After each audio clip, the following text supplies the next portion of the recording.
Chapter 21. Xiaolian didn't know whether to laugh or cry. Just as he was about to ask Wuxia to quickly catch another one, he felt the white silk around his wrist suddenly loosen. He cursed inwardly.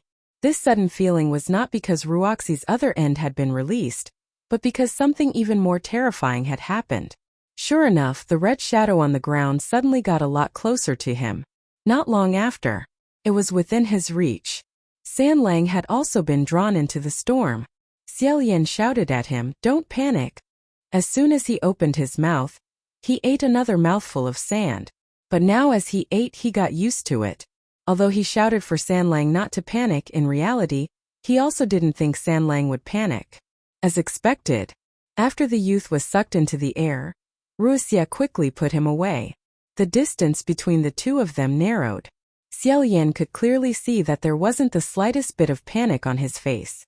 If he was given a book, he would immediately be able to read in the sand and dust. Xiaolian even suspected that he had been swept up on purpose. Wuxia circled their waists a few times.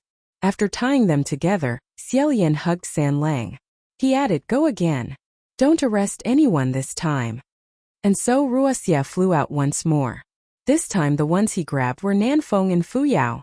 Xiaolian was both physically and mentally exhausted.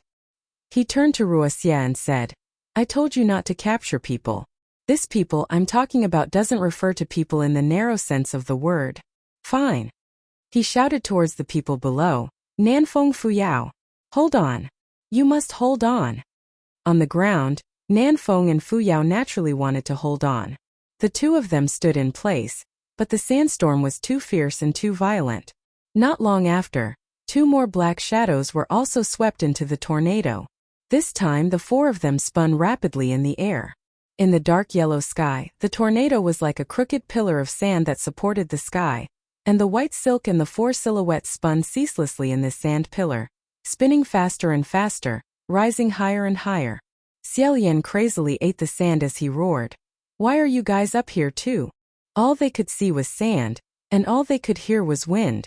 They had no choice but to shout at each other as loudly as they could. Fuyao spat as he ate the sand. "Then I'll have to ask you, silly white silk, what's wrong with it?"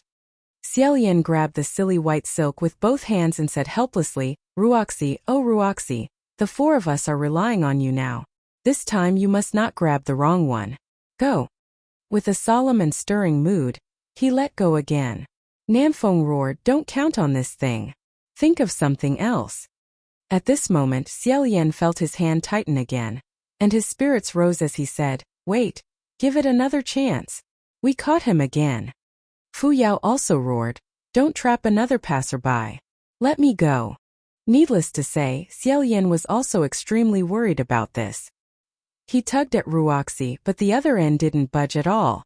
Only then did he relax and said, "No, that head is very heavy and very stable." He then said, "Withdraw."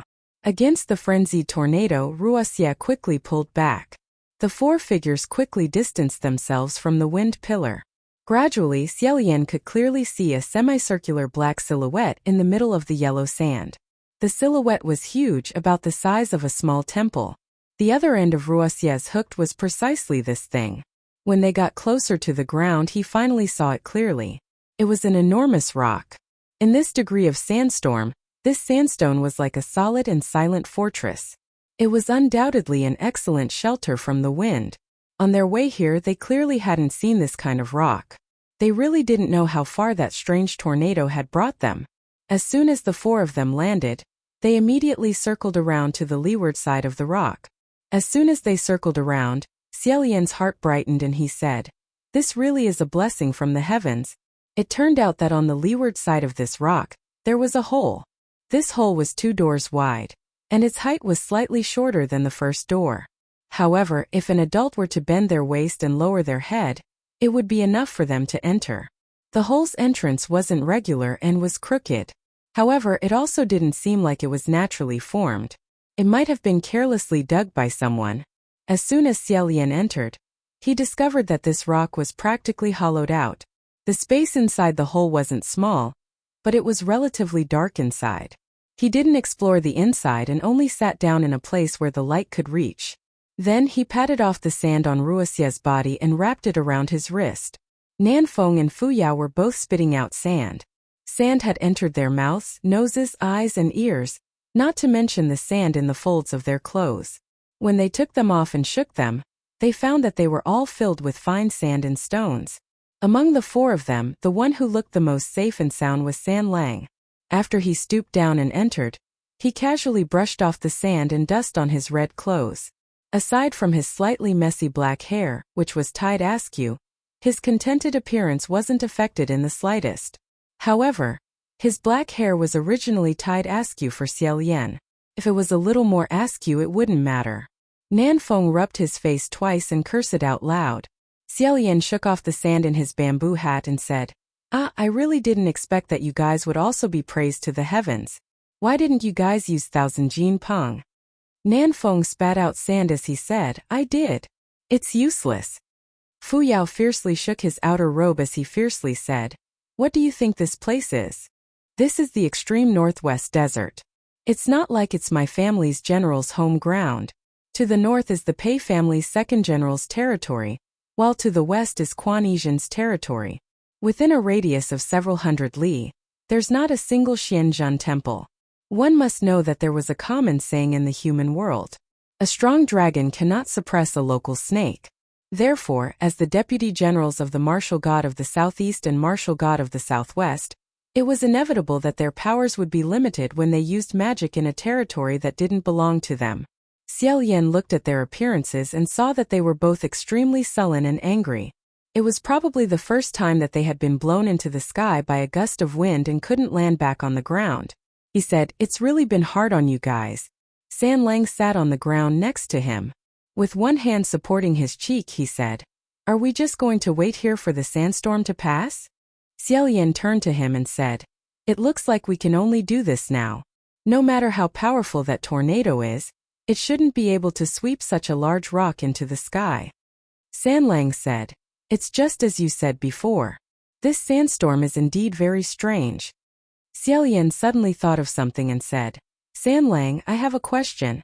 San Lang said, Go ahead and ask. Xiaolian said, That teacher of the state, was it a man or a woman? San Lang said, Didn't I say it before? Female. Xiaolian thought that was indeed the case. He said, Before, when we were resting in that abandoned building, didn't we see two people walking in front of that building? Their footwork was graceful and strange. They definitely weren't ordinary people. Among them, the person in white was a white-clothed female Taoist priest. Fu Yao said doubtfully, looking at that person's robe, It's hard to tell if they were male or female. Their stature was also taller than the average woman. Did you really see them clearly? Xiaolian said, I saw them clearly. I can't be wrong. That's why I'm thinking, could that person be the teacher of the state? Nanfeng said, It's possible. However, there was also a black-clothed person traveling with her. Who could it be? Xiaolian said, It's hard to say. However, that person walked faster than her. Their abilities are definitely not below hers. Fu Yao said, Could it be the other one of the dual demonic masters, teacher of the state, Feng Xian? Xiaolian said about that. I think the reason why the dual demonic masters are called together is because it's easy to remember. Just like the four pests of the ghost realm, even if there aren't four, they still have to make it four. Hearing this, San Lang laughed out loud again. Xiaolian looked at him and said, It's nothing. I just feel that what you said makes a lot of sense. Among the four pests, one is indeed just there to make up the numbers. Continue. Xiaolian then continued, In reality, they shouldn't have any relationship. I've heard of this teacher of the state, Feng Xian. She's the state teacher of Yong'an country. The time she appeared was at least 100 years apart from this teacher of the state. Fu Yao felt that this was unreasonable. He said, You don't know about the four pests of the ghost realm, but you know about the state teacher of the state of Yong'an country? Xiaolian said, Sometimes when I pass by to collect trash, I'll understand a little. I don't go to the ghost realm to collect trash, so of course I wouldn't understand them. At this time, the sound of the wind outside the cave weakened a little. Nanfeng stood a little further away and patted the rock to examine its material. After a moment of concentration, he lowered his head and said, How did such a hole get dug out of this rock? He probably felt that it was extremely suspicious for such a rock to appear here. Xiaoyan didn't find this strange.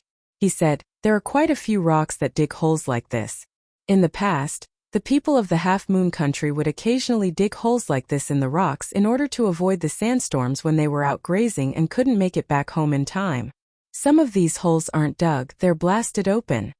Nanfeng doubtfully asked, "How do you graze in the desert?"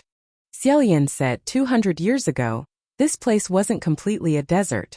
There was also an oasis. At this time Sanlang said, "Gij." Xiaoyan turned his head and asked, "What is it?" Sanlang pointed and said, "The rock you're sitting on seems to have some words written on it." "What?" Xiaoyan first lowered his head, then stood up. Only then did he realize that the place he was sitting on was a stone slab. Wiping away the dust, he found that there were indeed words on the stone slab. It was just that the carvings were rather shallow, so the writing wasn't very obvious. Half of the stone slab was still buried in the sand, and the writing extended upwards, disappearing into the darkness. Since there were words, he definitely had to take a look. Xiaoyan said, "I don't have much power left. Can any of you use a palm flame to help me illuminate this place? Many thanks." Nanfeng snapped his fingers and in a split second, a ball of flame appeared in his palm. Xiaoyan inadvertently glanced at Sanlang, but he wasn't surprised. After all, he had even seen the thousandly shrinking technique. Xiaoyan felt that no matter what the two of them showed each other in the future, there wouldn't be any surprises. Nanfeng moved his palm to where Xiaoyan was pointing, and the flame illuminated the words carved on the stone slab. The words were extremely strange, as if they were randomly scribbled by a child. Nanfeng asked, "What's written here?"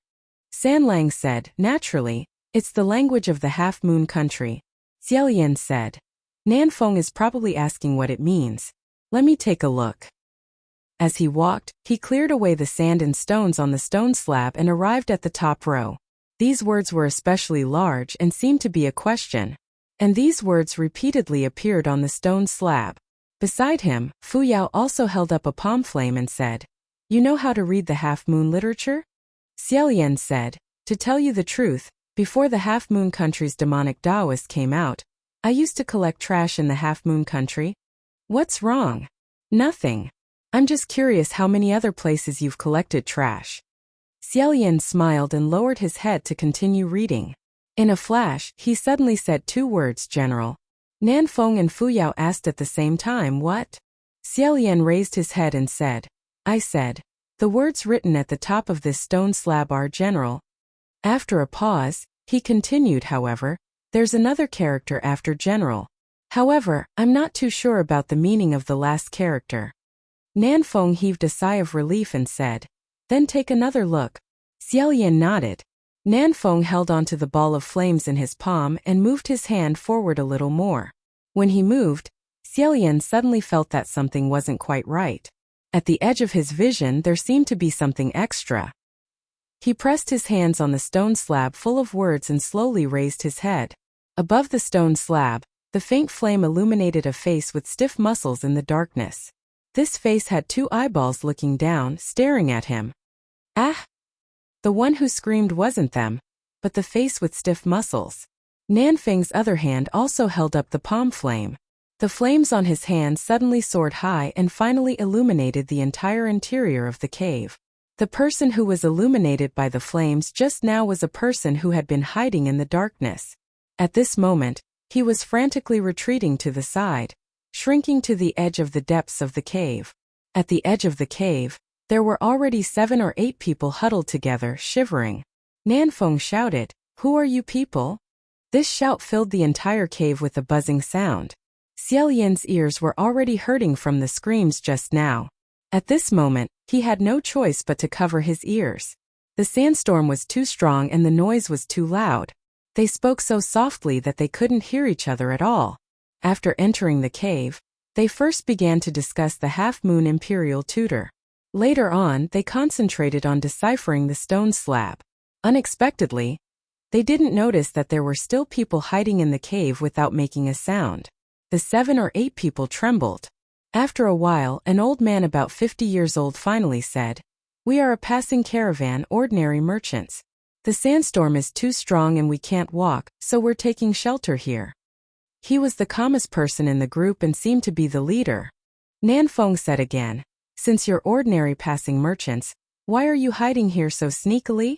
Just as the old man was about to speak, a 17 or 18-year-old youth beside him said loudly, we weren't sneaky in the first place. You suddenly rushed in, who knows if you're good or bad. Later on, we vaguely heard you talking about something about the half-moon imperial tutor and the ghost realm. You even know how to set fire out of thin air. We thought you were the half-moon empire soldiers patrolling to catch people and eat them. How would we dare to make a sound? The old man seemed to be afraid that his words would offend the other party and said, Tianxing, don't talk nonsense. The youth had thick eyebrows and big eyes. He was born with a tiger's head and a tiger's brain. After being scolded by the elder, he immediately shut up. Xiao Yan's ears finally stopped hurting. He put down his hand and said amiably, it's a misunderstanding. A misunderstanding. Everyone, don't be nervous. Relax a little. After a pause, he continued, of course we're not the half-moon empire soldiers. I'm the master of a Taoist temple. These people are all people of my temple. They all learned the art of Qimendunjia. You're just ordinary merchants and we're just ordinary Taoists. We don't have any ill intentions. It's just that we're all people seeking shelter from the storm and coincidentally entered the same cave. His voice was gentle. Speaking so slowly, it was quite good at soothing people's emotions. After repeated explanations and assurances, the expressions of the merchants finally eased up. Unexpectedly, Sanlang suddenly laughed and said, not at all. I can see that these merchants aren't ordinary. They're too modest. Everyone looked at him in confusion. Sanlang said, isn't it said that every time you pass through the half-moon pass, more than half will disappear? Knowing that there's such a rumor, you still dare to pass through here. You can be considered very courageous. How can you say they're ordinary? Hearing this, the old man said, young man, that's not necessarily the case. In fact, most of the rumors are exaggerated. Many caravans have passed through here and left safely. Sanlang said, oh. The old man said, as long as we find the right person to lead the way, we'll be fine as long as we don't stray into the Half-Moon Empire's former territory. That's why we specifically found a local to lead the way for us this time. The youth Tianxing said, that's right. Still depends on the guide. It's all thanks to Brother Zhao along the way. He led us to avoid a lot of quicksand. As soon as we saw the wind, he quickly led us to a place to hide. Otherwise, we might have been buried alive by the sand. Xiaolian glanced at Zhao, who was leading the way. He was very young, about 20 years old. He had a handsome, wooden face and didn't express anything even after being praised. He only lowered his head and said, it's nothing. It's all part of my duty. I hope that everyone's camels and goods are fine after the wind passes. It'll definitely be fine. The attitude of the merchants was very optimistic, but Xiaolian had a feeling that things weren't as simple as they thought. If there wouldn't be a problem if they didn't mistakenly enter the remnant of the Half-Moon Kingdom, then could it be that those more than half of the caravans that had disappeared in the past were all suicidal? He thought for a moment and said to Nanfeng Fuyao in a low voice, everything happened too suddenly. After this sandstorm passes, we'll first ensure that these people leave safely before going to the remnant of the Half-Moon Kingdom to investigate. He then lowered his head and continued to read the words on the stone slab. He had just recognized the word general, but that was because this word was used a lot, and it had already been 200 years since he came to the Half-Moon Kingdom. Even if he had learned it well at that time, he would have forgotten everything after 200 years. Now that he had suddenly regained it, he really needed a bit of time and patience. At this moment, Sanlang said, General's tomb. As soon as he said that, Xiaolian remembered. Didn't the last word mean tomb, and cave? He turned around and asked curiously, Sanlang, could it be that you also know the Half-Moon Kingdom? Sanlang smiled and said, not much. It's just out of interest, so I know a few. Xiaolian was already used to him saying this. The Half-Moon Kingdom itself was rare, and understanding it was already rare. The word tomb was also not a common word. If he really only knew a few, how could he just happen to know this one? When he said not much, it was probably the same as don't be afraid to ask anything. He immediately smiled and said, "Great. Maybe the ones you know are the ones I don't know. Come over, let's take a look together." He lightly waved his hand and San Lang went over. Nan Feng and Fu Yao stood to the side, holding a palm flame to illuminate the two of them. Xiao Yan's finger slowly brushed over the words on the tombstone. He and San Lang discussed in low voices, quietly reading it. As they read, their gazes became more and more curious and finally, they gradually settled down. The youth in the caravan was, after all, young and curious. In addition, the two of them had casually exchanged a few words just now, so he had become familiar with them. He asked, "Brothers, what exactly is written on this stone tablet?" Xiao Yan came back to his senses and replied, "This stone tablet is a tombstone. Written on the tombstone is the life of a general."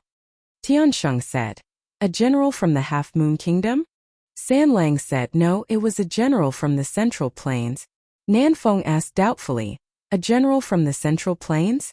Then why would the people of the Half-Moon Kingdom erect a tomb for him? Isn't it said that the two countries were constantly at war?"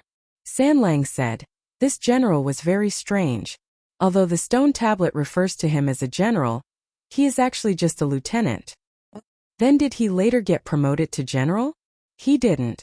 Furthermore, in the beginning he commanded 100 people. Later he commanded 70 and then 50. In short, he was demoted all the way. This kind of experience of being demoted again and again until he couldn't be demoted was very familiar." Xiao Yan felt two pairs of eyes focused on him, but he pretended not to notice and continued to read the words on the stone tablet. At this moment, Tiansheng asked in confusion, "How can there be such a thing as an official who gets lower and lower? As long as they don't make any big mistakes, even if they don't get promoted, they won't get demoted either. How many failures do they have to fail to achieve this?" Xiao Yan clenched his right hand into a fist and placed it in front of his mouth. He coughed lightly and solemnly said, "Little friend, it's common for an official to get lower and lower in rank." "Ah?" San Lang laughed and said, "Indeed, it's common." After a pause, he continued, "The reason this lieutenant got lower and lower wasn't because his martial prowess was lacking and he wasn't worthy of his position, but because the relationship between the two countries wasn't good. However, on the battlefield, not only did he not make any contributions, but he was also a hindrance." Nan Feng asked, "What do you mean by hindrance?" San Lang said, "Not only did he stop the other side from killing their own people, he also stopped them from killing the other side's people. Every time he did so, he was demoted by one rank." As he spoke unhurriedly, the 7 or 8 merchants gradually sat down and treated it as if they were listening to his story. They were quite engrossed in it and expressed their opinions as they listened. Tiansheng said, "I don't think this lieutenant did anything wrong. It's one thing for soldiers to go to war, but it's not a problem to not let them kill civilians as they please, right? Although it's quite out of kindness for a country's soldier to do so and not very appropriate on the whole, there's nothing wrong with it. Yes, after all, he's saving people, not harming people." Xiao Yan listened and smiled slightly. The group of merchants in front of him were not the people who lived in the border area, nor were they ancient people from 200 years ago. Now that the Half-Moon Kingdom had been reduced to ashes, when people mentioned it again, they could naturally play it down, sympathize, and even praise it a little. Even if they didn't agree, they could probably understand. But 100 years ago, when the two sides were at war and hated each other endlessly, the consequences of this kind of behavior were definitely not just a light out of kindness evaluation. Among the group of people, only Ah Zhao, probably because he was a local, understood a little more. He said, "Today is today, 200 years ago is 200 years ago. This officer is already very lucky to have only been demoted." Fu Yao scoffed and said, "Laughable to the extreme." Xiao Yan could more or less guess what he was going to say and rubbed the space between his eyebrows. Sure enough, under the light of the fire, Fu Yao's gloomy brows and eyes were illuminated. He said, "Since this person has become a soldier, he should always remember to protect his own country and bravely kill the enemy on the front lines. When two countries are at war, casualties are inevitable. Such soft-heartedness will only make his own comrades hate him, and the enemy officers and soldiers will find him comical and ridiculous. No one will thank him." His words were also very reasonable, so the cave was silent. Fu Yao then said indifferently, "In the end, this kind of person only has one ending, death. And most likely, he died at the hands of his own people. After a moment of silence, Xiaolian broke the silence and said, "Yes, you're quite right. He died." Tianxing was shocked. Ah, how did he die? Was he really killed by his own people? After pondering for a moment, Xiaolian opened his mouth and said, "That's not it. It said that there was a time when both sides were fighting. While they were fighting, this person didn't tie his boots properly and stepped on it. He fell and everyone in the cave had originally thought that this general must have died tragically. Hearing this, they were all stunned. They all thought to themselves, what kind of way did he die?" Laughter burst out. "Ha ha ha ha ha," Xiaolian said. "He was trampled to death and hacked to death by the red-eyed soldiers of both sides." Ha ha ha ha ha. San Lang raised an eyebrow and said, "Is it very funny?" Xiaolian also said, "Cough. Yes, it's quite tragic. Everyone be a little more sympathetic. Don't laugh. Since we're in someone else's tomb, let's give him some face." Tianxing hurriedly said, "I don't mean any harm. But this is too a little ha." Xiaolian couldn't help it because when he read up to this point, he also wanted to laugh. He could only not bring it up and continue reading. Translating, he said, in short, although this officer's reputation in the army wasn't good, the people of the Half-Moon Kingdom and the people of the Central Plains at the border received his care, so they called him General. They built a simple stone tomb for him and erected a stone tablet to commemorate him. San Lang said, later on, the people of the Half-Moon Kingdom also discovered the magic of this stone tablet. As long as you kowtow to this stone tablet 3 times, you can turn misfortune into fortune in the Gobi Desert.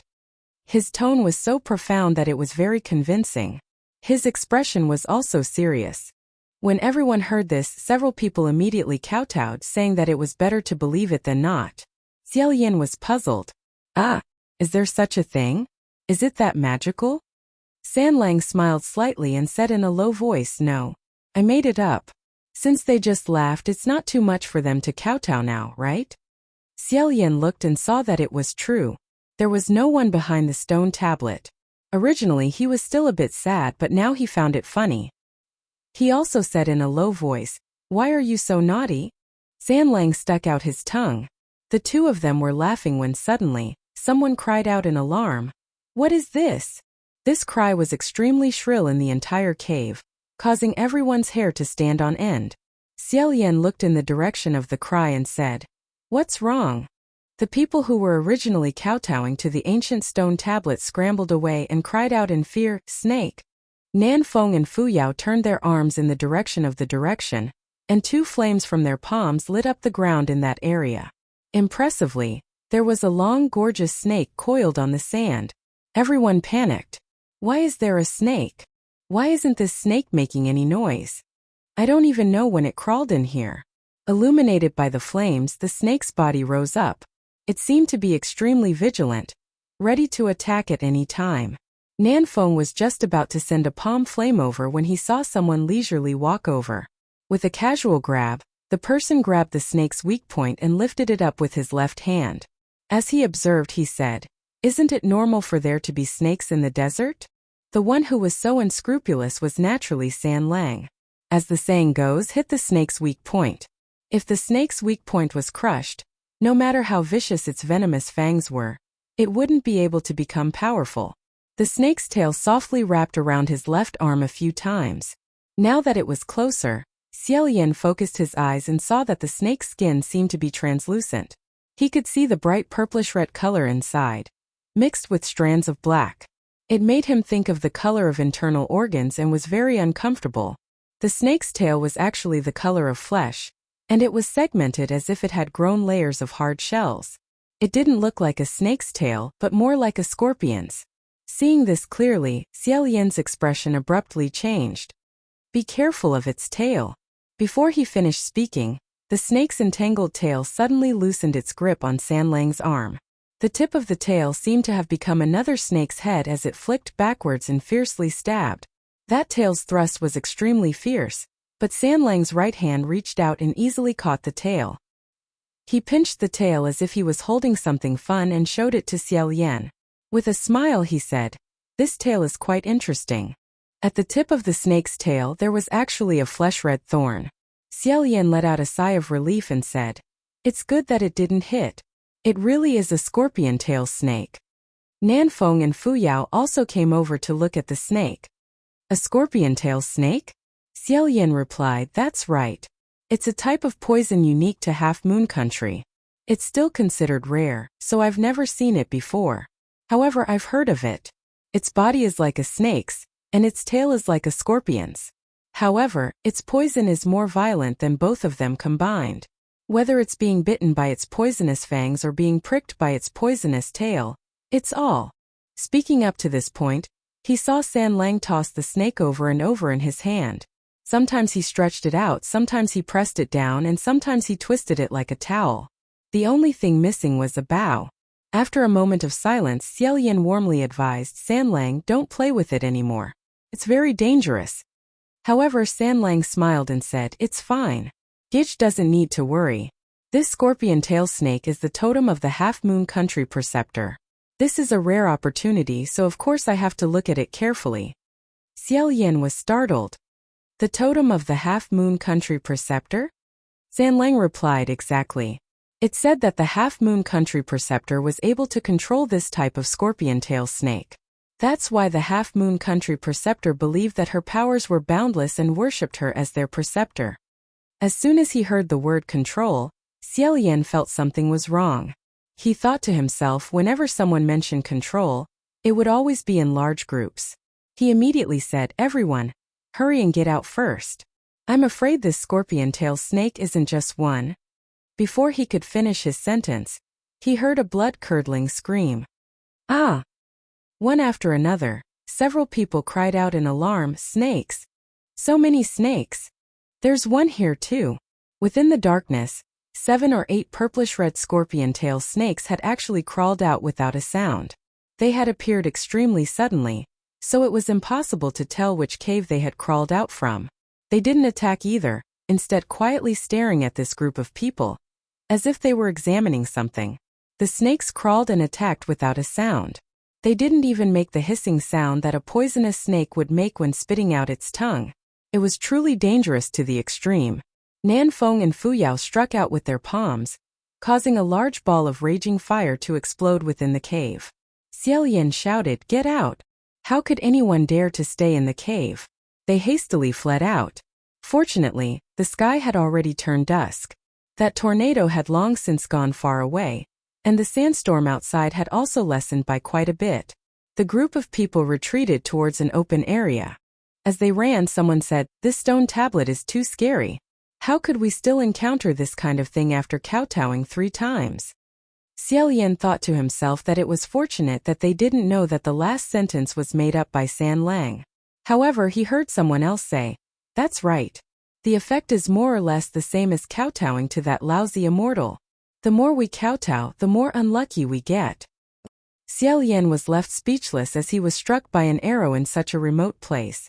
Suddenly Tiansheng cried out in alarm, "Uncle Zheng!" The old man he was supporting collapsed. Xiaolian rushed forward and asked, "What's wrong?" That Uncle Zheng's face was filled with pain as he shakily raised his hand. Xiaolian caught his hand and looked at it. His heart sank when he saw that the area between his thumb and forefinger was purplish-red and swollen. He could barely make out an extremely small hole in the swollen area. With such a small wound, he feared that even if he had been stabbed, he wouldn't be able to feel it for a while. Xiaolian immediately said, "Everyone, quickly check if you have any wounds on your body. If you do, quickly tie it up with a rope." He then turned over his wrist to look at his meridians. There was a purplish-red color visible to the naked eye that was currently climbing up his meridians. Xiaolian thought that this snake venom was very powerful. Just as he was about to untie Ruoxi, he saw a Zhao tear off a strip of cloth and tie it tightly around the center of the old man's forearm, preventing the poisonous blood from flowing back to his heart. His actions were incomparably fast, causing Xiaolian to inwardly praise him. When he raised his head, Nanfeng had already taken out a medicine bottle and poured out a pill. Xiaolian gave it to the old man. Tiansheng panicked and shouted, "Uncle, are you all right? Brother Zhao, uncle won't die, right?" Zhao shook his head and said, "After being bitten by a scorpion tail snake, death is certain within 4 hours. Tiansheng was startled and said, Then what should we do? Uncle Zheng was the leader of the caravan. The other merchants also anxiously said, Didn't you give this little brother medicine? Nanfeng said, I didn't give him an antidote. It's just a temporary lifespan extension. At most, I can help him delay the 4 hours to 24 hours. The crowd of merchants became flustered. There's only 24 hours? If that's the case, doesn't that mean we can only wait for death like this? Is this poison incurable? At this time, San Lang slowly walked over and said, There's hope. Everyone looked towards him. Tiansheng was overjoyed. Turning his head, he said, Brother Zhao, why didn't you say so earlier that there was hope? You scared me to death. Zhao didn't say anything and just silently shook his head. San Lang said, Of course it's hard for him to say. If the poison person can be saved but the others can't, what do you say? Xiaolian said, San Lang, what do you say? San Lang said, Brother, do you know the origin of the legend of this scorpion-tail snake? Originally, according to the legend, several hundred years ago, a king of the half-moon country went hunting deep in the mountains and accidentally caught 2 poisonous creatures that had transformed into demons. One was a poisonous snake spirit, and the other was a scorpion spirit. These 2 poisonous creatures cultivated deep in the mountains and didn't care about worldly affairs. They had never harmed anyone, but the king of the half-moon country used the excuse that they were poisonous creatures and would sooner or later harm people. Thus he wanted to kill them. The 2 demons bitterly begged the king to let them live. However, the king's natural disposition was cruel. He forced the 2 demons to copulate in front of him and a group of ministers, allowing them to drink and amuse themselves at the banquet. After the banquet ended, the king still killed the 2 poisonous creatures. Only the queen couldn't bear to do this, but she also didn't dare to disobey the king. Thus, she plucked a fragrant leaf and threw it over to cover the bodies of the 2 poisonous creatures. The poisonous snake and scorpion had transformed into evil creatures, and were extremely resentful. They cursed the offsprings born from copulation to stay here forever, and kill the people of the half-moon country. Because of this, the scorpion-tail snake only appeared in the half-moon country. Once bitten or stabbed by them, the poison would spread rapidly and the person would die a miserable death. However, because of the queen's kindness, the fragrant leaf that the queen had thrown over to cover them that day was able to cure this poison. After saying this, San Lang said, That kind of fragrant grass is called good moon grass. It also only grows within the borders of the half-moon country. When the merchants heard this, they all said, This kind of myth and legend, can it really be believed? This little brother, human lives are at stake. Don't joke with us. San Lang only smiled but didn't say anything. After he finished explaining, he didn't say anything more. Tiansheng then asked Zhao for confirmation, Brother Zhao, is what this brother in red said true? After muttering to himself for a moment, Zhao said, I don't know if the myth and legend are true or false. However, within the borders of the half-moon country, good moon grass does indeed grow. And good moon grass can indeed cure the scorpion-tail snake's poison. Xiaolian said, in other words, the person bitten by the scorpion-tail snake only has a slim chance of survival. And this slim chance of survival can only be obtained by going to the half-moon country. It was no wonder that many caravans and travelers who passed by would still enter the half-moon country despite knowing that, every time they crossed the border, more than half of them would disappear. It wasn't because they wanted to die, but because they might die if they didn't go in. The scorpion-tail snake was the totem of the half-moon demonic Tao, and it could be controlled by her. So the appearance of the scorpion-tail snake was definitely not a coincidence.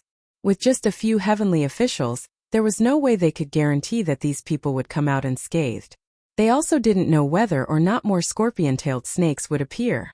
Xiaolian put 2 fingers together and pressed them against his temples, operating the spirit communication array. He wanted to see if he could thicken his face and borrow a few more little heavenly officials, who knew that it wouldn't work and there would be no news. He put down his hand, feeling strange, and thought to himself, my magic power can't be used up so quickly, right? I counted this morning, and there's clearly a little left. Then he turned to Nanfeng and Fuyao. Which one of you will try to enter the spirit communication array? I can't go in here. After a while, the 2 of them wore grave expressions. Nanfeng said, I can't go in either. In some places where evil energy soared to the heavens, the magic power of some of the divine officials would be affected and temporarily weakened or blocked. It was likely that they were currently encountering such a situation. Xiao Yan paced back and forth in the same place for a while, then he raised his head and said, "Maybe it's because this place is too close to the half-moon ancient kingdom, so the spirit communication technique is blocked." At this time he suddenly saw an abnormally dazzling red color from the corner of his eye. While Nanfeng and Fu Yao were trying to enter the spirit communication array, the other merchants were busily checking their bodies for small wounds. Only that youth, who was naturally born with a purple-red scorpion's tail, was preoccupied with anxiously holding on to old Uncle Zheng. He was completely unaware that a purplish-red scorpion's tail was silently climbing up his back.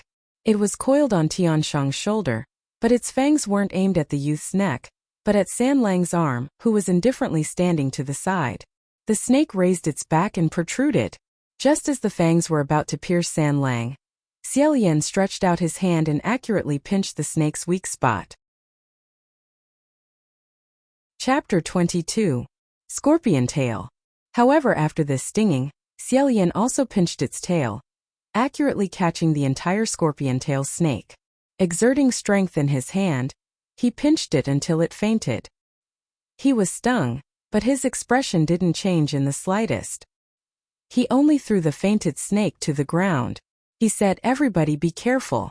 There might be snakes nearby." Before he finished speaking, his wrist tightened. He raised his head to look. It was San Lang who had caught him. Xiao Yan was slightly startled. San Lang? The reason he asked this was because of the expression on this youth's face. It really wasn't right. He didn't know how to describe it with words. Something wasn't right. He didn't know how to describe it with words. He stared closely at the tiny wound on the back of Xiao Yan's hand. He stared intently at the tiny wound on the back of Xiao Yan's hand. This wound really did look like it had been pricked by a needle. However, the poison was swift and violent. The back of his hand immediately swelled up into a huge purplish-red lump. That small wound had also expanded to the size of a knife's edge. San Lang's expression was calm. Without a word, he grabbed Ruoxi and used it to tie a tight knot on Xiao Yan's wrist, blocking the poisonous blood from flowing back. Although Ruoxi acted like a spoiled child towards Xiao Yan, he wasn't that well behaved. However, it was so obedient in his hands that it was as if it was dead. Since the two of them met, Xiao Yan had never seen this expression on his face. Just as he was about to speak, he pulled out a dagger from the waist of a merchant. Seeing this, Nanfeng immediately understood what he was going to do. His right hand brought out a palm flame. San Lang didn't even look at him. He only placed the tip of the knife on the fire and warmed it. Turning his head, he quickly and lightly drew a cross on the wound on the back of Xiao Yan's hand. Just as he was about to bend down, Xiao Yan hurriedly said, "No need. The scorpion tail snake's poison is powerful. It's useless even if you suck it. Be careful not to get poisoned yourself." That youth didn't allow him to explain. He grabbed his hand tightly and covered his lips. For some reason, Xiao Yan felt his arm that was being held by him tremble slightly. On the other side, Fu Yao said, "You can even get stung like this. It really is poisonous. He might not even get bitten. What are you trying to grab? You're just adding to the chaos." This was the truth. In reality, now that Xiao Yan thought about San Lang's carefree manner in tying knots for the snake, he also felt that San Lang most likely wouldn't be bitten. Perhaps even if he was bitten, he wouldn't care at all. However, it was better to be safe than sorry. If this young man really didn't notice the snake and got bitten, wouldn't it be useless to regret it? He waved his good hand and said, "Anyway, I won't die even if it doesn't hurt, so don't worry about it." Fu Yao asked, "Are you really not in pain?" Xiao Yan honestly replied, "Really? I can't feel it anymore." These words were true. Xiao Yan was an extremely unlucky person. 8 out of 10 times when he walked deep into the mountains, he would step on a poisonous snake or wake up a poisonous insect. He had long been bitten by all kinds of poisonous creatures thousands of times, but he still stubbornly refused to die. At most, he would have a fever for 3 days and 3 nights, and when he woke up, he would still be fine. Moreover, he was not very sensitive to pain. He would get used to any kind of pain after a while.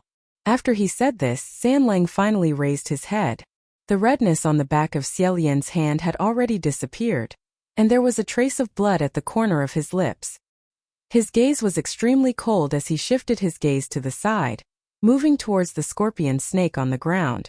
With a shrill bang, the purplish-red snake exploded into a puddle of purplish-red flesh. When everyone saw that the snake had actually exploded, they all jumped in fright.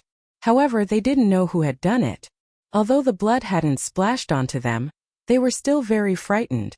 Tianshang still remembered that Xiaolian had also been stung, so he anxiously said, "This older brother, you were also stung? What are you going to do?" Xiaolian tightened the bandage on his wrist and smiled.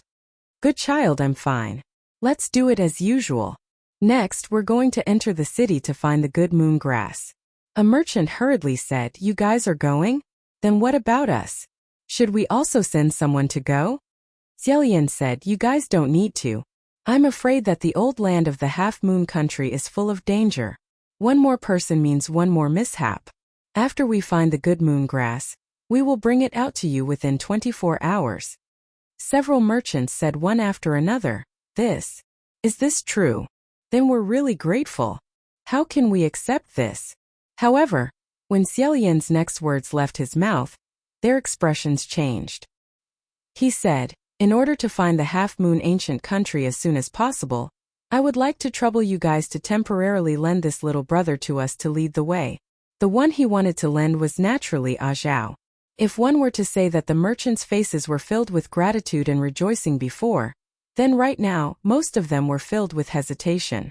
Xiaolian was also clear that they were worried that he would run away after finding the good moon grass. Even if A Zhao still had a conscience and didn't run away with him and was still willing to come back, then the time would be greatly delayed. However, they really didn't want to go to that ghastly place where every time they passed a border, more than half of them would disappear. Thus they were very conflicted. It was understandable. Xiaolian quickly followed up with another sentence. "However, I'm also afraid that there will be other things that will attack you guys. Therefore, Fu Yao, you stay here and take care of them." After leaving one person here, all the merchants finally nodded and said, "All right. As long as A Zhao is willing to go with you guys." Thus Xiaolian turned to A Zhao and said, "Little brother, are you willing to help me? It's fine if you're not willing." A Zhao nodded and said, "Sure. However, the half-moon ancient country is actually easy to find. Just follow this direction and you'll find it." After saying goodbye to the merchants, he walked in front to lead the way. Xiaolian, Sanlang, and Nanfeng followed closely behind. After walking for a while, Xiaolian opened his mouth and asked, "A Zhao, do scorpion snakes often appear in this area?" A Zhao replied, "Scorpion snakes don't appear often. This is also the first time I've seen one." Xiaolian nodded and no longer asked. In reality, he had lived near the half-moon kingdom for a period of time, and this was also the first time he saw a scorpion snake. Thus there was nothing wrong with this answer. Nanfeng sensed something and whispered, "You suspect this A Zhao?" Xiaolian also whispered, "In any case, we've brought him out and just need to keep an eye on him. If it was in the past, the first person to talk to him would definitely be Sanlang." However, he wasn't sure if it was because of what just happened, but at this moment the young man's expression was still not too good and he didn't say a word. Xiaolian also didn't know why, but he couldn't talk to him and could only walk. The four of them walked for almost an hour in the vast Gobi Desert. The storm had already gone far away, and there was no sandstorm blocking their way. Their pace was very fast. Gradually, they could see some weeds growing in the cracks between the sand and the rocks. When the sun was about to set, Xiaolian finally saw an ancient city on the horizon. This ancient city was very difficult to see because it was an earthy yellow color and blended into the boundless yellow sand. The city walls had collapsed, and there were even a few sections buried in the yellow sand. When they got closer, they discovered that the city walls were extremely tall. The highest point was about a dozen feet high, so it wasn't hard to imagine how grand it used to be. After passing through the Barbican, the four of them officially entered the territory of the Half-Moon Kingdom. After passing through the gate was a wide and empty street. On both sides were broken walls, dilapidated houses, broken stones, and broken wood. Perhaps it was because he was used to warning them. A Zhao said, "Everyone be careful. Don't wander around." These three people naturally didn't need his warning. It was probably because this ancient city was very different from the Half-Moon Kingdom in his mind. Nanfeng doubtfully asked, "This is the Half-Moon Kingdom? Why is it so small? It's even smaller than a city." Xiaolian replied, "It's a small country in the desert. The size of the oasis corresponds to the size of the country. At its peak, the Half-Moon Kingdom only had around 10,000 people. It's really only this big. When there are a lot of people, it's still okay. It's quite lively." Nanfeng observed for a while and said, "Attacking this country will probably take a few days." Xiaolian shook his head and said, "That's not necessarily true. Nanfeng, don't underestimate the people of Half Moon. Although they only have around 10,000 citizens, their army is always maintained at over 4,000. They have more men than women. Excluding the old, weak, sick, and disabled as well as the farmers, the remaining men are almost all in the army. Moreover, the soldiers of Half Moon Kingdom want to be 9 feet tall. Their personalities are brave and aggressive. When they carry a mace, they dare to rush forward with a knife stuck in their chest. It's extremely difficult to defeat them." Zhao seemed slightly surprised. He glanced at Xiaolian and said, "This Gongzi seems to know a lot." Xiaolian maintained his smile and was about to casually say something when Nanfeng asked, "What's that wall?" He was pointing at a huge yellow building in the distance. Calling it a building didn't seem right because, strictly speaking, it could only be called a thing surrounded by 4 tall mud walls. It had no door, nor did it have a roof. There were only 4 mud walls, and each wall was over 10 feet tall. A pole was stuck at the top of the wall. It was so tattered that it was unknown if it was a flag or something else fluttering in the wind. For some reason, it made people feel a slight chill in their hearts. Xiaolian turned his head and glanced at it. "That's a sinner pit." As soon as he heard the name, he knew it definitely wasn't anything good. Nanfeng frowned. "A sinner pit?" After muttering to himself for a moment, Xiaolian said, "You can think of it as a prison. It's a place specially used to imprison guilty people." Nanfeng said, "It doesn't even have a door, so how do we imprison them? Don't tell me we just throw them down from above?" Xiaolian was just thinking about whether or not to say it when Sanlang suddenly said, "Throw them down. Moreover, there are poisonous scorpions and hungry ferocious beasts down there." Hearing him finally speak, Xiaolian relaxed and glanced at him. However, Sanlang only looked at him for a moment before shifting his gaze away. Nanfeng cursed, "How the fuck is this a prison? This is basically torture. So vicious. If the Half-Moon people aren't sick in the head, then they're cruel by nature." Xiaolian rubbed the space between his eyebrows. "Not all of them. There are also some Half-Moon people who are quite cute." At this moment, he suddenly stopped talking and frowned. "Wait." As expected, the other 3 people stopped. Xiaolian raised his hand and said, "Look at that pole above the pit. Isn't there a person hanging there?" The sun was setting in the west and night had fallen. The distance was quite far, so it was very difficult to see what was hanging on the pole. However, when they walked a little closer, they could see the outline of the thing that was hanging. It was clearly a thin and small man dressed in black. His clothes were tattered, and he was hung above the sinner pit. He looked like a broken doll swaying back and forth in the wind. Sanlang said yes. When Zhao saw the person hanging there, his face slightly paled. This scene was extremely mournful and strange. Even someone as calm as him couldn't bear it. At this moment, Sanlang slightly tilted his head and said in a low voice, "There's someone." He wasn't the only one who sensed it. Xiaolian also heard the extremely light sound of footsteps. On both sides of the street were dilapidated houses. The 4 people immediately spread out and hid inside. Xiaolian and Sanlang hid in the same dilapidated house, while Nanfeng and Zhao hid in the house opposite. Not long after, a woman dressed in white appeared at the end of the dilapidated street. The woman wore a fluttering snow-white Taoist robe. She held a horsetail whisk on her arm as she walked on the street. Her eyes were extremely bright as she looked left and right. Her demeanor made it seem as if this wasn't an ancient city that had been abandoned for many years, but rather a small back garden that she could turn over as she pleased. Not far away, a woman dressed in black slowly walked behind her with her hands clasped behind her back. This woman dressed in black had a beautiful yet cold expression. Her gaze was like an unsheathed dagger, and her long hair was loose. Her entire person seemed to emit traces of cold air. Although she was walking behind this woman dressed in white, no one would think of her as someone's subordinate.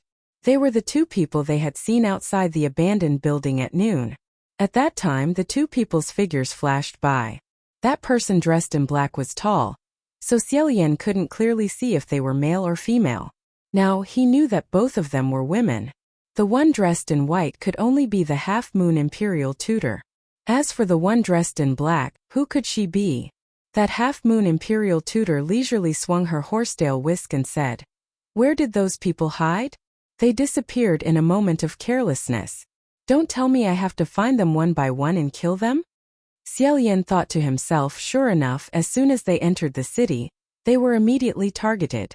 That woman dressed in black walked over and expressionlessly passed him.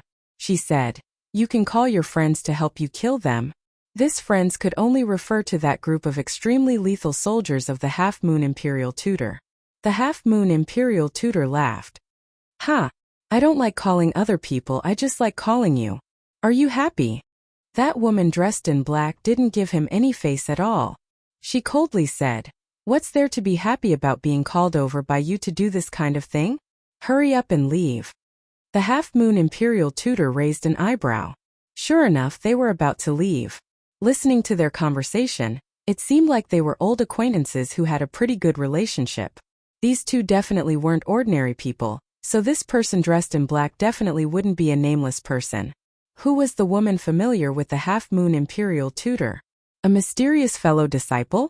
Or perhaps there was actually a queen or a female general in the half-moon empire. Xiaolian rapidly pondered as he held his breath. He definitely didn't want to be discovered at this time. From what he could see, this half-moon imperial tutor's temperament was very jumpy. If by any chance he saw them and got excited, he might call over that group of legendary 9-feet-tall soldiers who wielded wolf teeth clubs. Then they would have to fight for a period of time. 24 hours. Every hour less would mean one more minute of danger. Who would have known that the more he didn't want something to happen, the more it would happen?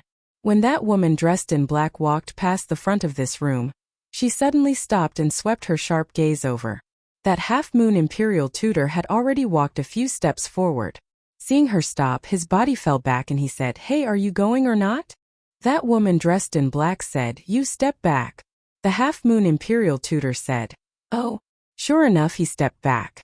That woman dressed in black seemed to be about to raise her hand when suddenly, a loud sound came from the opposite side of the street. On the opposite side, the room that Nanfeng and the others were hiding in had actually collapsed. This room collapsed along with the rows to the left and right. In a split second, the street was filled with sand and dust. A black shadow suddenly leaped out from the flying sand and stones, striking out a majestic flame that attacked the half-moon imperial tutor. That woman dressed in black turned around and blocked in front of the half-moon imperial tutor. Her left hand was still behind her back, but her right hand casually grabbed the flame in her palm and directly sent it back to him. That black shadow was also incomparably fast, dodging in a flash. With a few leaps, it left with a cloud of sand and dust. The half-moon imperial tutor chased after it. That woman dressed in black glanced over, and then also chased after it. This unforeseen event happened in an instant. Xiaolian thought to himself, "Good Nanfeng." He knew that Nanfeng, who was hiding on the opposite side of the street, saw that they were about to be discovered and created a diversion to help them lure the enemy away. Since he was the only one who leaped out, Zhao was definitely still in the room. After confirming that the three people were far away, Xiaolian pulled Sanlang out and said, "Zhao, you're still alive, right? Are you hurt?" In a flash, a muffled voice came from under the collapsed room. "I'm fine." Xiaolian relaxed and said, "It's good that you're fine." Although he believed that when Nanfeng destroyed the room, he would definitely have meticulously controlled it to leave room for another living person, in the end, he still had to confirm it before he could be at ease. He single-handedly lifted up a rotting beam. After a while, Zhao crawled out from under the room with difficulty. His head and face were covered in dust, and he casually patted them twice before regaining his indifferent expression. Xiaolian said, "Right now we only have 3 people left. Nanfeng is being chased, so we need to speed up. Zhao, do you know where in the city the good moon grass grows?" Zhao shook his head and said, "I'm sorry. I only know the location of the ancient city. I've never been here before, so I don't know where the good moon grass grows. On the side, Sanlang said. It's said that the good moon grass likes the shade. It grows short and its roots are extremely thin, but its leaves are relatively large. Its shape is similar to a pointy peach. It would be better for you to search near that tall building. Xiaolian pondered for a moment before saying, Tall building? Speaking of tall buildings in a country, what building could be taller and grander than the imperial palace? Moreover, in that legend, after the banquet, the queen plucked a piece of the good moon grass. This could also mean that the good moon grass could grow in the imperial palace. The three of them surveyed the area and sure enough, they saw a palace built from bricks and wood in the center of the city. From afar, that palace looked quite imposing. But up close, the degree of ruin was only slightly better than the other houses on the street. After passing through the palace's main gate, they arrived at a very large garden. Perhaps in the past, this place wasn't a garden, but rather a plaza or something. However, after many years of desolation, all that was left was a piece of land filled with all kinds of green plants. That's right, what they were stepping on wasn't sand but rather soil. This was probably the only remaining traces of an oasis. It was possible that the good moon grass was hidden among these many plants. Xiaolian said, Let's hurry up and search. We only have 24 hours. However, we must still be extremely careful of the scorpion snakes. Zhao agreed and Sanlang also made an in sound. The three of them lowered their heads and searched. However, Xiaolian suddenly remembered that the state preceptor of the Half-Moon Empire could control the scorpion snakes. In that case, once they reached her territory, there should be even more scorpion snakes appearing. However, after the group of people entered the Half-Moon Ancient City, they didn't see a single scorpion snake. He straightened his waist and was about to speak when his hand suddenly felt a cylindrical object. Chapter 23. Wah! Xiaolian withdrew his hand. He was speechless.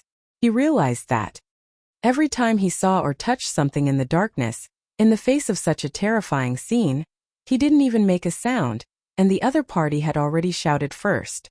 In fact, he should be the most afraid, right? The shrubs and grass in this garden were tall and dense. Just now, there was a person sneaking in the grass. Xiaolian's hand landed on his calf. That leg quickly pulled away. The grass in front of him rustled. A person shouted, don't hit, it's me, brother. Xiaolian took a closer look. This was really unexpected. The person who shouted don't hit, was actually the thick-browed and big-eyed young man Tianxing. Tianxing saw that he recognized him. He heaved a sigh of relief. However, after seeing that it was him, Xiaolian did not heave a sigh of relief. Instead, he became even more vigilant. He raised an arm in front of him and said, Didn't you stay here with the others to take care of the injured? Why are you here? Are you really Tianxing? Appearing under such circumstances, it was more like something else was pretending to be him. Tianxing hurriedly said, It's me. It's really me. Not only me, there are also 3 uncles who came with me. They are inside. If you don't believe me, look. He pointed into the palace. Sure enough, not long after 3 people ran out from the dilapidated hall. They were the group of merchants from before. When they saw Xiaolian, they were all stunned, and then they looked embarrassed. Xiaolian exhaled and stood up. He patted the hem of his white clothes and said, What happened to you guys? When he asked this, the merchants were all embarrassed and didn't say anything. After a long while, Tianxing mumbled, Brothers, not long after you left, Uncle Zheng's poison acted up again. He was very sick. We didn't know when you would come back, and we were worried that you wouldn't be able to find him, or that you would come back late. Brother Zhao said that if we followed that road we could find the Half-Moon Kingdom, so we thought that with a few more people it would be easier to find, so we also came. In the end, he still regretted it. She was afraid that Xiaolian and the others would escape with Zhao after they found the good moon grass. Still worried, she chased after them. Xiaolian could totally imagine that if Fu Yao couldn't persuade them, he might not even bother to stop them. People who stubbornly refused to listen to advice and rushed to their deaths could not be stopped. Xiaolian helplessly said, You guys are too bold. It's not like you don't know what might be in this city and what might happen. How dare you come here? Tianxing knew that he did not trust them and felt a little guilty. He lay in the grass and did not dare to speak, probably because he felt awkward. He said, "I'm sorry, it was a matter of life and death. I panicked and it couldn't be helped. It was only human nature to be cautious when it came to human lives. Moreover, he was willing to risk his life to obtain medicinal herbs for others, which could be considered as a form of camaraderie." Xiaolian didn't want to say too much. He rubbed the space between his brows and said, "You guys really are lucky that you didn't encounter anything on your way into this ancient city. By the way, how did you know to come to the palace to find the good moon grass?" Tianxing scratched his head and said, "We didn't know where to look. But didn't the story that the red-robed brother told us about the good moon grass picked by the Empress? Even the Empress can't leave the palace as she pleases, so I was thinking if I could come to the palace to try my luck."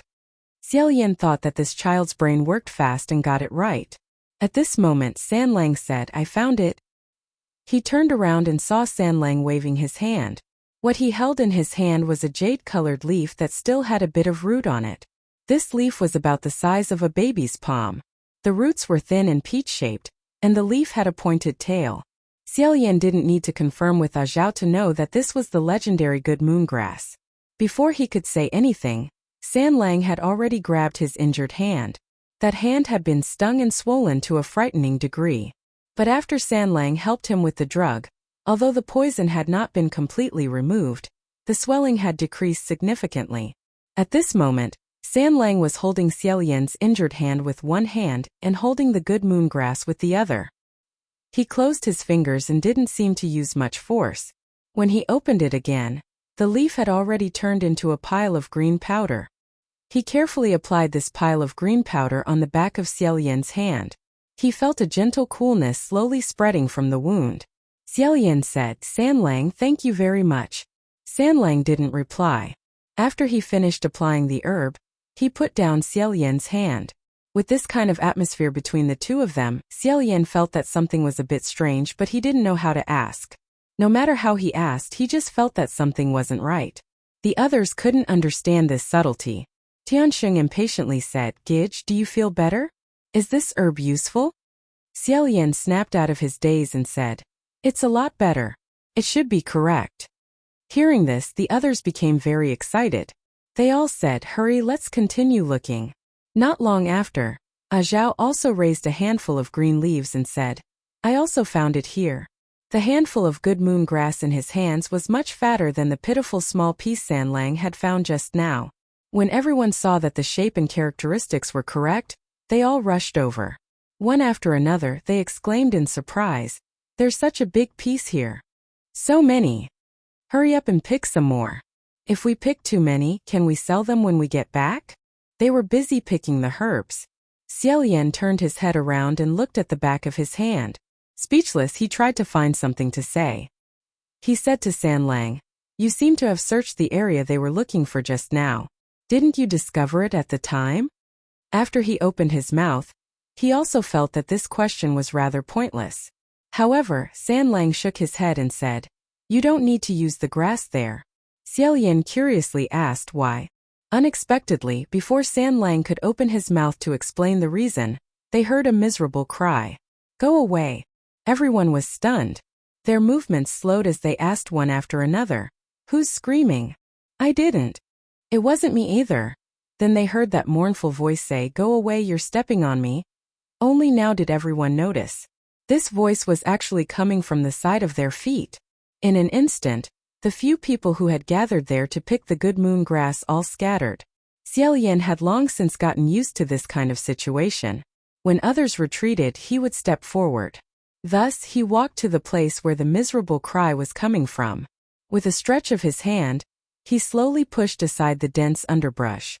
With this push, the breathing of quite a few people on the spot froze. They saw that under the underbrush in the soil, a man's face was shockingly buried. In this piece of land, there was actually a living person buried under the soil. Only his face was exposed. This scene was truly incomparably strange. In a split second, the few merchants were so frightened that they hugged each other and screamed. Xiaolian once again skillfully comforted them. "Don't panic. Everyone calm down. It's just a face. It's no big deal. Who doesn't have a face, right?" That face chuckled and said, "Did I scare you guys?" "Sigh. I also often scare myself. Xiao Yan half squatted down and carefully examined the face buried in the soil.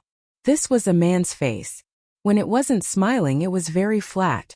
When it was smiling, there were many wrinkles. It was hard to tell if it was old or young, and it was also hard to tell if it was ugly or beautiful. After looking for a long time, he still couldn't make out what this thing was. Thus, he could only directly open his mouth and ask, "Who are you?" That face buried in the soil asked, "And who are you guys?" Xiao Yan replied, "A passing caravan." That face buried in the soil sighed and said, "Sigh. A passing caravan. I was once a passing caravan as well. However, that was already 50 or 60 years ago." When he said that, this scene became even stranger. This person had actually been buried under the soil of this abandoned ancient city for 50 or 60 years. Was that still a person? A merchant trembled with fear as he asked, Then why are you here?" That face buried in the soil coughed a few times. With a wrinkled face, he said, I was captured by the Half Moon Empire soldiers. I accidentally entered the city and was captured by them. They then buried me in the soil and turned me into fertilizer for these good moon grass. So these good moon grass were all grown using living people as fertilizer. No wonder it was so fat. Several merchants hurriedly threw the large amount of good moon grass in their hands onto the ground. They felt that what they had just done was no different from grabbing corpses. Xiao Yan also couldn't help but lower his head to look at the back of his hand. However, he heard Sanlang say, "There's no problem with that piece of herb." No wonder Sanlang had clearly searched this land but didn't pick those fat good moon grass. Most likely, when he saw this face buried in the soil just now, he guessed that these herbs were all grown using people as fertilizer. Thus, he directly ignored this thing and turned around to leave. It wasn't until he found a clean herb that had grown normally in a remote area that he applied it to him. Xiao Yan said, "Sanlang is very considerate. Thank you very much." Sanlang shook his head, his expression still calm. Ever since he had been stung by the scorpion-tail snake before entering Half Moon Ancient City, his attitude had always been like this. When the two of them had been together a few days ago, he had always called him older brother, but now he didn't even call him that. Aside from helping him take the drug and apply the medicine, Sanlang also seemed to be doing his best to avoid physical contact with him. This really made Xiao Yan feel extremely strange. He couldn't fathom Sanlang's attitude and felt a little uneasy. At this time, the face buried in the soil spoke again. "I haven't seen a living person for many years. You all stand over here and let me take a good look. Is that okay?" Everyone looked at each other and unanimously felt that it was better not to do as he said. After a while, seeing that no one responded, the face buried in the soil muttered, "What, you guys aren't willing? Sigh. What a pity." Xiao Yan turned his head and asked, "What's a pity?" The face buried in the soil said, "Ever since you all came in, there's something I've been very concerned about. I've always wanted to use my own eyes to confirm it before telling you. That's why I asked you all to stand over here and let me take a look. That's because I want to carefully look at all of you one by one." Xiao Yan asked, "What is it?" The face buried in the soil laughed strangely and said, "I said you guys don't have to be afraid. Among you there's a person I've seen 50 years ago." As soon as these words came out, everyone's hair suddenly stood on end. If there was a person that this face buried in the soil had seen 50 years ago, that person would be at least 60 or 70 years old by now. However, among the people here, the oldest one didn't look to be over 40. How was this possible? Unless that person wasn't a person. Xiao Yan's gaze swept across everyone's faces, starting from Zhao to Tiansheng. Slightly shocked, fearful, bewildered, and stupefied. Everyone's reactions were incomparably reasonable. If one had to say that someone's reaction didn't conform to common sense, then it could only be the completely unresponsive Sanlang. However, to this youngster, not having any reaction was probably the most normal reaction. He turned his head around and asked, "Who is this person you're talking about?"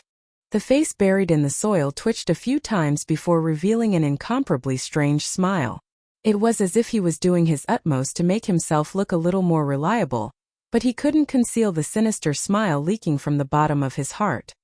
He mysteriously said, If you come a little closer, I'll tell you." When those words came out for the first time, Xiao Yan believed 80% of it. But after this sentence there was only 50% left. Who knew if this monster wasn't trying to trick people into coming closer before suddenly launching an attack? Chapter 24. The more he acted like this, the more Xiao Yan felt the danger. Everyone back off. Don't get close to it and don't pay attention to what it says. Everyone hurriedly listened to him and scattered in a panic.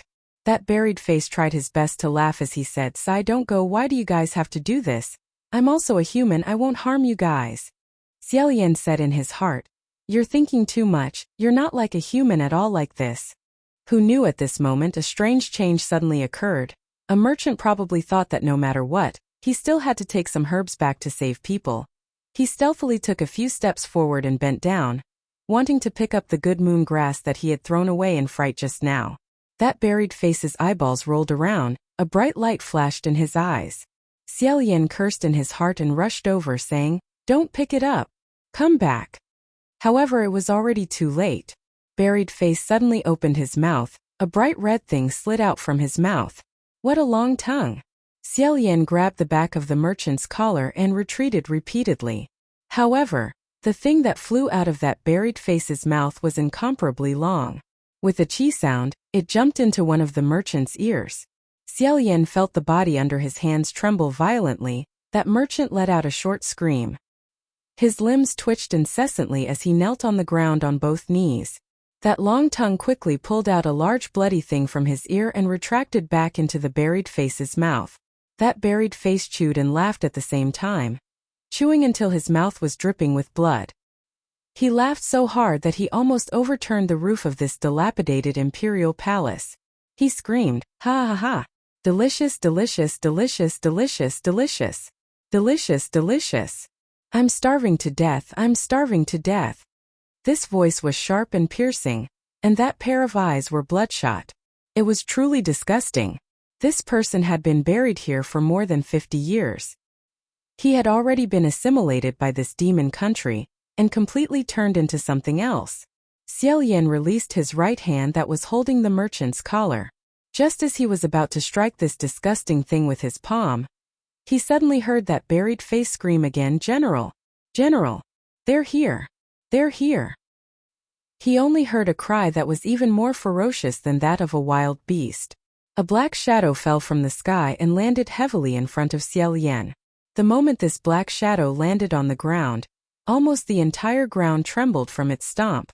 When he slowly stood up, everyone was shrouded in his huge shadow. This person was simply too big and tall. His face was as dark as iron, and his facial features were fierce and rough, like the face of a beast. Its chest and shoulders were covered in armor, and it was over 9 feet long. Rather than calling it a human, it would be more accurate to call it a giant wolf that walked upright. Behind him there were 1, 2, 3 more than 10 people jumping down from the roof of the palace. These people were all tall and strong with similar figures. They were all carrying a mace with sharp teeth on their shoulders, giving the illusion that a pack of wolves had turned into humans. After they landed, they surrounded the people in the garden like a circle of huge iron towers. Half-moon soldiers. These soldiers were emitting waves of black gas. Of course, they were no longer living people. Xiao Yan's entire body tensed up, Wuxia ready to strike. However, when the half-moon soldiers saw them, they didn't immediately rush forward to kill them. Instead, they let out earth-shattering laughter and shouted loudly in the language of the other races. Their pronunciation was very strange and tricky, and their tongues were twisted. It was the language of the half-moon kingdom. Although it had been 200 years and Xiao Yan had mostly forgotten the half-moon language, he had studied it with San Lang at the general's tomb just now. In addition, these soldiers' voices were like a great bell, and their words were crude and simple, so it wasn't hard to understand them. He heard all the half-moon soldiers call the first half-moon person general, interspersed in their conversation with words like, "Take him away and not kill him for now." He took a deep breath and said in a low voice, "Everyone, don't panic. These half-moon people won't kill anyone for now. They seem to be taking us to another place. Don't act rashly. I can't guarantee that we can beat them. Let's play it by ear." These soldiers looked extremely difficult to deal with. Each one of them had rough skin and thick flesh. Even with Wuxia in his hands, it would take a while to kill one. Dozens of them had come at once, so it wouldn't be easy to deal with. There were also a few ordinary people present, so he could only wait and see. Sanlang didn't say anything. The others didn't have any ideas to begin with. Even if they wanted to act rashly, they didn't know how, so they nodded with tears in their eyes. Only the buried face continued to scream, "General! General! Let me go. I've helped you keep the enemy. Let me go home. I want to go back." When he saw this group of half-moon soldiers, his expression was extremely agitated. He screamed and whimpered, and his words were mixed with some half-baked half-moon words. He must have randomly learned them during the 50 or 60 years he was here as fertilizer. The 9-foot-and-a-half-moon man who was addressed as General saw something writhing and screaming in the soil and seemed to find it disgusting. He swung his mace and several sharp spikes pierced through the head of the thing buried in the soil. The buried face screamed and lifted again. The spikes embedded themselves in the face of the buried face, uprooting him and bringing him out of the soil, fulfilling his wish to let me go. However, what broke out of the ground under the buried face's neck wasn't a human body at all. Instead, it was a pile of ghastly white bones. Several merchants cried out in fright when they saw this terrifying scene. Meanwhile, the buried face's head fell off from the spikes of the mace. His face was covered in blood, and when he saw his own body, he seemed to be scared stiff. He sucked in a breath of cold air and said, "What is this? What is this?" Xiao Yan reminded, "This is your body." It was obvious. This person had been buried in the desert for 50 or 60 years. His flesh and blood had long since transformed into nutrients for the good moon grass. All that was left of him was a skeleton. The buried face still refused to believe it. "How is this possible? My body isn't like this. This isn't my body." His voice was incomparably mournful. This scene was both terrifying and lamentable. Xiao Yan shook his head. Sanlang sneered and said, "Now you can't stand this body of yours? Then what was that thing that came out of your mouth just now? Do you think there's no problem?" The buried face immediately retorted, "What problem is there? It's just a little longer than an ordinary person's tongue." The corners of Sanlang's eyes were full of ridicule. Not bad. It's a little longer. Haha. The buried face said, "That's right. It's just a little longer. That's only because I've been eating flying insects and crawling insects for so many years. I've slowly stretched my tongue longer and longer to become like this." When he had first been buried in the ground, he might still have been alive. And in order to survive, he had tried his best to stretch out his tongue to eat those flying insects and crawling insects. Gradually, he was no longer human. His tongue grew longer and longer, and the food he ate also changed from flying insects and crawling insects to something even more frightening. But because he had been buried in the ground all this time, he hadn't been able to see what his body looked like for so many years. He simply couldn't accept it, nor was he willing to believe that he was no longer human. The buried face did his best to explain, "There are also people whose tongues are longer." Sanlang smiled. Looking at him, Xiao Yan felt an indescribable chill in his heart. This youth's smile really made one feel as if they were about to peel off the skin of another person's face. Sanlang said, "Do you think you're still human?" After being asked this question, the buried face seemed to feel a sense of crisis. He suddenly became irritated and said, "Of course I'm human. I'm human." As he shouted, he did his best to move his hands and feet that had already turned into white bones. He wanted to crawl on the ground. Perhaps it was because he had finally come out of the ground, but he felt sincerely happy. He laughed wildly and said, "I'm going back, I can go back. Ha ha ha ha ha. Crack." His laughter was too ear-piercing, and it finally annoyed the half-moon general. With a stomp, the buried face's skull instantly shattered, and his screams of "I'm human" could no longer be heard. After that general stomped on the annoying buried face, he shouted at the soldiers. A group of half-moon soldiers brandished their mace and roared at this group of people. Then they began to drive them out of the imperial palace. Xiao Yan walked at the very front, and Sanlang continued to follow behind him. Even when he was being escorted by a group of fiendish half-moon soldiers, this youth's pace was still neither fast nor slow. as if he was taking a stroll. Since just now, Xiaolian had been looking for an opportunity to talk to him. After walking for a while, he saw that the group of half-moon soldiers had started chatting with each other again and didn't pay much attention to them. Thus, he said in a low voice, "They call the leader of the half-moon general. I don't know what kind of general he is." Sure enough, when he asked, San Lang still answered. He said, "When the half-moon country was destroyed, there was only one general. His name, when translated into Chinese, is Kuemo." Xiaolian said, "Kuemo? This name was really strange." San Lang said, "Correct. It's said that because his body was weak when he was young, he was often bullied by others. He vowed to become stronger, so he used the stone millstone to train his strength. That's how he got his name." Xiaolian couldn't help but think to himself, that can also be called Dali. San Lang continued, "It's rumored that Kuemo was the bravest general in the history of the half-moon country. His body was 9 feet long, and he had extraordinary strength. He was the loyal supporter of the half-moon country's state preceptor." Xiaolian said, "Even after death? Right now, he wants to send us to where the state preceptor is?" San Lang said, "Maybe. If there were even more half-moon soldiers there, how would they escape? What about Nan Feng, who had lured the two away? Now that the good moon grass was in their hands, how were they supposed to deliver it to the poison people within 24 hours? Xiaolian pondered as he walked. He discovered that General Kuemo was taking them to an increasingly remote area. Finally, he brought them to the edge of the half-moon country before stopping. Xiaolian stopped and raised his head to look. An incomparably tall yellow wall stood in front of him like a giant. Their destination was actually the Sinner's Pit. Although he had lived near the half-moon country for a period of time, Xiaolian actually didn't often enter Half-Moon City. Of course, he had never approached this Sinner's Pit either. Looking at this Sinner's Pit up close, his heart inexplicably palpitated. There was a staircase on the outside of the yellow wall. As they slowly climbed up this simple and crude staircase, Xiaolian looked down and constantly observed with his naked eyes. Finally, he understood why his heart was palpitating. It wasn't because he thought that this place was used for torture, so he shuddered.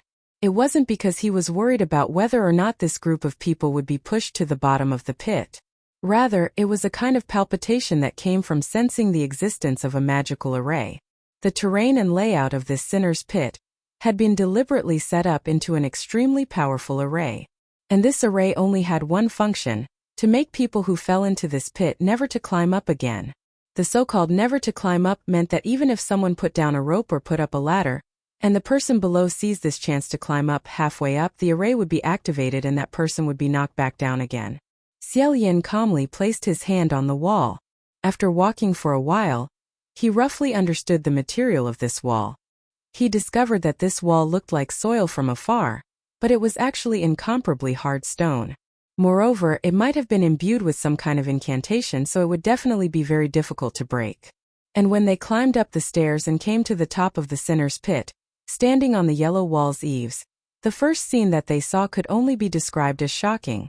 The entire Sinner's Pit was surrounded by 4 high walls. Each high wall was more than 30 feet long and more than 20 feet high. Each wall was about 4 feet thick, standing tall and awe-inspiring. In the middle of the 4 walls there was a huge square space.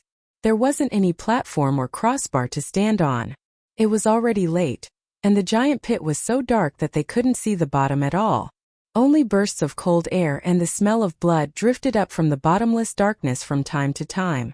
The crowd stepped on the eaves of the high walls without any guardrails and walked in the air dozens of feet above the ground. Few people dared to look down. And after walking for a while, they came across a long pole in front of them.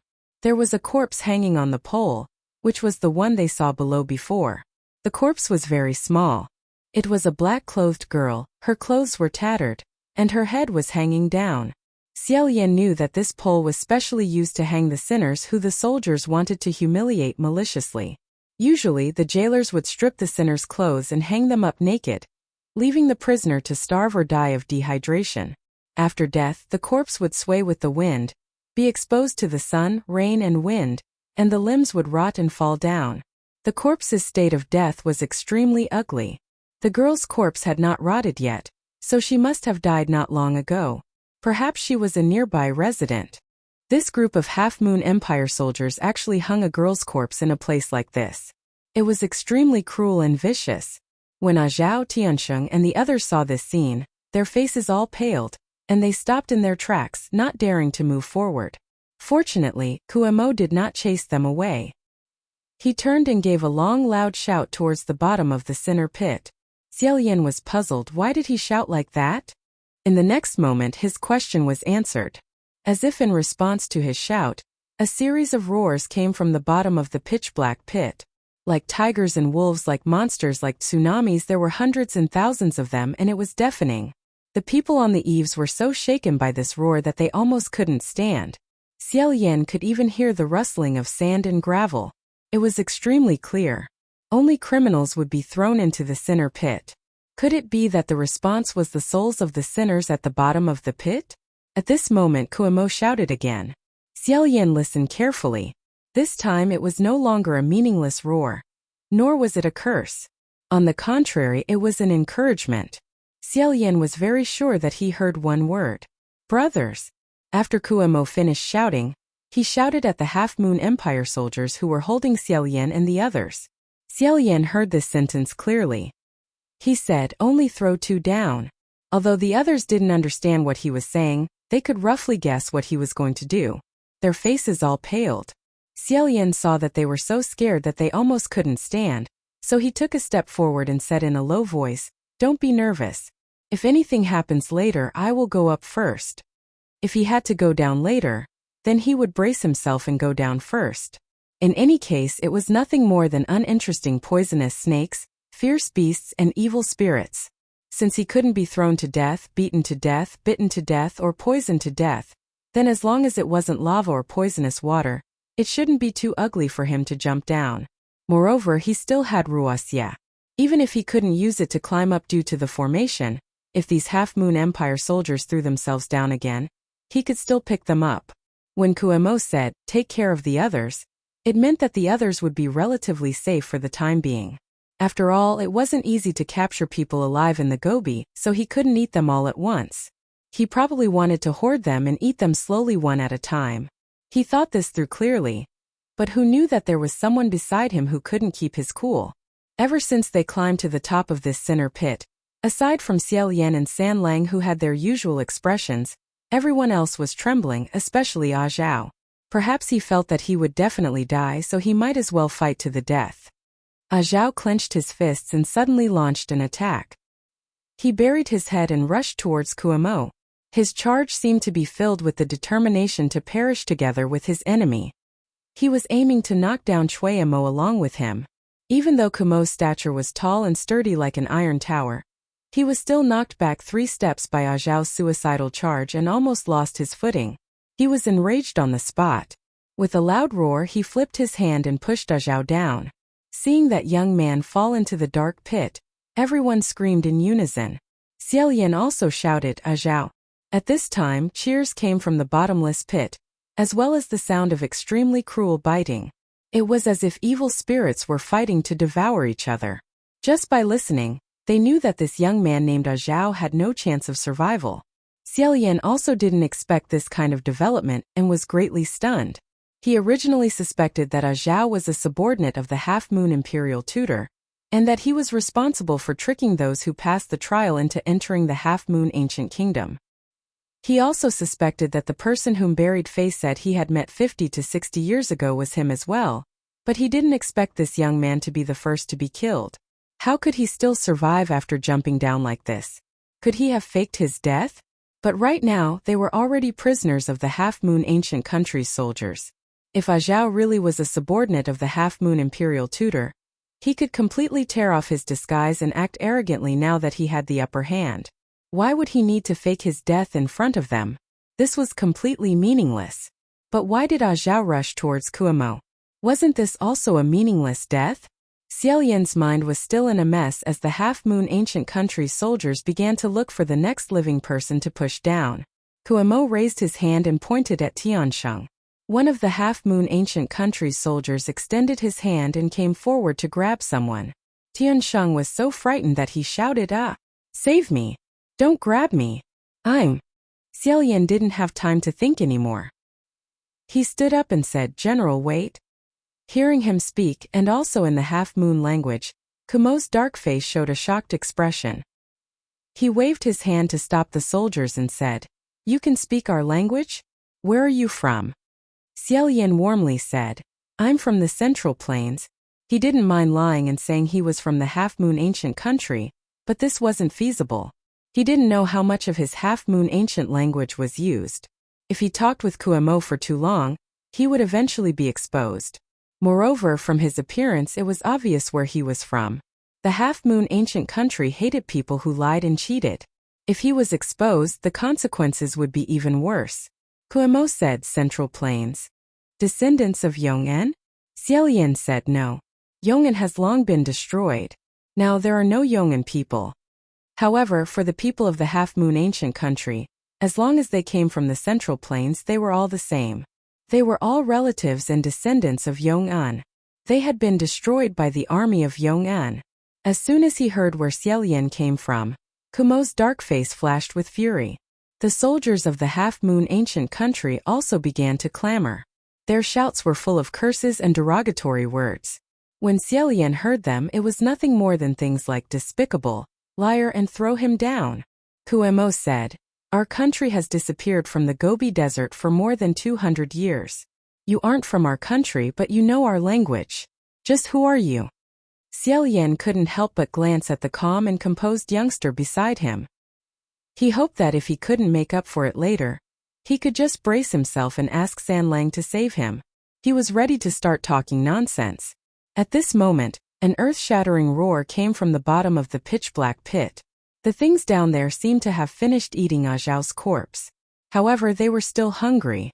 Together, they used this roar to convey their desire for fresh flesh and blood. Kumo waved his hand as if he was going to grab Tiansheng again. Xiao Yan then said, "General, I'll go first." Kumo had definitely never heard of anyone asking to go first. His eyes widened like copper bells as he asked in astonishment, "You go first? Why?" Of course, Xiao Yan couldn't truthfully answer that it was because he wasn't afraid. He chose a standard answer and said, "General, these are all innocent passing merchants. There are even children among them." When Kumo heard this, he sneered and said, "When your Yong'an army massacred our country, you didn't think that there were also many innocent merchants and children here. The destruction of the half-moon ancient country had already happened 200 years ago. By now, both sides had long since changed dynasties. However, they were people who had died a long time ago. Their hatred wouldn't fade with the change of dynasties." Kumo then said, "You're very suspicious. I want to ask you something. You can't go down. You'll embarrass other people." Then there was no other way. Xiao Yan was about to go all out and jump first as a sign of respect when he saw San Lang take a step forward. His heart skipped a beat as he turned his head around. That youth had his arms crossed. With a careless gaze, he thoughtfully sized up the bottomless pit of sinners. A bad premonition rose in Xiao Yan's heart. He said, "San Lang." Hearing him call out, San Lang turned his head around and faintly smiled. He said, "It's nothing." He took another step forward. His entire person was already standing in an extremely dangerous place. Xiao Yan's heart and eyelids jumped wildly. He said, "Wait, San Lang, don't move for now." High up in the sky, the hem of that youth's red clothes fiercely fluttered in the night wind. San Lang glanced at him and smiled. He said, "Don't be afraid." Xiao Yan said, "You come back first. If you come back, I won't be afraid." San Lang said, "Don't worry. I'll leave for a while.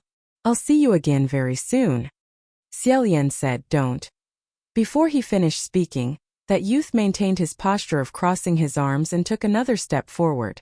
With a light leap, he instantly disappeared into the unfathomable darkness. The moment he jumped out, Wuxia flew out from Xiao Yan's wrist. Transforming into a white rainbow, it wanted to wrap around that youth's figure. However, the speed of the fall was too fast. That white silk didn't even manage to catch a corner of the youth's clothes before it dimly retracted. Xiao Yan suddenly knelt on top of the high wall and shouted down, "San Lang!" There was no longer any sound. After that youth jumped down, there was no sound at all. Beside him, on top of the high wall, Many of the Half-Moon Empire soldiers shouted at each other. They were all extremely shocked. What was going on today? In the past, they had to grab and throw him down before they could throw him down. Today, they were taking turns to jump down. If they weren't allowed to jump, they would jump down themselves? That General Kuemo shouted for them to calm down. When Xiaoyan saw that Ruoxi didn't manage to catch Sanlang, he didn't have time to think. He put it away and jumped down into the sinner's pit. Unexpectedly, when his body was already in midair, the back of his clothes suddenly tightened and he was suspended in midair. Xiaoyan turned his head to look. It turned out that General Kuemo had seen him jump down as well, so he stretched out his long arm and caught him, not letting him fall down. Xiaoyan thought to himself, "It's fine if you want to come, but it's better if we go down together." With a thought, Ruoxi was like a white snake. It swiftly coiled around General Kumo's arm and climbed up. With a shwa shwa shwa sound, it wrapped around his entire body. When General Kuemo saw that this white silk was strange and unfathomable, as if it had a spirit, the black veins on his forehead bulged and the muscles on his body instantly swelled up several times. It was as if he wanted to forcibly break apart Ruoxi who was binding him. Xiaoyan was in a deadlock with General Kuemo when suddenly, he noticed something extremely strange from the corner of his eye. The corpse hanging on the long pole suddenly moved and slightly raised its head. The group of Half-Moon Empire soldiers also noticed that the corpse had moved. One after another, they loudly shouted and brandished their mace towards the corpse. After that black-clothed girl moved, it was unknown how she untied the rope that was hanging her, but she suddenly jumped down from the pole and quickly rushed over. She was like a black wind blowing past the eaves of a high wall. Both fast and evil, the soldiers were instantly blown away by this evil wind and fell down the high wall while screaming. Seeing his soldiers being swept down and falling into the sinner's pit, Kuemo furiously cursed.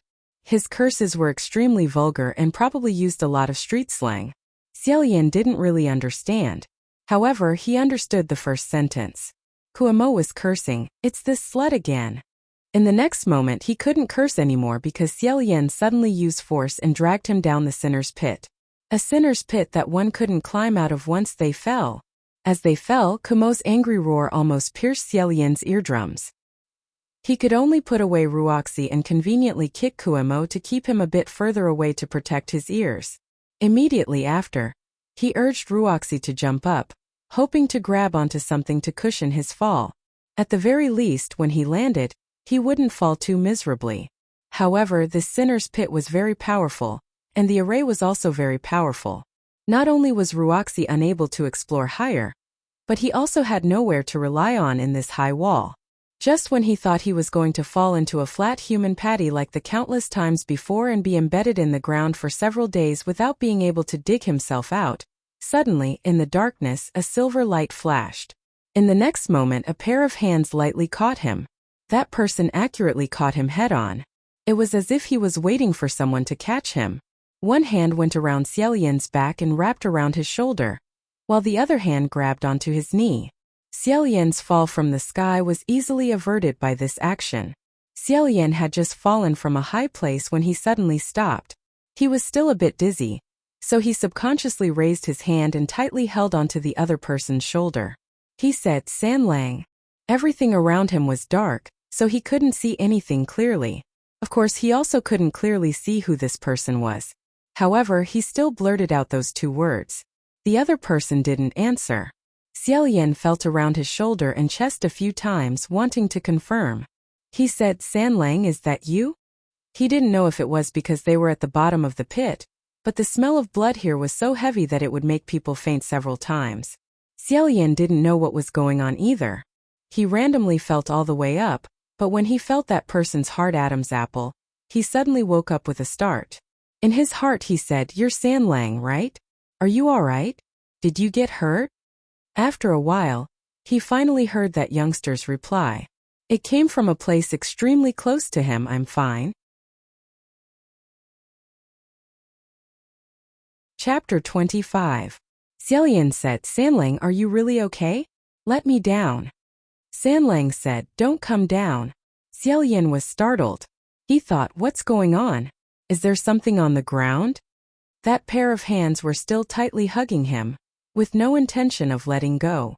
Xiao Yan wanted to raise his hand and gently push Sanlang's chest.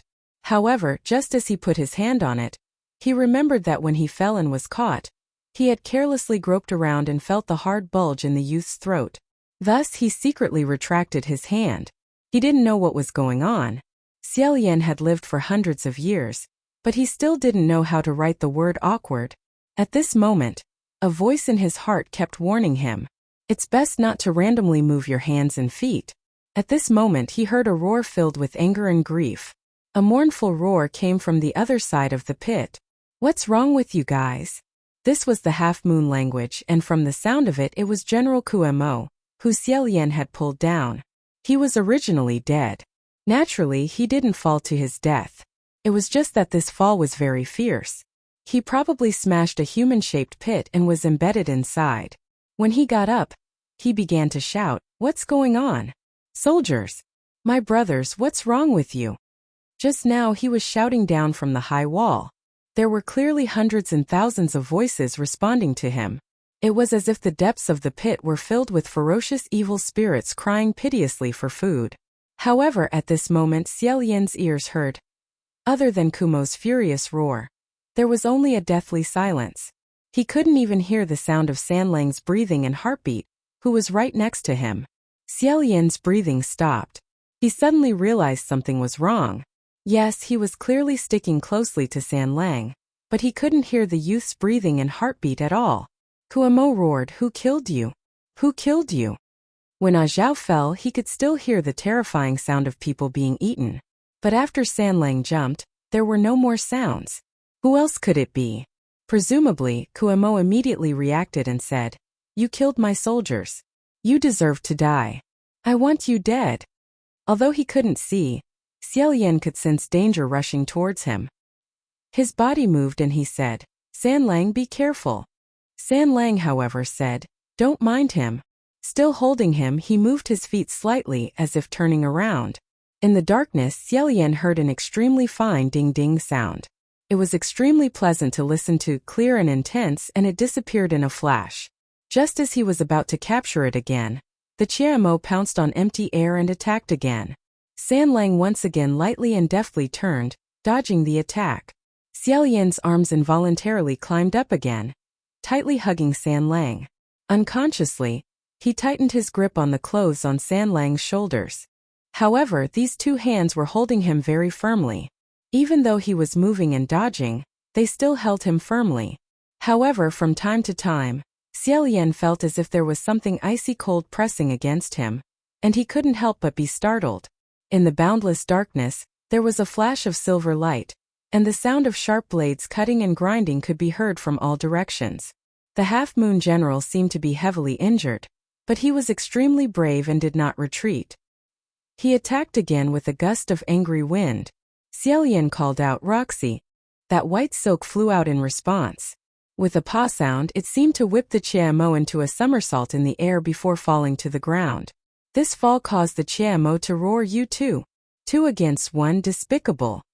Xiao Yan thought to himself, "You're already going to kill us, so why do you care about 2 against a few or 2 against 1?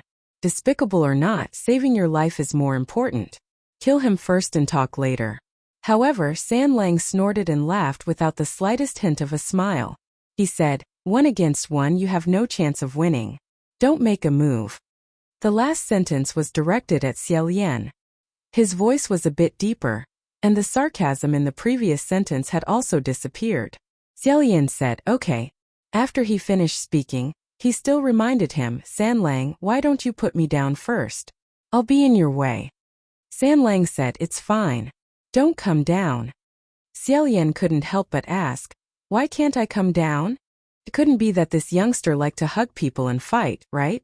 Was there a need to do this even if he was looking down on his opponent? That youngster's reply was only one word: dirty. Xiao Yan had never imagined that he would actually give such a reason, and that he would even say it so seriously. It was a little funny but also a little strange that was hard to describe. He only felt his chest inexplicably heat up. He said, "You can't keep hugging me like this, right?" Sanlang said, "That's not necessarily impossible." Xiao Yan had only asked that question as a joke, But San Lang's answer didn't have any intention of joking at all. Xiao Yan didn't know what to say next.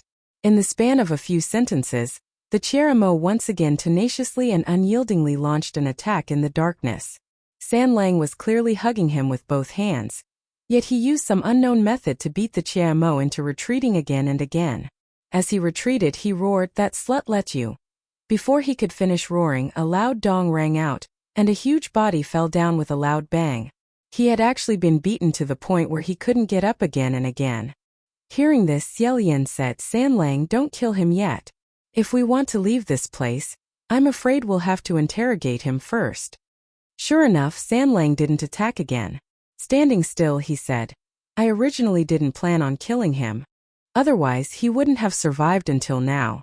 The bottom of the sinner's pit once again sunk into a deathly silence. After a moment of silence, Xiao Yan said, "San Lang, did you do all this down there?" Even if nothing could be seen clearly in the darkness, the overwhelming stench of blood and murderous aura, as well as Chiamo's previous frenzied state of grief and anger, had already clearly outlined what had happened down there. After a moment of silence, Xiao Yan finally heard San Lang's answer. He said yes. It was an expected answer. After a long while, Xiao Yan sighed and said, "How do I say this?" He pondered for a moment and finally, in a sincere and heartfelt tone, he said, "San Lang, the next time you see a pit like this, don't randomly jump in. I can't even stop you.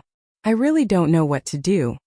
As if he hadn't expected Xiao Yan to say this, San Lang seemed to choke for a moment. When he opened his mouth again, his tone was a bit strange as he said, "You're not going to ask anything else?" Xiao Yan said, "What else do you want me to ask?" San Lang said, "For example, am I human?" Xiao Yan rubbed the space between his eyebrows and said, "About this, I don't think there's a need to ask." San Lang said, "Achem? There's no need?" Xiao Yan said, "Is there a need? Whether you're human or not, it doesn't really matter." San Lang said, "Oh." Xiao Yan crossed his arms in the crook of his arms and said, "When making friends with people, it depends on whether or not they hit it off, and how compatible they are. It doesn't depend on identity. If I like you, even if you're a beggar, I'll still like you. If I hate you, even if you're an emperor, I'll still hate you. Shouldn't it be like this?"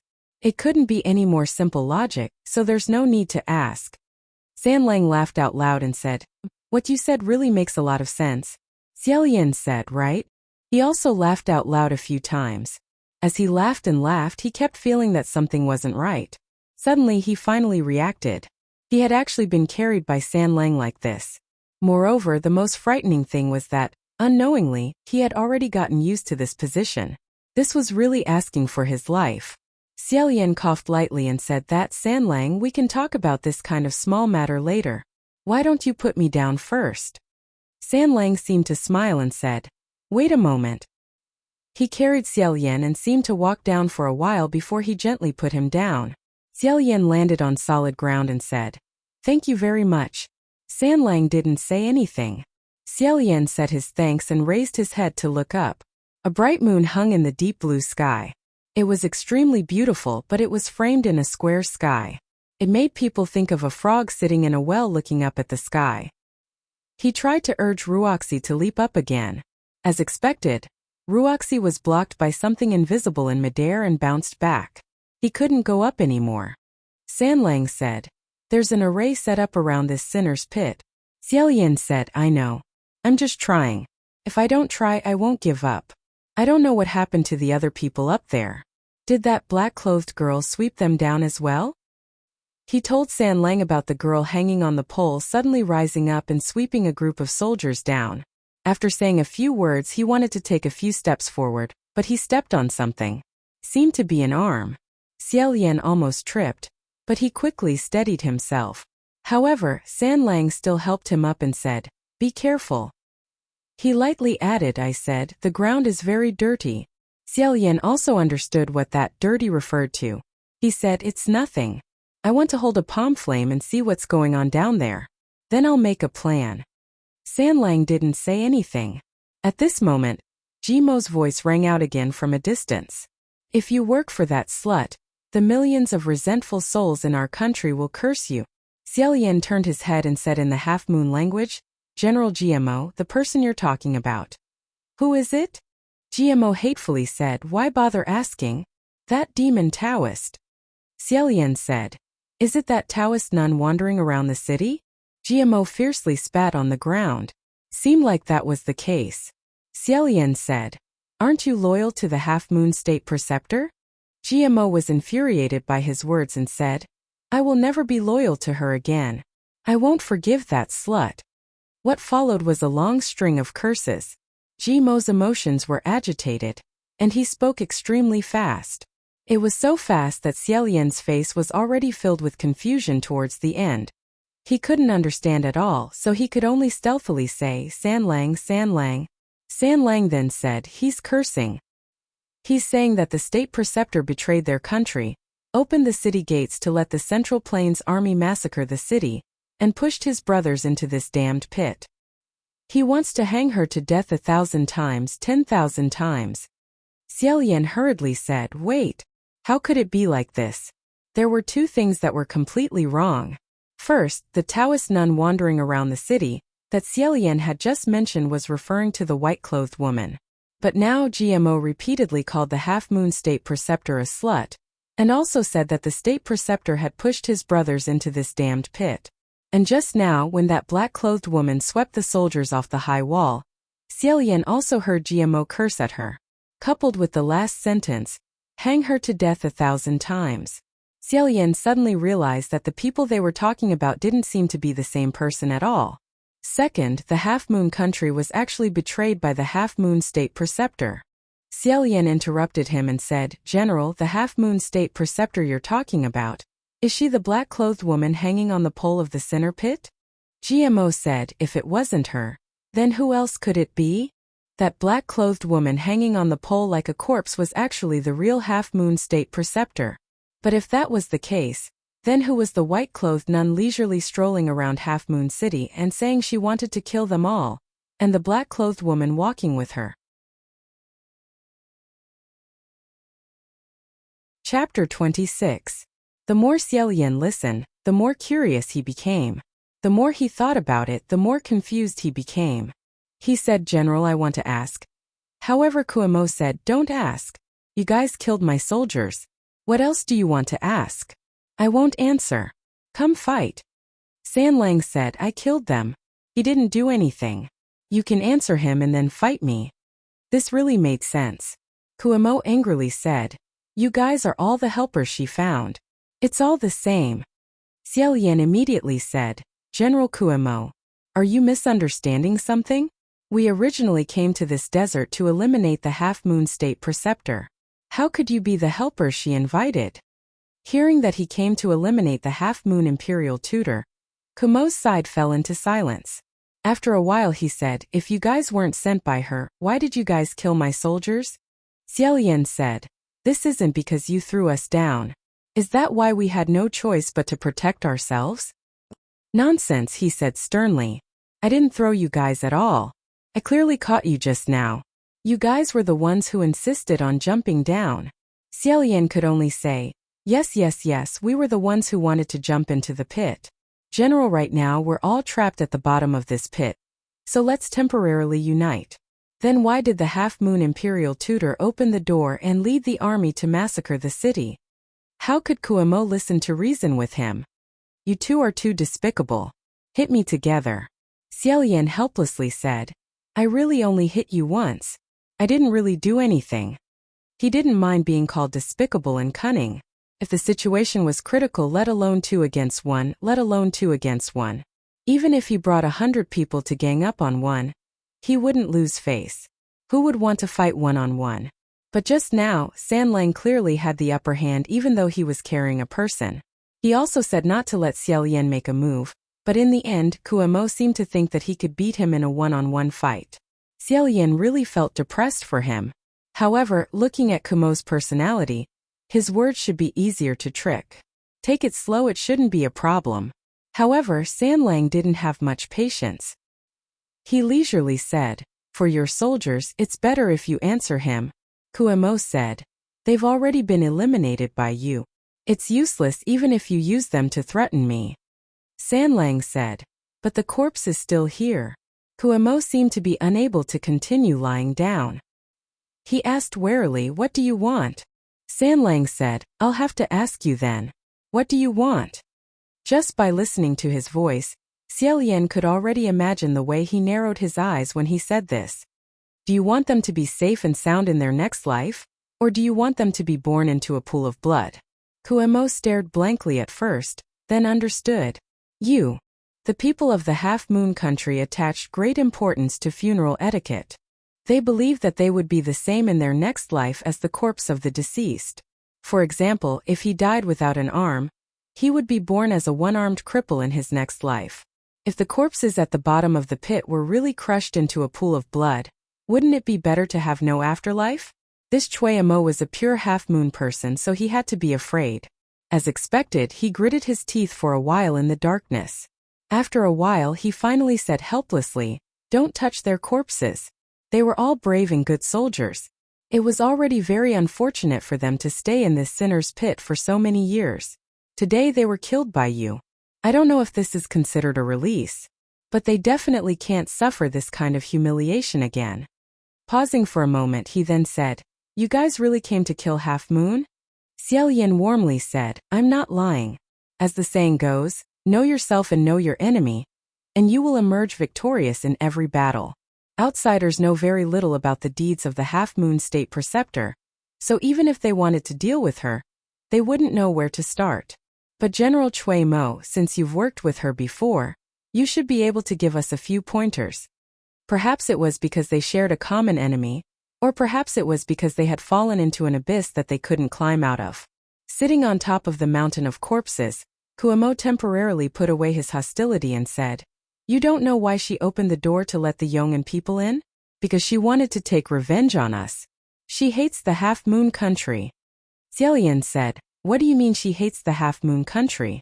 Isn't the Half-Moon State Preceptor a Half-Moon person?" Kuemo said, "Yes, but not completely. She's a mixed blood, and half of her is from the Yong'an people." As it turned out, that Half-Moon State Preceptor was the child of a woman from the Half-Moon Country and a man from Yong'an. In this border area, the citizens of the two countries loathed each other. This strange couple had an extremely difficult life. After a few years, the man from the Central Plains couldn't bear this kind of life anymore. He left the border and returned to the rich and peaceful Yong'an. Although the two of them had agreed to part ways, not long after, the woman from the Half-Moon Country also passed away due to a depressed heart. They left behind a 6 or 7-year-old daughter. With no one to take care of her, she grew up starving and hungry. The couple received supercilious looks from others, and the offspring they gave birth to also received supercilious looks from others. The people from the Half-Moon Country all had tall statures. Both men and women were strong and lively. But because this girl was a mixed blood of a different race, she appeared extremely thin and weak among the group of children from the Half-Moon Country. As a result, she was often bullied since childhood. Gradually, her personality became more and more gloomy and eccentric. The children from the Half-Moon Country didn't play with her, but some of the children from Yong'an were still willing to pay attention to her. When this mixed-blood girl was in her teens, there was a riot at the border. The armies of both sides fought. Many people died in this battle. After that, the mixed-blood girl disappeared. She originally didn't have any relatives or friends in the Half-Moon Country. Even after disappearing for a few years, no one asked about her. However, the next time she appeared, the situation was completely different.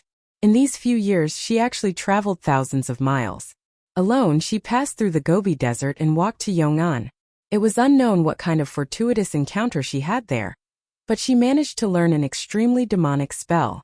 Not only that, she could also control the poisonous creature that the people of the Half-Moon Country feared the most, the scorpion-tailed snake. Seeing her return, besides sighing in admiration, there were also some people from the Half-Moon Country who felt fear. That was because this girl's personality hadn't changed at all. She was still gloomy and eccentric. In the past, many people from the Half-Moon Country had bullied her. Now, she had entered the imperial palace and even became a mage with an extremely high status. If one day she wanted to retaliate against them, wouldn't that mean that she would cause trouble for them? Xiaolian said, "I'm afraid that there will be many people from the Half-Moon Country who will speak ill of her." Kuemo snorted and said, "Not only will they speak ill of her, They will directly go to the imperial palace and speak to the king. They will say that she is an envoy sent by the vicious scorpion-tail snake to harm the half-moon country, and should be hanged. However, none of them succeeded. Xiaolian guessed. Did she take the initiative to hang these people first?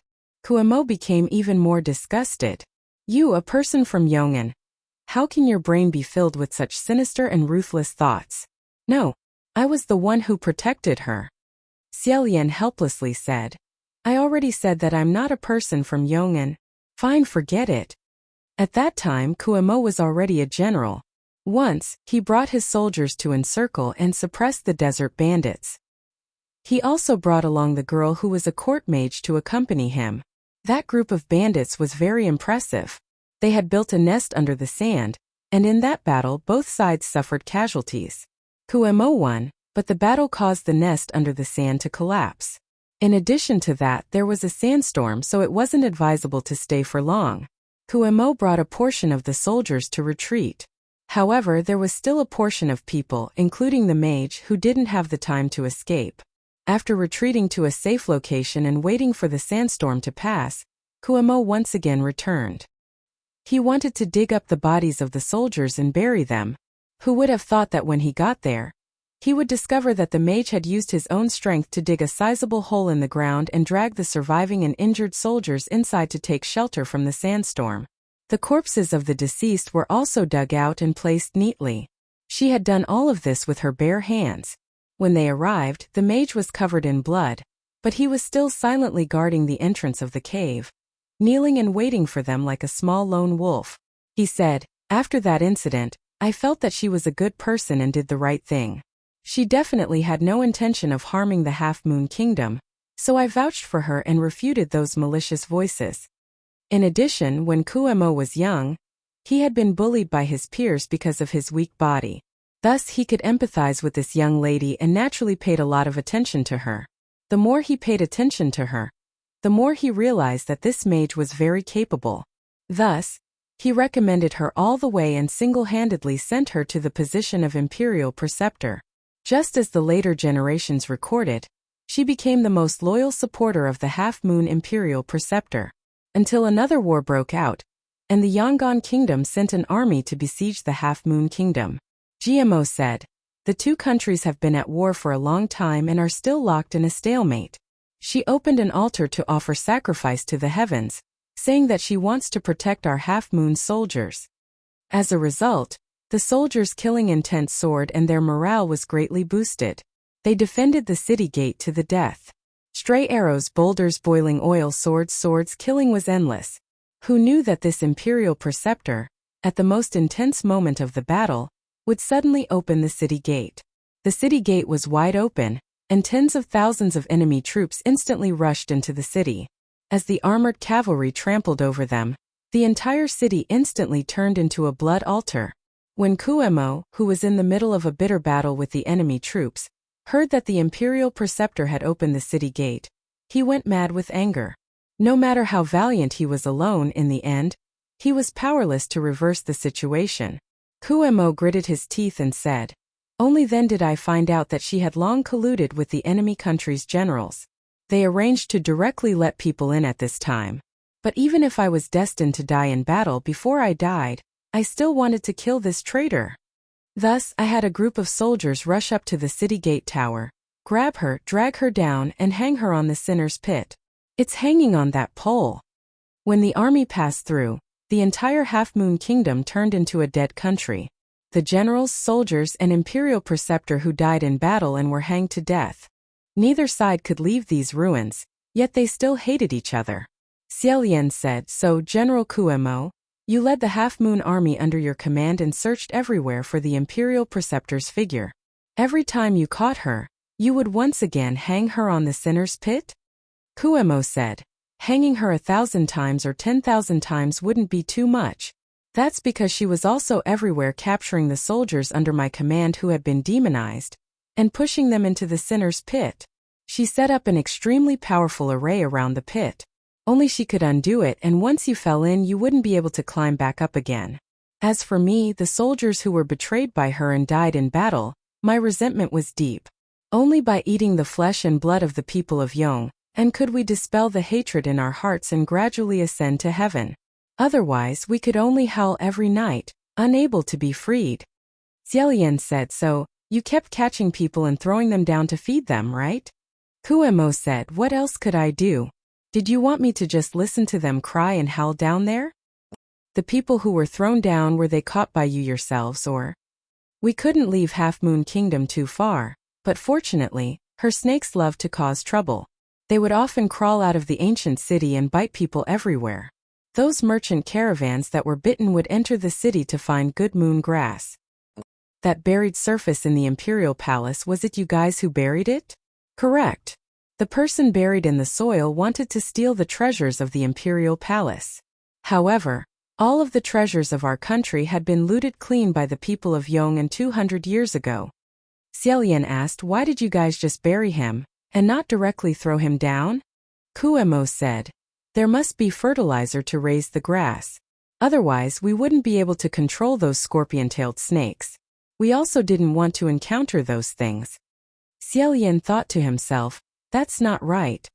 Since Kumo's side would consciously plant good moon grass, and even use living people as fertilizer to raise it, it was clear that even if they were no longer human, their fear towards the scorpion-tailed snakes hadn't diminished in the slightest.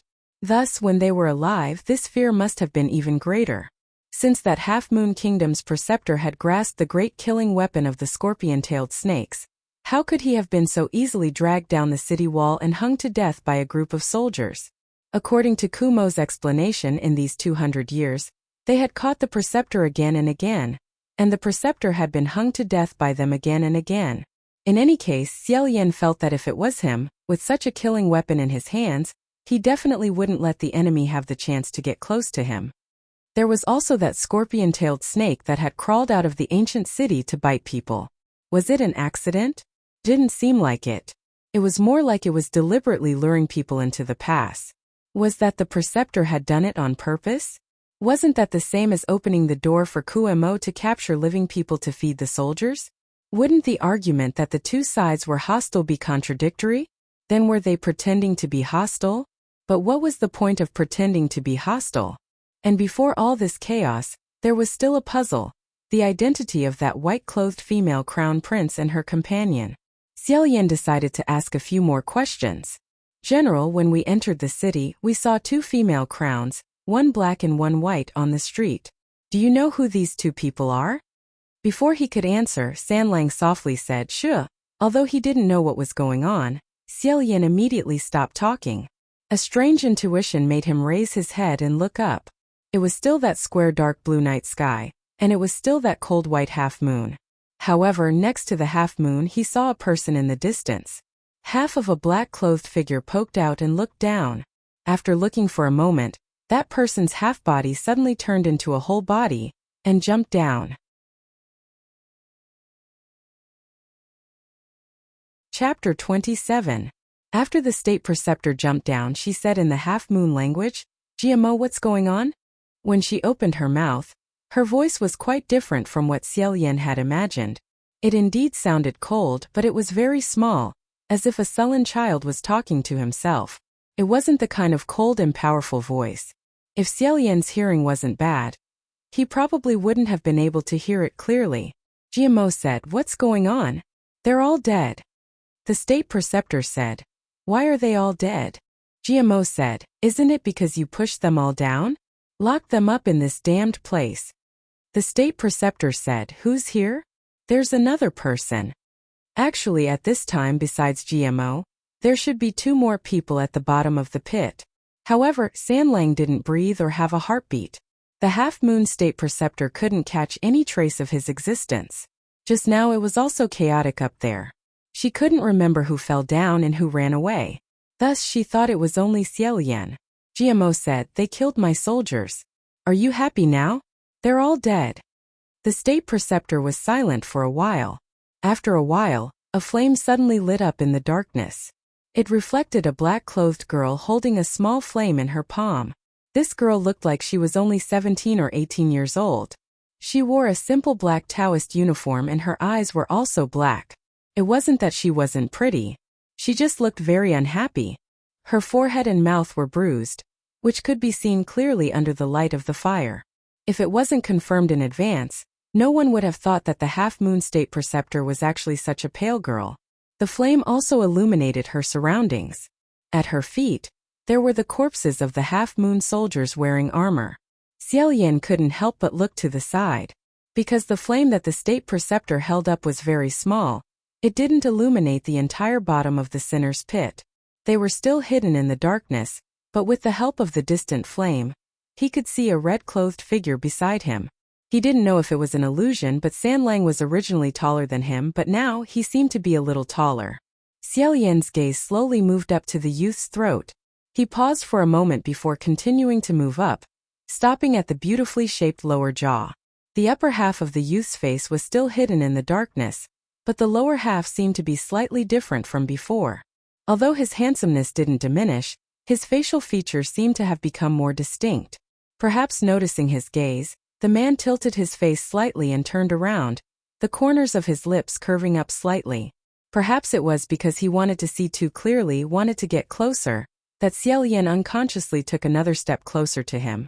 At this time a loud shout could be heard from the distance. It seemed like he had personally witnessed this tragic scene and was greatly stimulated. Xiaoyan suddenly woke up with a start and turned his head around. He saw Kuemo hugging his head, while that imperial preceptor heard him yell, yet there was no joy nor sorrow. He only nodded and said, "All right." Kuemo was in the midst of grieving, and when he heard this, he flew into a rage. "What's good about it? What do you mean?" The imperial advisor said, "Good means that we are finally free." She turned to Xiaoyan in the darkness and asked, "Did you guys kill him?" Xiaoyan replied, "This was an accident." "What kind of nonsense are you spouting?" Xiaoyan braced himself and said, "Life is full of surprises." The imperial advisor glanced at him, unable to see his expression. She then asked, "Who are you guys?" This sentence was actually spoken in very standard Chinese, and it wasn't in a questioning tone. Xiaoyan said, "I'm a heavenly official from the heavenly court. This is my friend." Kuemo didn't understand, but he could tell that they weren't quarreling. He vigilantly asked, "What are you guys talking about?" The imperial advisor's gaze slowly swept past Xiaoyan, stopping on Sanlang for a moment. She then retracted her gaze and said, "No heavenly official has ever come here before. I thought you guys had long since left this place." Xiaoyan originally thought that he would have to fight with this imperial advisor for the half-moon, but who knew that she actually had no fighting spirit at all. She then asked, "Are you guys going out or not?" Xiaoyan replied, "Of course I want to go out. But there's an array set up all around here, so there's no way out." When that imperial advisor heard this, she walked in front of a high wall in the sinner's pit. She stretched out her hand and straightforwardly slapped the wall. Turning her head around, she said, "I've undone the array. You guys can go." This was too easy to talk to. Xiaoyan already didn't know what to say. Right at this moment, a person's voice came from above, calling out from afar, "Hey, is there anyone down there? If there isn't, I'm leaving." It was Fu Yao's voice.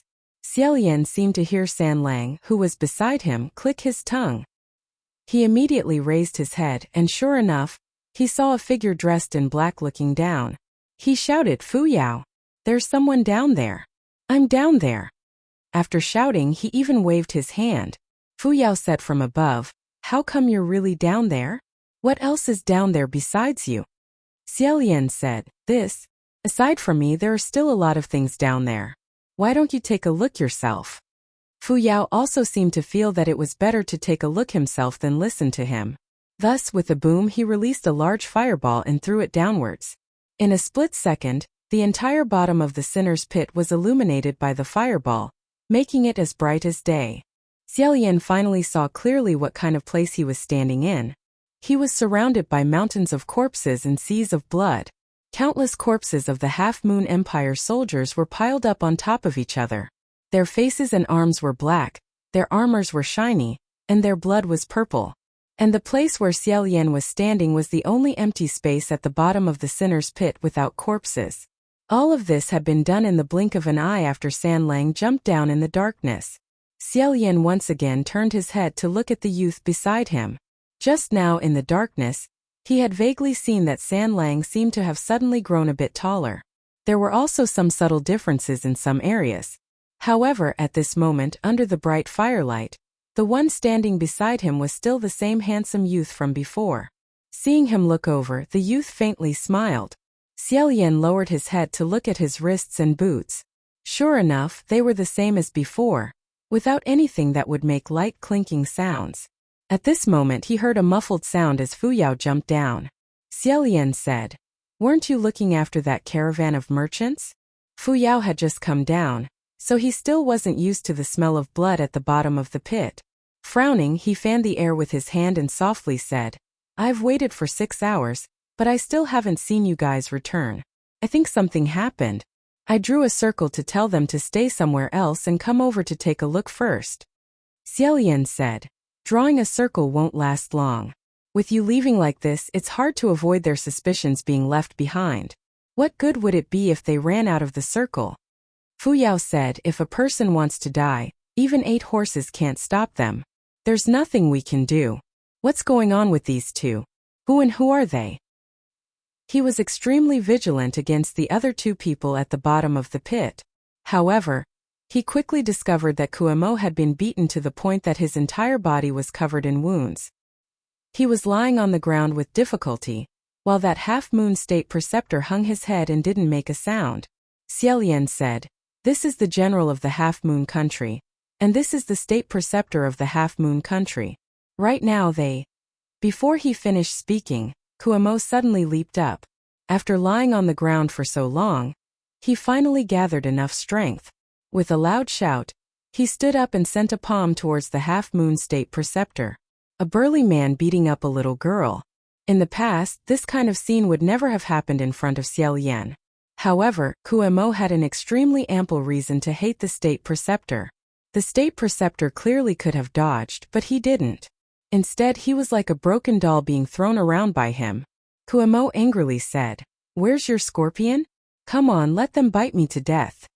Quick, give me a release too." The state preceptor gloomily said, "Kuemo, my snake doesn't listen to me anymore." Kuemo spat, "Why doesn't it bite you to death?" The state preceptor said in a low voice, "I'm sorry." Kuemo said, "Do you really hate us that much?" The state preceptor shook his head. Kuemo became even angrier and said, "You really want to anger me to death. You don't even hate us, so why did you betray us? You shameful spy, traitor, traitorous thing." Fu Yao saw that they were beating more and more fiercely. Moreover, it was a one-sided beating. He frowned and said, "Hey, what are they saying? Should we go up and stop them?" Xiao Yan really couldn't stand watching anymore. He stepped forward and grabbed Kuemo, saying, General, I think it would be better for you to tell us who that Yong'an thief is." Suddenly, that state preceptor grabbed his wrist. This grab was abrupt and the grip was dead tight. At first, Xiao Yan's heart sank. He thought that she was going to take the opportunity to plot against him.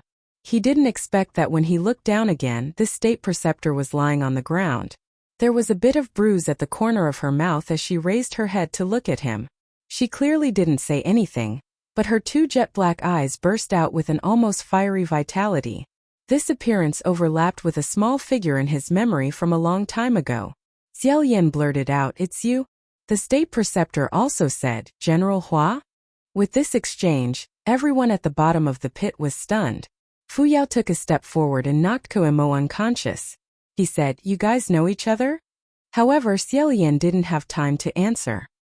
He squatted down, grabbed the state preceptor's shoulder, and carefully looked at her face.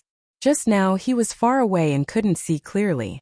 In addition, this young girl's appearance had also changed as she grew up. Moreover, more than 200 years had passed. For various reasons, he didn't recognize her at first glance.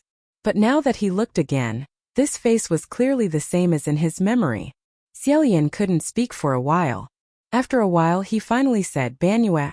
The state preceptor suddenly grabbed his sleeve. Surprisingly, she seemed a little excited as she said, "It's me. General Hua, you still remember me?" Xiao Yan said, "Of course I remember you. But—" He stared at this young girl for a moment and sighed. "Oh, but how did you end up like this?" Hearing him say this, The state preceptor's eyes suddenly overflowed with a few traces of pain. She said in a low voice, "I'm sorry, Lieutenant. I messed up." This was a general and a lieutenant. How could the bystanders not hear it? Fu Yao was slightly stunned. "Lieutenant? General? You? How could it be like this?" "Then what's the general's grave?" Xiao Yan nodded and said, "My grave." Fu Yao said, "Didn't you say that 200 years ago, you came here to collect trash?" Xiao Yan said, "This is a long story. Originally, that was indeed my plan. It was said that one day 200 years ago, for some reason, Xiao Yan couldn't continue living in the east. Thus he decided to avoid the limelight. He planned to pass through the Qinling Mountains and go to the south to make a new world of collecting trash. Thus he took the compass and walked towards the south. Along the way he felt depressed. Why did he feel that the scenery on the road wasn't right? It should have been lush with trees and densely populated. So why did it become more and more desolate? Although he was puzzled, he still persevered and walked until he arrived at the Gobi Desert. When the wind blew, he ate a mouthful of sand. Only then did he realize that the compass he was holding had long been broken. The directions he had been pointed in were all wrong. Even if he was pointing in the wrong direction, he couldn't do anything about it. With the thought of, since I'm already here, I might as well take a look at the scenery of the desert, Xiao Yan continued to walk forward. However, he temporarily changed his destination to the northwest. Finally, he arrived at the border and temporarily stayed near the half-moon country. Xiao Yan said, "At first, I was indeed just collecting trash in the vicinity. However, the border was in frequent turmoil and deserters were often seen. Thus, the army would randomly arrest people to make up the numbers." San Lang said, "And you were forcibly arrested?" Xiao Yan said, "I was arrested. But in any case, whatever I did was the same. Being a soldier was fine. Afterwards, I drove away a few bandits. I don't know how I became a lieutenant. Even those who gave me face would call me general." Fu Yao asked doubtfully, "But why did she call you General Hua? It's not like your surname is Hua." Xiao Yan waved his hand and said, "Don't worry about that. At that time, I casually came up with a fake name. I think I was called Wuxia." When he heard this name, San Lang's expression slightly changed. The corner of his mouth seemed to curl up. Xiao Yan didn't notice and continued, "There were many battles at the border. There were many orphans. When I was free, I would occasionally play with them. One of them was called Half Moon. When there were bandits, Xiao Yan was definitely the bravest soldier. No one dared to block his path. They didn't even dare to stand beside him. But when there were no bandits, it seemed like anyone could order him around. One day, he found a sand wall to light a fire and used his helmet to cook. As he cooked, the smell drifted out, angering a few soldiers who came over and kicked over the thing he was cooking. Xiao Yan's heart ached as he went to pick up his helmet. When he turned around, he saw a child with disheveled hair and a dirty face squatting behind him. The child didn't care about burning his hands as he picked up the thing that had fallen to the ground and ate it. Xiao Yan was stunned. "Don't. Wait. Little friend, you." Sure enough, after the child ate a few pieces of the thing he picked up from the ground, she began to retch and cry loudly. This scared Xiao Yan so much that he carried her and madly ran for a while. Only after a while did he finally get rid of the thing she had eaten. Once he was done, he squatted on the ground and wiped his sweat. "Are you all right, little friend? I'm sorry, but you must never tell your parents about this. Next time, don't randomly pick up the things on the ground to eat." "Wait, what are you doing again?" The child's eyes were filled with tears as she went to pick up the food again. Unexpectedly, she still wanted to eat it. Only when Xiao Yan grabbed her did he realize that the child's stomach was really close to sticking to her back. When a person was this hungry, they would eat anything. Even if they cried, they would still eat it. Xiao Yan had no choice but to go back and take the last of his dry rations for her. Later on, he would often see this child peeping at him in the dark nearby. In his memory, that child named Half Moon always had a very unhappy expression.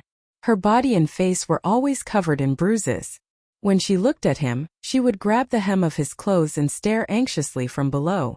Because she was ostracized by the other Half Moon children, other than Xiao Yan, only a youth from Yong'an who lived at the border would occasionally pay attention to her. As a result, she would follow behind these two people all day long. She rarely opened her mouth, but she could speak Chinese. As a result, Xiaolian had never been able to figure out where she was from. In any case, when he saw a child walking around without anyone to care about her, he would just randomly bring her along. When he was free, he would teach her how to sing and wrestle. Occasionally, he would perform something like breaking a boulder on her chest. Their relationship wasn't bad.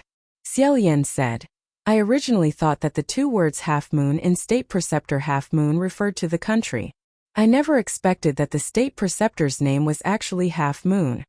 Fu Yao asked what happened after that? Xiaolian said, after that. It was more or less the same as what was written on the general's tombstone tablet. After a moment of silence, Sanlang said, the stone tablet said that you died. When he mentioned that stone tablet, Xiaolian felt very gloomy. Shouldn't normal inscriptions sing praises and do their utmost to beautify the commemorator? Demoting and demoting again and again until there was nothing left to demote was one thing. But how could they seriously write down how he died in such a shameful way? When he was sheltering from the wind, he read this paragraph. He simply couldn't look straight at it. If it weren't for Sanlang, who could read the half-moon language and was also watching from the side, he would have pretended that the part about how he died wasn't written on the stone tablet. Even he himself had spat when he saw this thing, so how could he blame others for also wanting to laugh when they saw it? When people came to his memorial tomb to shelter from the wind and sand, and when they saw his deeds on the stone tablet, they even wanted to comment on it and laugh heartily. He even felt embarrassed to ask everyone not to laugh. This really made him feel a bit gloomy. Xiaolian felt as if the space between his eyebrows was about to turn red. He said, that, of course I didn't die. I pretended to be dead. Fu Yao's face was filled with disbelief. Xiaolian explained, my feet were stepped on too many times so I couldn't get up at all. If I didn't pretend to be dead, I had no choice.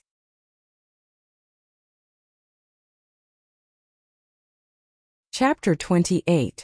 Xiaolian said, I really don't remember. Although he couldn't be killed 100 times, he still couldn't stand this kind of chopping method. On the spot, he thought, I can't go on like this. He made a prompt decision and laid on the ground, pretending to be dead. As a result, he was stepped on until he fainted. When he woke up, he choked on water because the battlefield was being cleaned up after the battle. The corpses were thrown into the river. Xiaolian followed the river. Like a pile of trash, he was washed back into Yong'an country. After that, he recuperated for 3 or 4 years. He picked up an unbroken compass and set off again. Finally, he arrived at his original destination, the south, as he wished. He didn't pay much attention to the matters of the half-moon country. Half-moon whispered, I'm sorry. Fu Yao frowned. Why did she keep saying sorry to you? Sanlang suddenly said. Kuemo said that half-moon state preceptor went to the Central Plains after a riot. Did this riot have anything to do with you? After his reminder, he recalled the contents of the stone tablet. Xiaolian vaguely remembered something and said, it seems. Half-moon said it was to save me. Everyone looked at her. She whispered, General Hua was trampled to save me. Xiaolian instantly recalled the feeling of being trampled by 1,000 people. He couldn't help but hug his arms. Seeing the other 2 people staring at him, he hurriedly stopped. He wasn't trampled, he really wasn't trampled. Fu Yao didn't know why he wasn't pleased. He said in a strange tone, oh, you really sacrificed yourself for others. Xiaolian waved his hand. I don't dare. It seems that I originally just wanted to grab the child and run away. Who knew that I wouldn't be able to retreat in time? When I turned around, I bumped into the 2 sides fighting. Fu Yao said, if that's the case, how can you not even remember this kind of thing? Xiaolian said, don't you see that I'm already several hundred years old? A lot of things can happen in 1 year. In 10 years, a person can change completely, let alone after so many years. It was impossible for him to remember everything clearly. Moreover, there are many things that are better forgotten. Rather than remembering that hundreds of years ago, you were chopped 100 times and stepped on 100 times, wouldn't it be better to remember that you ate a delicious meat bun yesterday? Half-moon said, I'm sorry. Xiaolian sighed and said, Hanyue, saving you was my own choice, you didn't do anything wrong. If you want to apologize, perhaps you should say it to someone else. Half Moon was startled. He lowered his head in silence. Xiaolian continued, but maybe it's because my impression of you is still stuck at 200 years ago. I always feel that you're not the kind of child who would scheme for revenge and betray others. Are you willing to tell me what's going on? Why did you open the city gate? Half Moon thought about it, shook her head, and continued to stay silent. Xiaolian asked, then why did you release the snake to bite people? This time Half Moon said, I didn't release the snake. Xiaolian was startled and asked, what? Half Moon said, I didn't release the snake, it ran away on its own. Somehow they don't listen to me anymore. Fu Yao revealed an impatient look when he heard this. Half Moon said, General Hua, I am not lying. Before Xiaolian could say anything, Fu Yao bluntly said, who doesn't say that after being captured? Even if you say you didn't do it on purpose, it's useless. I've heard these words many times. Those people who pass were indeed bitten by your snake. Stretch out your hands, we're going to take them away. Half Moon closed her mouth and sure enough she stretched out her hands. Fu Yao immediately took out a binding immortal rope from his sleeves, binding her and Kuemo.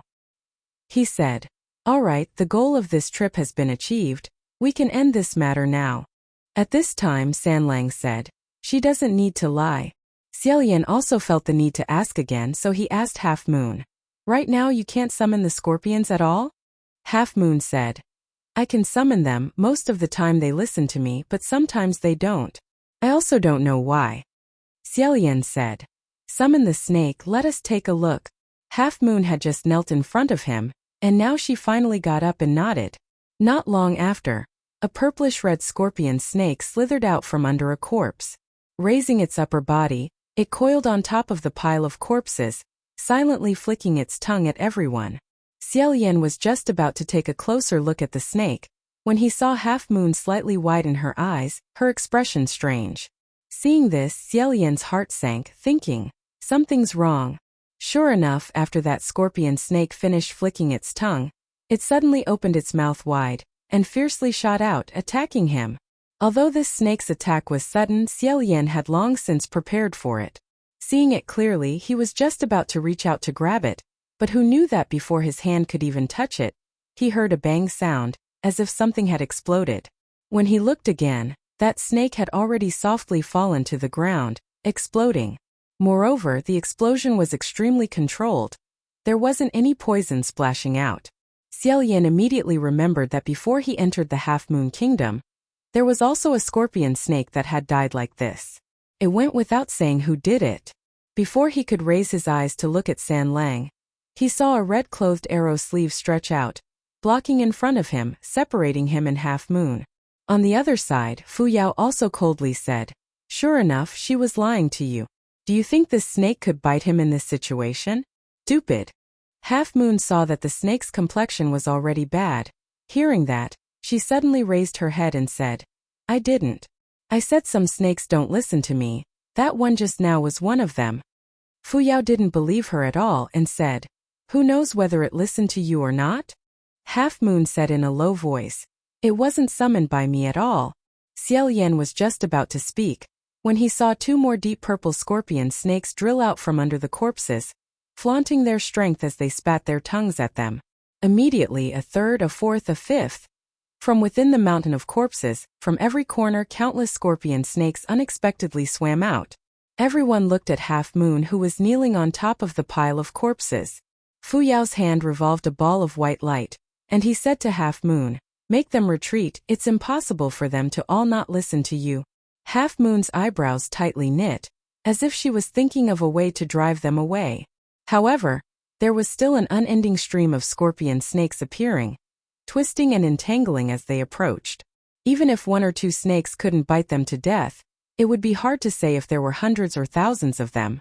Even if they couldn't bite them to death, it would still be very unsightly. Xiaolian raised his hand, about to summon Wuxia, but then he saw that when those snakes were still a few feet away from them, they stopped. Hesitantly, they formed a strange encirclement. Xiaolian had an epiphany, and he raised his head to glance at Sanlang beside him. He was currently looking down at these scorpion snakes, his eyes filled with contempt.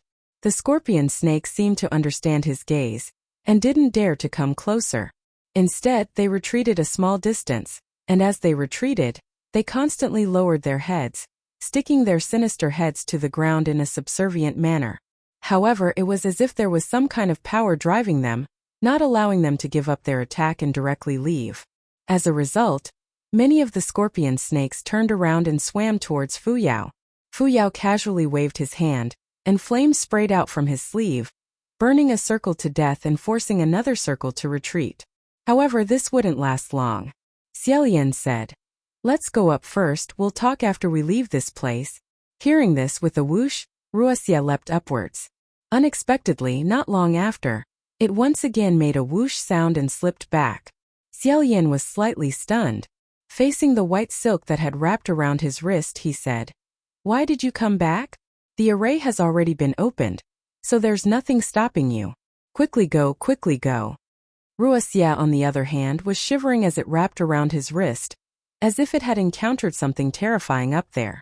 Xiaolian still wanted to coax it, but at this moment something fell down. With a pause sound, it smashed into Fu Yao's shoulder. Fu Yao casually grabbed it, and as he did, his expression greatly changed. He raised his hand in front of his face to take a look. The thing that had fallen from the sky was unexpectedly also a scorpion snake. Fu Yao was caught off guard for a moment, and after being bitten, he suddenly threw the snake towards Half Moon's face. Half Moon's hands were bound, but she still subconsciously raised her hand to grab it. She caught it head-on, but that purplish-red snake wrapped around her pale white wrist, not attacking. At this moment there was another paw sound, and a second scorpion snake fell to the ground.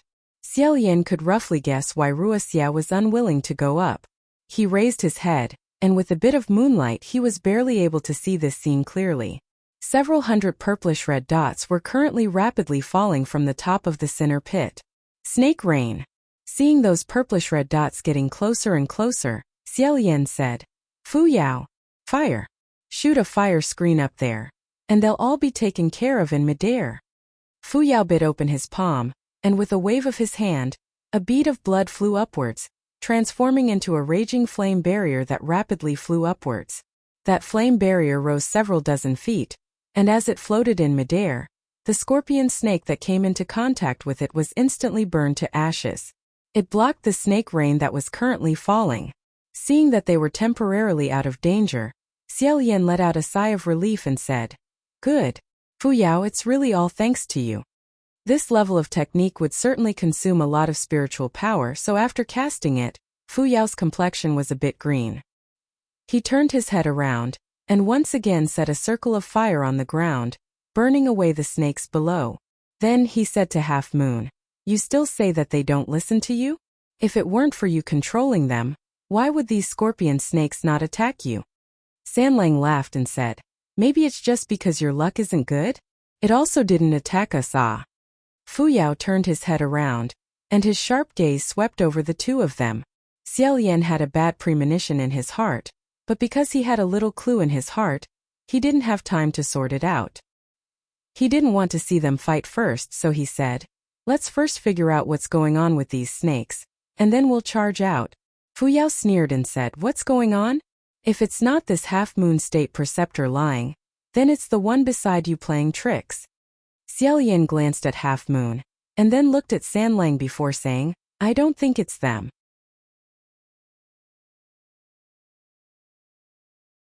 Chapter 29.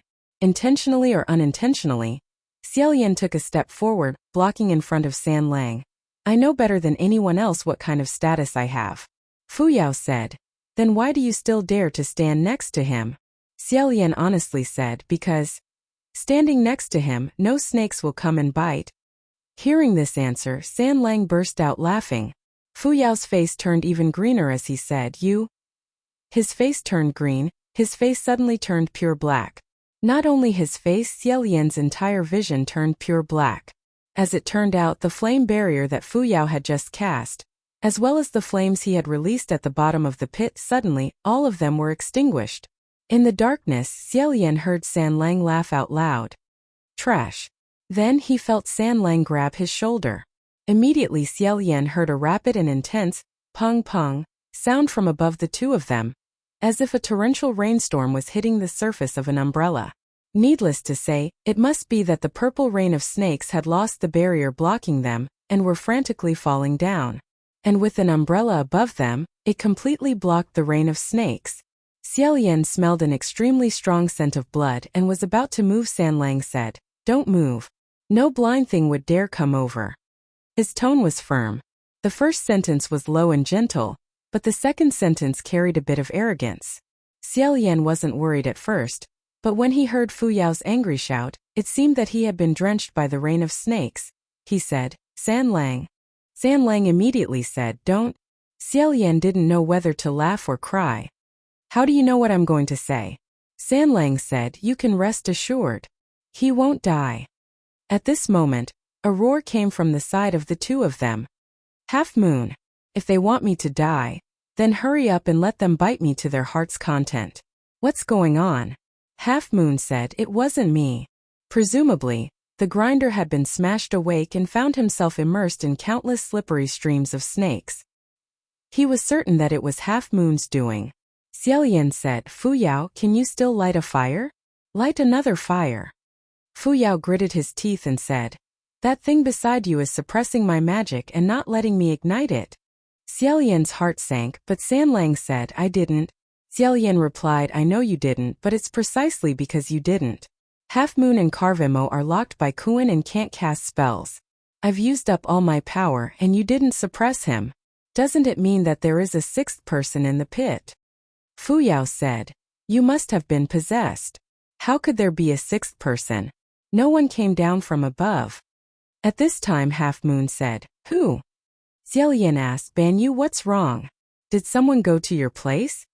Half Moon said, "There's someone." Before she could finish, her voice disappeared. Xiaolian asked again, "Half a month?" Fu Yao was still engaged in a chaotic battle with the group of snakes. A short burst of white light exploded wave after wave in the pitch-black darkness. He said, "Be careful, she's trying to lure you closer." Xiaolian replied, "Not necessarily. Save her first." As he said this, he was about to rush into the rain of snakes when he heard Sanlang say in his ear, "Okay." Xiaolian only felt a hand wrap around his shoulder, and in an instant, he flew out. He suddenly realized that this youngster was actually holding an umbrella with one hand and holding him with the other as he advanced to attack. In the darkness, silver light flashed, and clanging sounds could be heard. Suddenly, the ear-piercing sound of swords clashing cut through everyone's ears. "Oh," Sanlang said, "so there really is a sixth person. Interesting." Xiaolian didn't know how or what weapon he was controlling, but at this very moment, the weapon he was controlling was indeed clashing head-on with someone. The other party didn't say a word, but Xiaolian heard the sound of a sharp sword cutting through the wind. From time to time, dazzling sparks lit up in the darkness, but they were all fleeting, not enough to illuminate the other party's face. Xiaolian listened carefully to the battle situation as he raised his voice and said, "Ban Yu, are you still awake? Can you reply?" No one answered. Fu Yao said, "Maybe the person you're fighting is her." Xiaolian said, "No, this definitely isn't Ban Yu." They were both fighting in the darkness.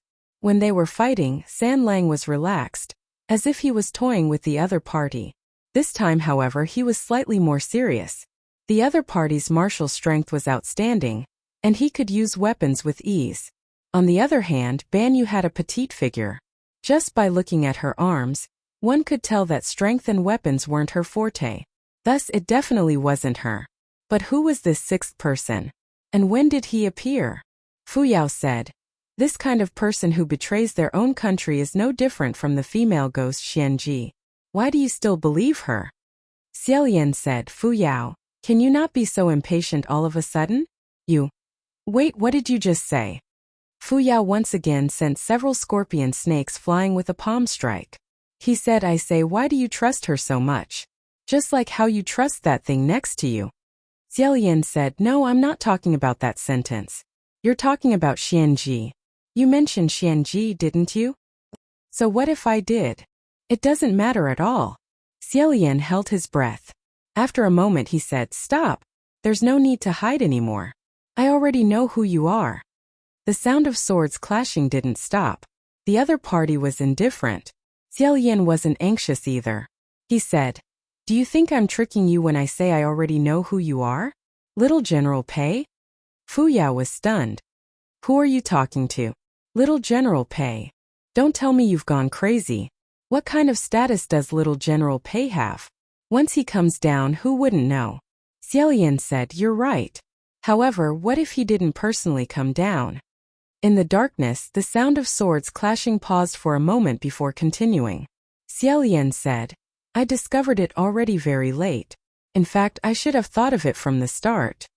I know that for nearly 200 years, something has been constantly causing trouble in Banyu Pass. However, no heavenly official has ever paid attention to it. Everyone is also unwilling to bring it up. This means that there's definitely someone who no one dares to offend who's suppressing this matter.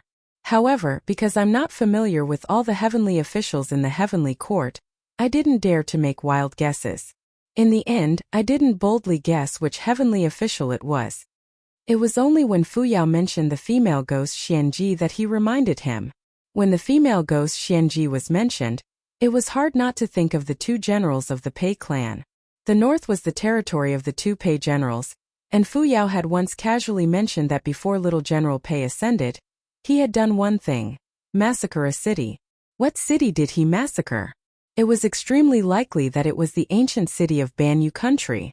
This kind of matter wasn't strange to the heavenly court's heavenly officials. After all, who wouldn't shed some blood in order to succeed?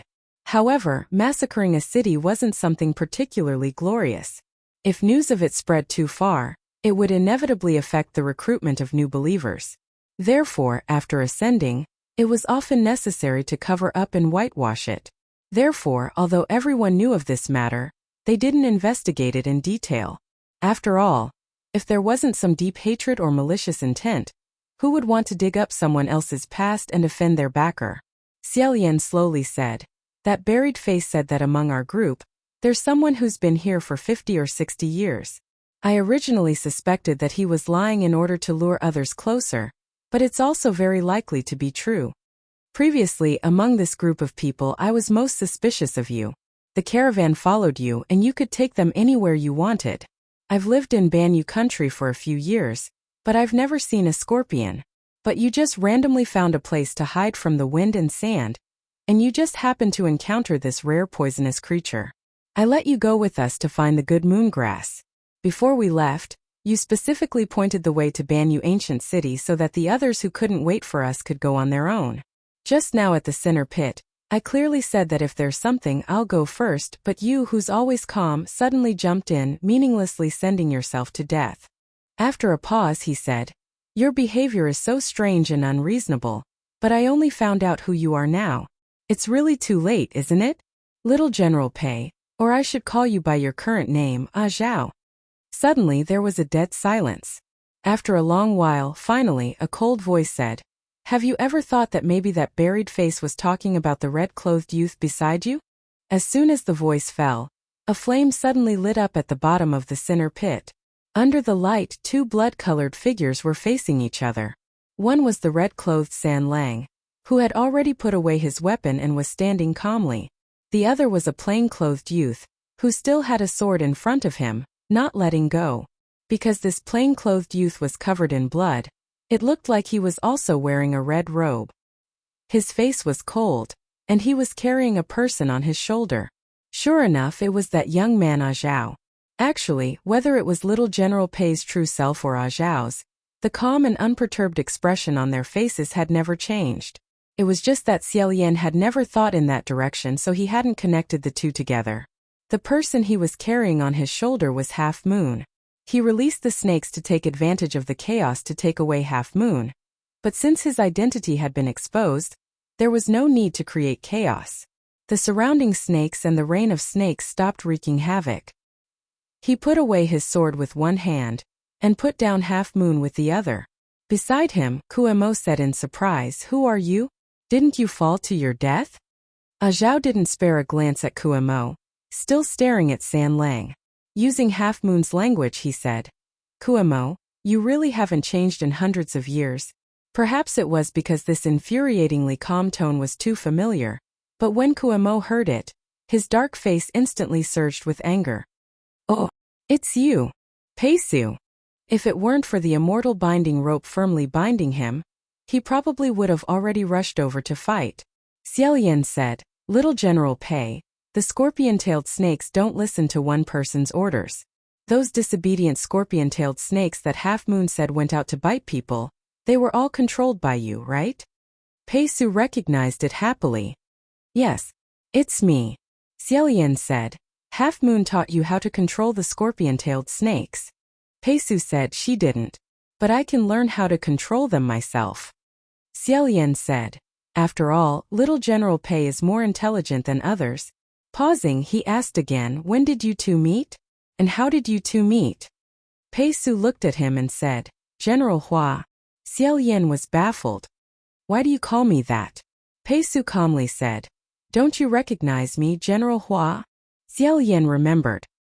He vaguely remembered that when Half Moon was a child, she was ostracized by the other Half Moon children.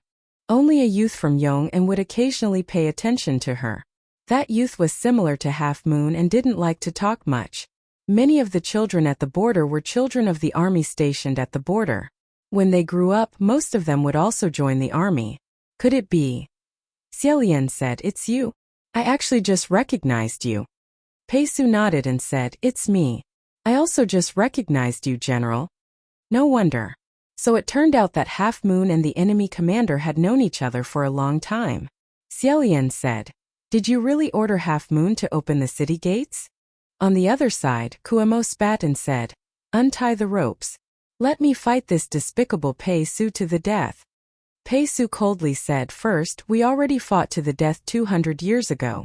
You already lost. Second, dare I ask how this Pei is despicable? Kuemo said, If it weren't for the two of you colluding with each other, how could we have lost? Peisu said, Kuemo, don't deny it. At that time, although I only brought 2,000 people, breaking through the city gates was only a matter of time. Xiaoyan couldn't help but say, Wait, you only had 2,000 people under your command, yet you were sent to attack a country? What's wrong with you? Aren't you just sending yourself to death? Could it be that you're even more ostracized than me in the army? Peisu didn't say anything. Seemed like he was right.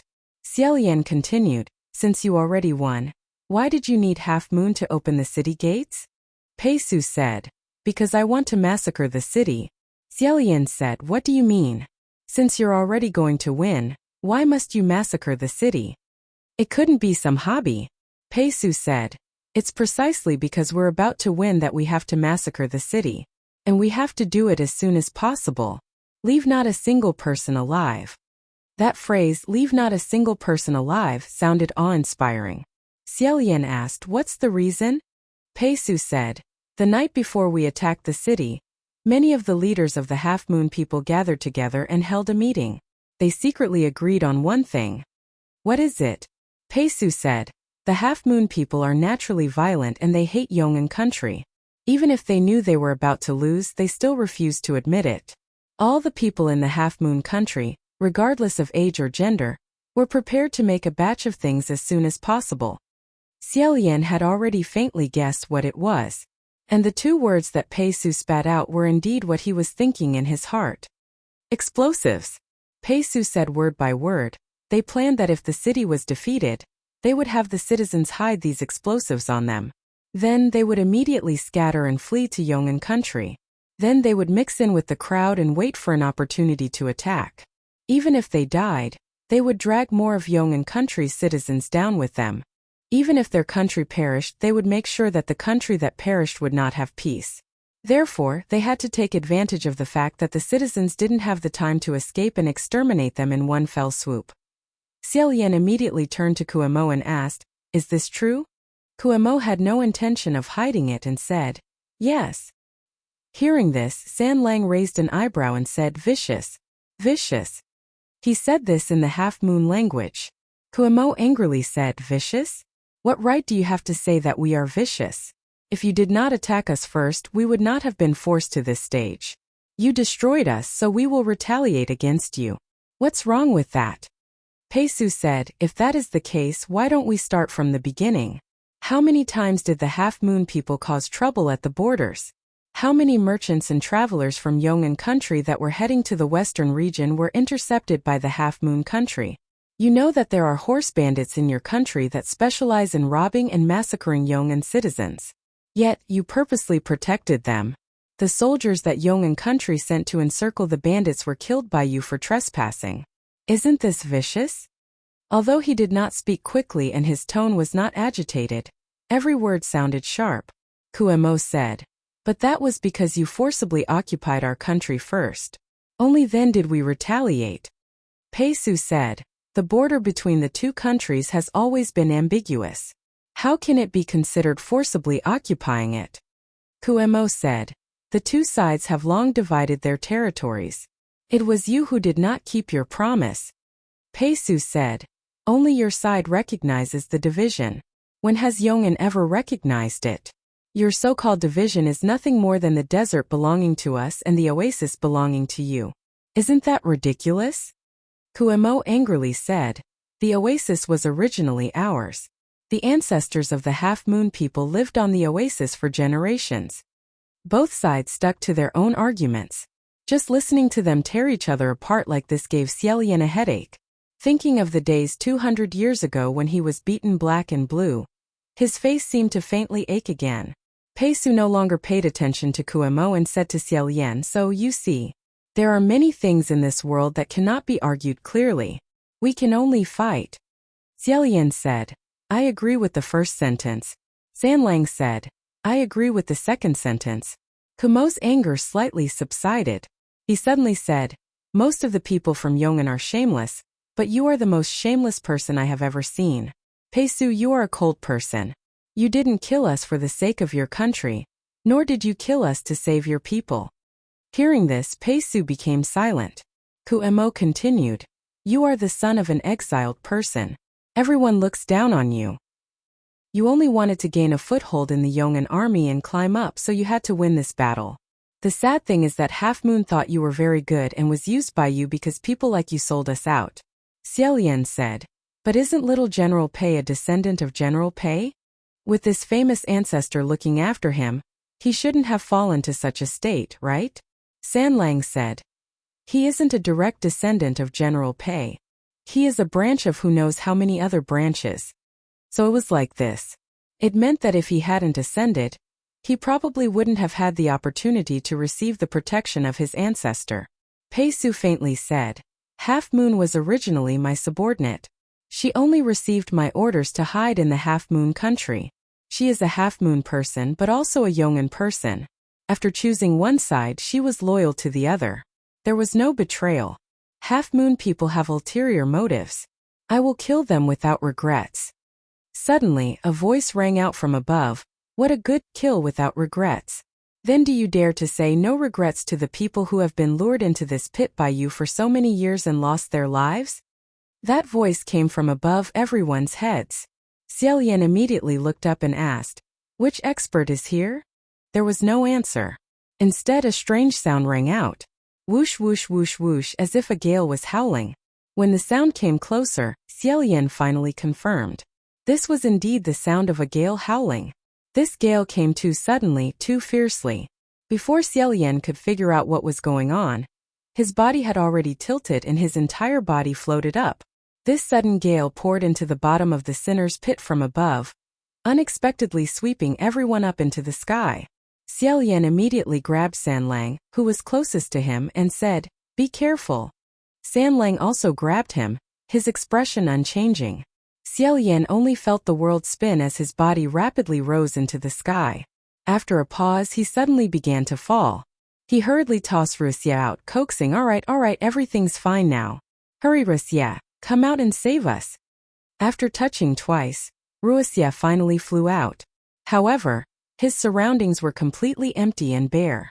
Aside from the enormous sinner's pit, he couldn't find anything else he could grab onto. Wuxia came out and flew in a circle before shrinking back. Helpless, Xiaolian could only adjust his landing posture in midair. If it was in the past, he would most likely fall headfirst 3 feet into the ground again. But this time, just as he was about to hit the ground, Sanlang casually grabbed him and he actually landed straight on. When his boots firmly landed on the ground, He was still a little incredulous. But this incredulity was quickly diluted. As soon as he landed, he saw a black-clothed figure stumbling over in front of him. Xiaolian fixed his eyes on him and exclaimed with slight delight, "Nan Feng." It really was Nan Feng. Only it was Nan Feng who was already in a sorry state. It was as if he had rolled a dozen times in the dust, and then was thrown into a mess and ravaged by animals for a night. His clothes were torn and tattered, and he cut a sorry figure. When he heard Xiaolian calling him, he only raised his hand and silently wiped his face. He couldn't even speak. Xiaolian helped him up and said, "What happened to you? Did you get beaten up by those two girls?" Before he finished speaking, he saw two figures following behind Nan Feng and walking over. One was the white-clothed female crown prince. Her horsetail whisk rested in the crook of her arm and she greeted him with a smile, saying, "Hello, Your Highness the Crown Prince." Although he didn't know who the other person was, Xiaolian still had to return the courtesy. But he didn't know how to address her, so he could only smile and raise his hand in greeting, saying, "Hello, fellow Taoist." The black-clothed female crown prince only glanced over coldly and didn't pay much attention to him. When her eyes swept over San Lang, she slightly paused, seeming to feel that this person was very suspicious, and stopped walking for a moment. The gust of wind just now had sent the people at the bottom of the pit up. The two people passed by Xiaolian and walked straight towards Pei Su. Pei Su looked at the newcomers and wasn't surprised. After all, when he was disguised as A Zhao, he had already seen these two people once in the city. He knelt where he was and bowed his head to the white-clothed female crown prince. In a low voice he said, "Master Feng." Hearing these 4 words, Xiaolian froze. He had always thought that these were demons and ghosts. How could he have known that they were actually heavenly officials of the heavenly court? Moreover, they were Master Feng. The Master Feng who had scattered 100,000 merits in the spirit communication array. But thinking about it carefully, there wasn't anything wrong. At that time, the white-clothed female crown prince had said something like, "Where are those people hiding? Don't tell me you want me to find them one by one and kill them?" Which made him think that they weren't good people. But in reality, this people didn't necessarily refer to them. It could also be referring to the half-moon person. It was just that his first impression was strong. So he felt that the other person's every move carried a strange and evil aura towards a heavenly official who could give out 100,000 merits in one move. Xiaolian couldn't help but hold an indescribable sense of reverence. He said to Nan Feng, "Why didn't you tell me earlier that this was Master Feng? I even guessed that it might be a snake spirit or a scorpion spirit. This is really a bit rude." Nan Feng's expression was a bit dark. "How would I know that was Master Feng? I've never seen Master Feng like this before. Master Feng has always been. Forget it." Xiaolian understood that this was probably Master Feng's disguise. He didn't think too much about it and asked, "Why did Master Feng come to the Half-Moon Pass?" Nan Feng said, "To help." They were wandering around the Half-Moon City to find the Half-Moon Pass soldiers.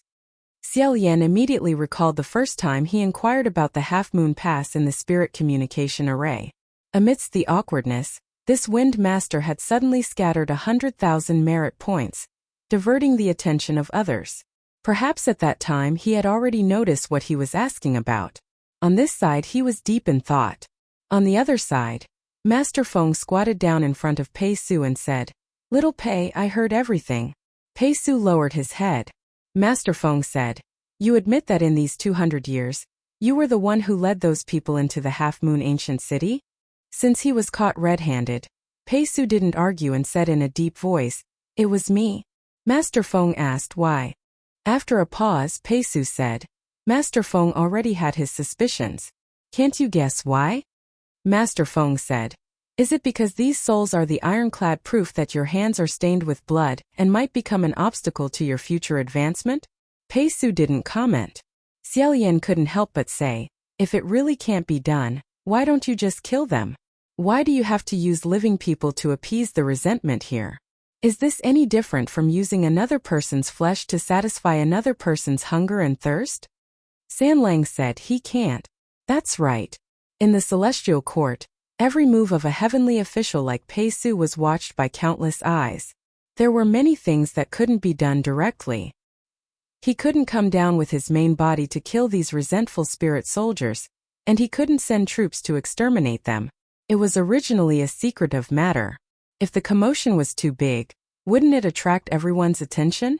At most, he could only send a clone like A Zhao down secretly, using the scorpion tail snake of the Half-Moon Pass to bite people and lure people in to feed the resentful spirits, dissipating their resentment. It was undoubtedly the perfect way to kill someone with a borrowed knife. Master Feng said, "Your General Pei wouldn't do such a thing. This time, I'm afraid you've gone a little overboard." As a heavenly official of the Celestial Court, he had released a clone to cause chaos in Half-Moon Pass for nearly 200 years, leading countless passers-by astray and becoming the souls of the Half-Moon Pass soldiers. No matter what, it wasn't a small matter. Pei Su lowered his head and said, "This junior understands." Master Feng flicked his horsetail whisk and said, "It's good that you understand. Sort things out in your heart and go up first." Pei Su said in a low voice, "Yes." After Master Feng finished explaining, he inserted his horsetail whisk into the collar of his Taoist robe and stood up. He cupped his hands towards Xiaolian and said with a smile, "Your Highness, it's an honor to meet you." This was considered a formal greeting. To Xiaolian, "It's an honor to meet you" wasn't a nice thing to say, but in any case it was just a formality. Xiaolian also smiled and said, "Not at all. Master Feng, it's an honor to meet you." Master Feng said, "I'm really sorry about before." Xiaolian was startled and said, "Before? What happened before?" Master Feng said, "Didn't you guys encounter a sandstorm in the desert?" Xiaolian thought about it and felt that his mouth was full of sand. He said, "Yes." Master Feng said, "That was caused by me." Master Feng said, "The original intention of that sandstorm was to prevent you guys from approaching Half-Moon Pass. I didn't expect that you guys wouldn't be swept away. Instead, after many twists and turns, you guys still managed to find your way here." The more Xiaolian listened, the more he felt that something was wrong. A sandstorm obstructed them from going to Half-Moon Pass, and then this matter suddenly appeared. What was the meaning of this? For now he bided his time and didn't reply. He wanted to hear what the other party had to say. Master Feng then said, "However, Your Highness, it's best that you don't interfere with this matter anymore." Xiaolian glanced at Half-Moon Pass curled up on the ground.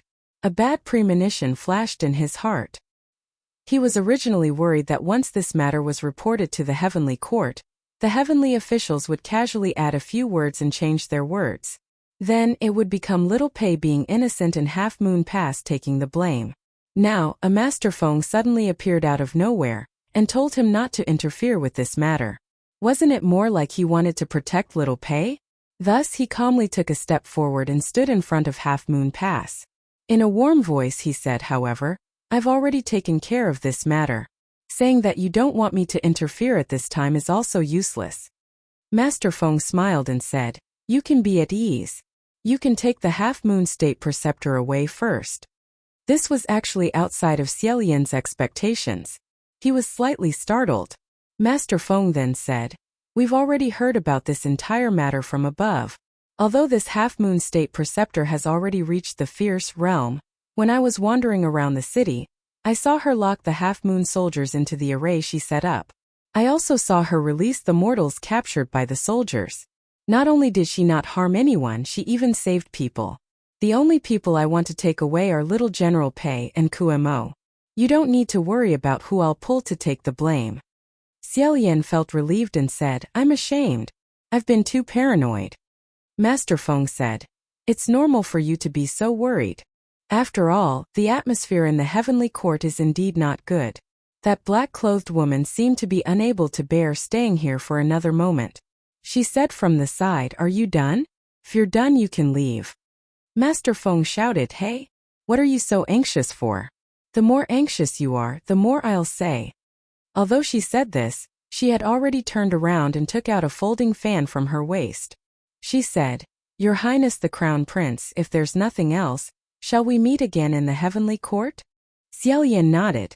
Master Feng then unfolded the folding fan. On the front of the fan was written a horizontal character for wind. On the back there were 3 lines of clear wind. Thinking that this was the wind god official's magical artifact, she fanned the folding fan 3 times, then 3 times. Suddenly, a gust of wind rose from the flat ground. The wind blew the sand and stones away, blinding the eyes. Xiaoyan raised his sleeve to block the wind. When the gust of wind passed, the two women, Pei Su and Kuemo, had all disappeared. Only Xiaoyan, Sanlang, Nanfeng, and the curled-up half-moon were left. Xiaoyan put down his sleeve and asked in a daze, "What's going on?" Sanlang leisurely walked over and said, "It's a pretty good situation." Xiaoyan looked at him and asked, "Is it good?" Sanlang replied, "It's pretty good. Master Feng told you not to worry about it because she's helping you." Nanfeng also walked over and said, "Yes. You've already gotten involved in a lot of this matter. Next you can only go complain to the emperor. You don't need to worry about this matter anymore." Xiaoyan understood and said, "Because of General Pei?" Nanfeng said, "That's right. This time you've thoroughly offended General Pei." Xiaoyan smiled and said, "In any case, I've already predicted that I would offend at least one of them. As for who exactly I offended, it doesn't seem too important anymore." Nanfeng frowned and said, "Don't think I'm joking. Aside from the Divine Martial Palace Hall, the most powerful martial god is Mingguang Palace Hall. General Pei really values little Pei, and has always wanted Pei Su to kick Quan Yizhen out of power. He will definitely find trouble for you." Xiaoyan said, "Is Quan Yizhen that Western martial god you mentioned?" Nanfeng said, "That's him. Quan Yizhen is also an upstart. He's very close to the time when Pei Su ascended. He's young a bit, but also very powerful. General Pei intentionally allowed Pei Su to seize all of his followers in the West. Pei Su has also worked hard and has been progressing well these past few years. In the end, you did something like this. I'm afraid Pei Su will be out of luck. I don't know if he'll be demoted or not. If by any chance he gets demoted, you'll also be out of luck." Xiaoyan rubbed the space between his eyebrows and inwardly decided that from now on, he would be more careful when he ate, drank, and walked. However, Sanlang disapproved and said, "You don't need to worry. Pei Ming is a very prideful person. He won't play dirty." Nanfeng glanced at him. Xiaoyan then said, "Then what about Master Feng? Master Feng told me not to worry about it. Does that mean she's responsible for complaining? If that's the case, wouldn't she be the one who offended General Pei? Don't worry about it. It's better to call her back."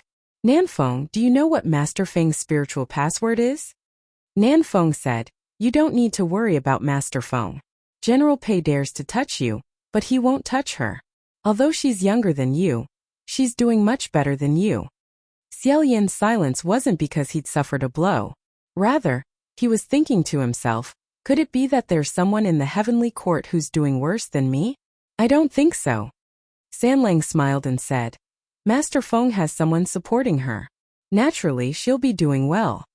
Xiaoyan said, "Are you talking about that black-clothed woman beside her?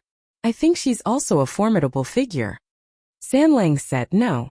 However, that black-clothed woman is indeed a formidable figure. She should be one of the 5 wind, water, rain, lightning masters. I don't recommend offending her. Since Master Feng was able to create tornadoes from flat ground, naturally her powers were high. However, that black-clothed woman was clearly a cut above him." Xiaoyan kept having the feeling that the woman seemed to have sensed something was wrong with Sanlang. Feeling that something was wrong, he said, "I agree with you." However, there was another sentence that he felt didn't need to be said. Xiaoyan thought to himself, having someone supporting you doesn't necessarily mean you'll be doing well. It must be known that back in the day, the one who supported the Xianle Crown Prince was the #1 martial god in 1,000 years, Jun Wu. Didn't he also not do well? Xiaoyan picked up the bamboo hat that Nanfeng had dropped and patted it. Seeing that it hadn't been flattened, he let out a sigh of relief and put it back on his back. Sizing up Nanfeng, he said, "Could it be that you were chased and beaten by those 2 Darren the entire way?" Nanfeng's face darkened as he said, "Yes. I was beaten the entire way." Xiaoyan patted his shoulder and said, "It's really been hard on you." After he finished speaking, he suddenly remembered that there was someone else who was also having a hard time. Turning his head, he asked, "Where's Fu Yao?" Nanfeng said, "Wasn't he watching over those poisoned people?" The meaning behind his words was that they hadn't seen Fu Yao since the moment they were swept out by that gale. In reality, after Zhao appeared, Xiaoyan didn't really notice him. If he didn't run away then he ran away when that gale blew. Xiao Yan wasn't really worried about him. He guessed that Zhao just didn't want to get involved in this mess, so he quickly slipped away. However, when they heard Nanfeng say poisoned, the two of them cried out at the same time, "Good moon grass." Sanlang said, "There's no need to rush. The sky just brightened." However, they couldn't not rush when it came to saving people's lives. Even if it hadn't been 24 hours yet, who knew if something would happen along the way? At that moment, Xiao Yan carried Half Moon on his back and madly ran towards the Imperial Palace. When he arrived at the Imperial Palace, he put Half Moon down and went up to pluck a few handfuls of good moon grass. That buried person was still on the ground, leaving only a pile of white bones and a badly mutilated face. If it was in the past, Xiao Yan might have casually dug a hole and buried it. However, he was in a hurry to save people, and secondly, this person had already been buried in the ground for over 50 years. Presumably, he wouldn't want to go back. However, that merchant's skeleton had unexpectedly disappeared. Xiao Yan stopped. Just as he was feeling strange, Sanlang picked up a small clay pot from the Imperial Palace. When Xiao Yan saw it, he immediately said, "Good Sanlang, thank you very much." At the moment, Half Moon was weak and couldn't be woken up. Xiao Yan then put her into the clay pot. The group of people picked the grass and finally rushed back. At this time, only 8 hours had passed since they encountered the scorpion-tail snake. When they arrived at the place where Fu Yao had drawn the circle, they still obediently stayed in the circle and didn't dare to wander around. That old uncle had taken the medicinal pill that Nanfeng had given him, so his injuries were under control. After taking the good moon grass externally and resting for a while, he would be able to walk again. However, Xiao Yan felt that he didn't need to tell him what the fertilizer for the good moon grass was. After a while, everyone calmed down and started to worry. Where's Tiansheng? Why haven't they returned yet? Previously, Xiao Yan was in a hurry to pick the grass to save people. In addition, not a single one of Half Moon's soldiers were left in the ancient city, so he didn't have the time to take care of Tiansheng and the others. Just as he was about to turn back, he heard a teenager's voice shouting as he ran closer and closer. When he turned around, he saw that it was Tiansheng. That teenager was holding a large amount of good moon grass in his hand. Behind him were two merchants, both of whom were gasping for breath. After asking, he found out that at the Sinner's Pit, Half Moon had swept away a bunch of soldiers and captured Tiansheng and the others. Originally, Tiansheng and the others were scared half to death. Who knew that after Half Moon had captured them and pointed them the way, they would let them go. After escaping, they hurriedly picked the good moon grass and buried the merchant's corpse. Then, they rushed back with all their might. However, they were still a bit slower than Xiao Yan and the others. In short, after escorting this caravan out of the desert, the matter could finally be considered to have come to an end. However, before they left, Tiansheng secretly ran over to find him and mysteriously said, "Gidge, I want to ask you a question." Xiao Yan replied, "Go ahead." Tiansheng asked, "You're actually a deity, right?" Xiao Yan was a little shocked, but also a little touched. This was because there was a period of time when he would often shout out to people that he was a deity, that he was the crown prince, but no one would believe him. This time he didn't even open his mouth, but the other party had already asked him if he was a deity. This really made him a little shocked and touched. Tiansheng immediately said, "I saw you use magic. Don't worry, I won't tell anyone else." Xiao Yan thought to himself, "How should I say this? Even if you say it, no one will believe you." Tiansheng said, "This time it's all thanks to you. Otherwise, I would have been kicked into that pit by those black ghost soldiers. When I go back, I'll build a temple for you. It'll be dedicated to you." Xiao Yan couldn't help but smile when he saw Tiansheng pat his chest and make a very, very big gesture. "Then I'll have to thank you." Sanlang, who was at the side, chuckled for some unknown reason. Xiao Yan didn't feel that he was mocking the child for not knowing the immensity of heaven and earth. Although the child didn't understand how big a matter it was to build a temple, receiving this kind of promise, regardless of whether it could be fulfilled or not, he was still quite happy. After being pestered in every possible way, he had no choice but to carelessly leave behind the title of Tattered Immortal. Waving his hand, he walked off in the other direction. Nanfeng activated a 1,000 Li shrinking spell and sent them back to Puqi Monastery. Opening the door, Xiao Yan took out a mat and laid it on the ground. Then he lay down on it like a corpse. His entire movement was done in one go. San Lang also sat down next to him and rested his chin on his hand as he watched him. Xiao Yan sighed and asked, "How many days have we been gone?" San Lang replied, "Generally speaking 3 or 4 days." Xiao Yan sighed again and said, "It's only been 3 or 4 days. Why are you so tired?" Ever since he had ascended, he had often been as tired as a dog. This really wasn't an illusion.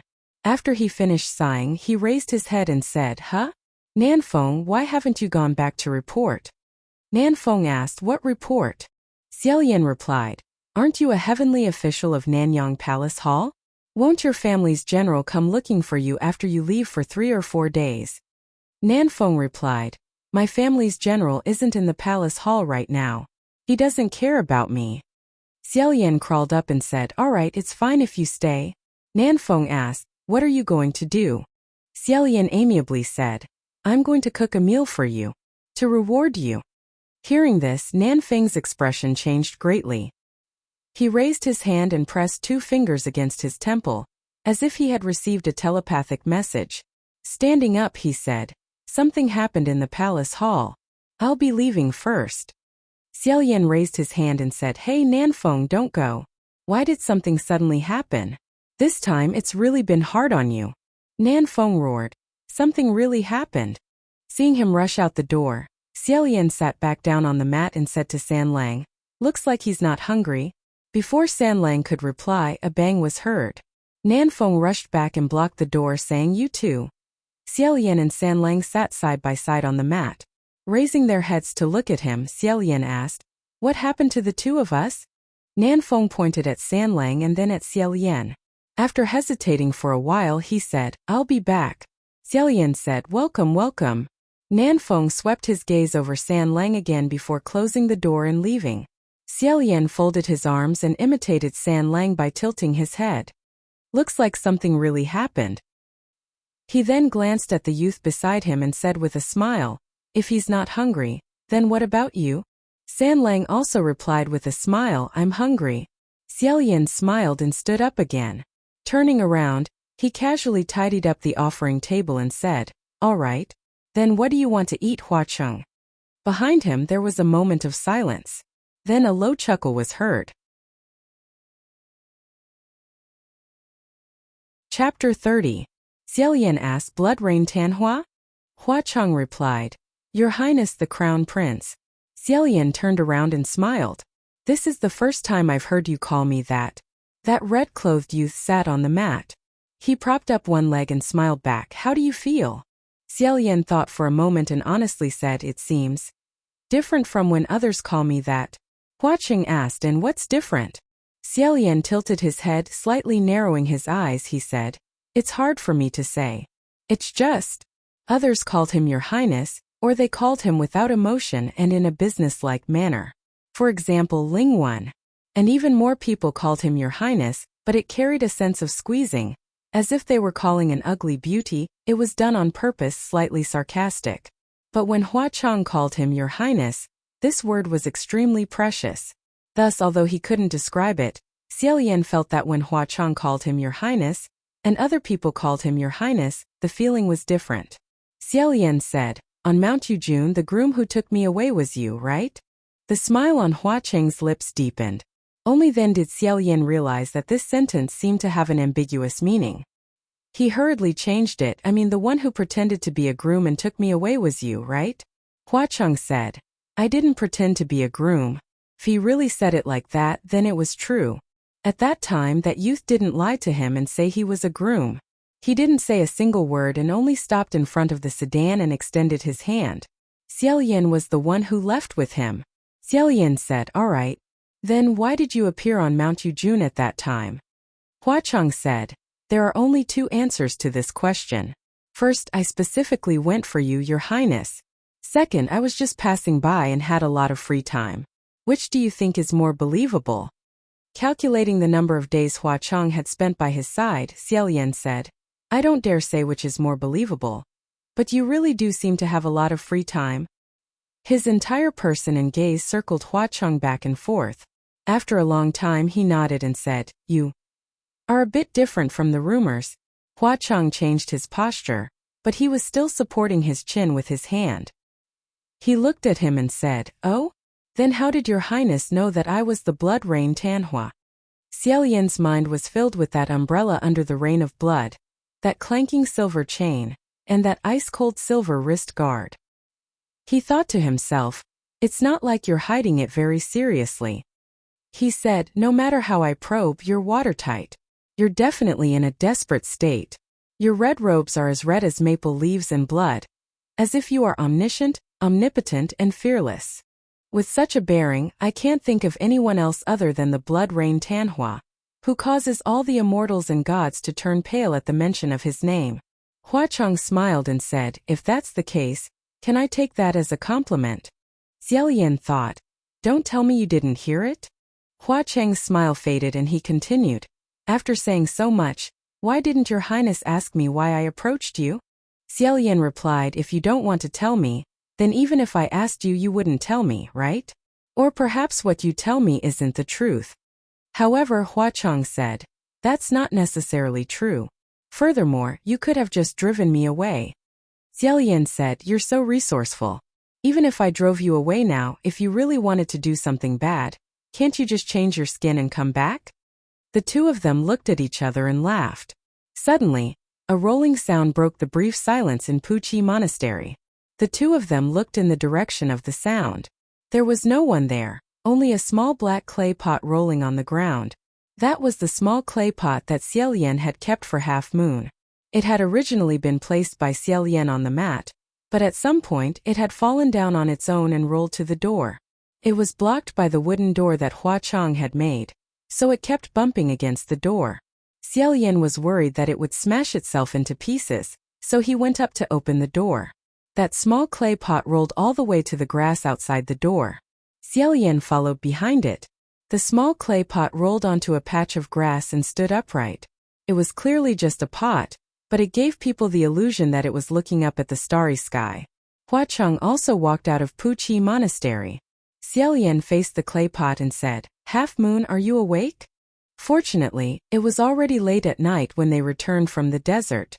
Otherwise, if people saw Xiao Yan standing outside in the middle of the night asking a pot what happened, they would most likely make a fuss over nothing. After a while, that small pot let out a muffled voice, "General Hua." Xiao Yan sat down next to it and said, "Half Moon, did you come out to look at the stars? Do you want to come out and see?" Hua Cheng stood to the side and leaned against a tree. He said, "She just left Half Moon City.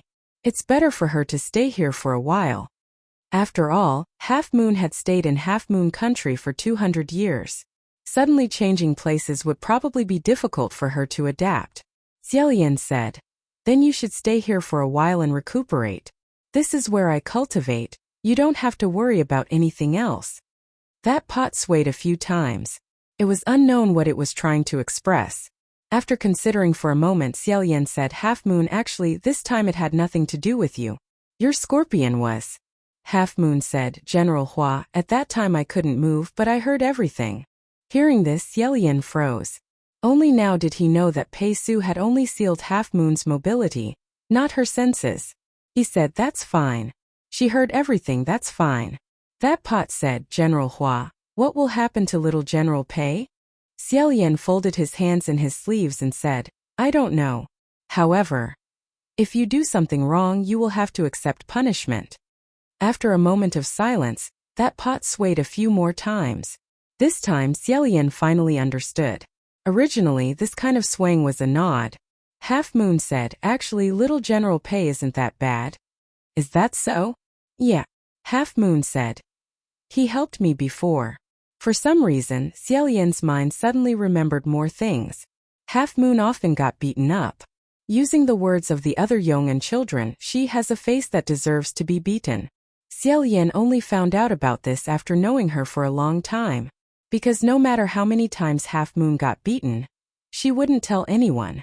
Until one day Xiao Yan saw a group of children pressing her face into the mud. Only then did he know how the bruises on her face came about. But after a while, when he asked her again, She actually only remembered to wash the handkerchief that the youth who pulled her out of the mud lent her to wipe her face with. She didn't remember anything else. She didn't remember the person who beat her, but as long as he saved her once, she would remember it for a lifetime. Half Moon said again, although GMO always scolds me for being bewitched by him, and that I was used by him.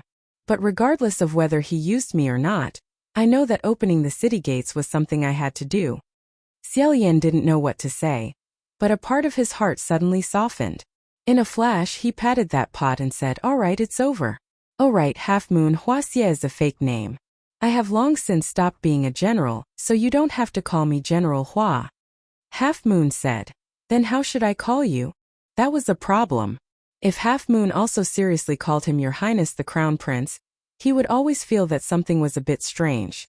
Xiaoyan originally didn't care about how he was addressed, but he thought of something else to say, so he said, "Then it's up to you. You can continue to call me General Hua." However, there really was someone with the surname Hua here, so calling him General Hua might be a bit confusing. But when he thought about it again, he remembered that Wuxia was admittedly a fake name. He took the first character of the Corolla martial god as his surname. But wasn't Huacheng also a fake name? It was also quite interesting that they chose the same surname as their surname. At this time, he heard Half Moon say, "I'm sorry, General Hua." Xiaoyan turned his head around and said a bit gloomily, "Half Moon, why do you always apologize to me?"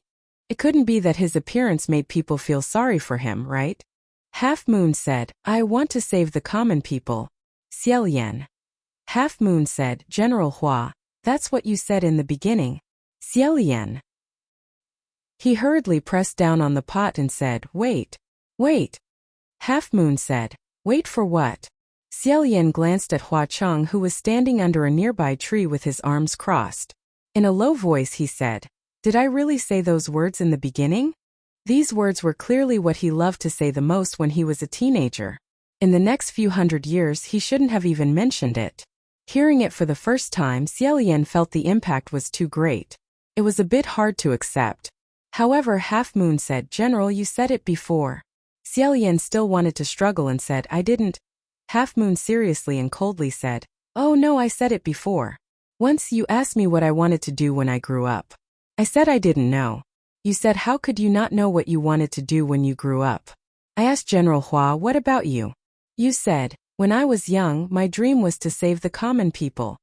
So it was like that." Xiaoyan said this. Half Moon, this kind of casual words, why do you remember it so clearly? Half Moon said, was it just a casual word? But, General Hua, I feel like you were very serious when you said it. Xiaoyan helplessly looked up at the sky and said, haha. Is that so? Maybe. What else did I say? I don't remember. Half Moon said, you also said, do what you think is right. Nothing can stop your footsteps.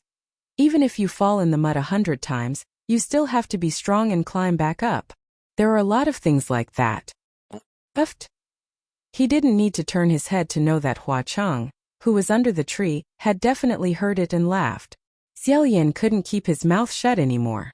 In his heart he thought, what kind of nonsense is this? Why do I always like to say these kinds of things? Oh, I'm not that kind of person.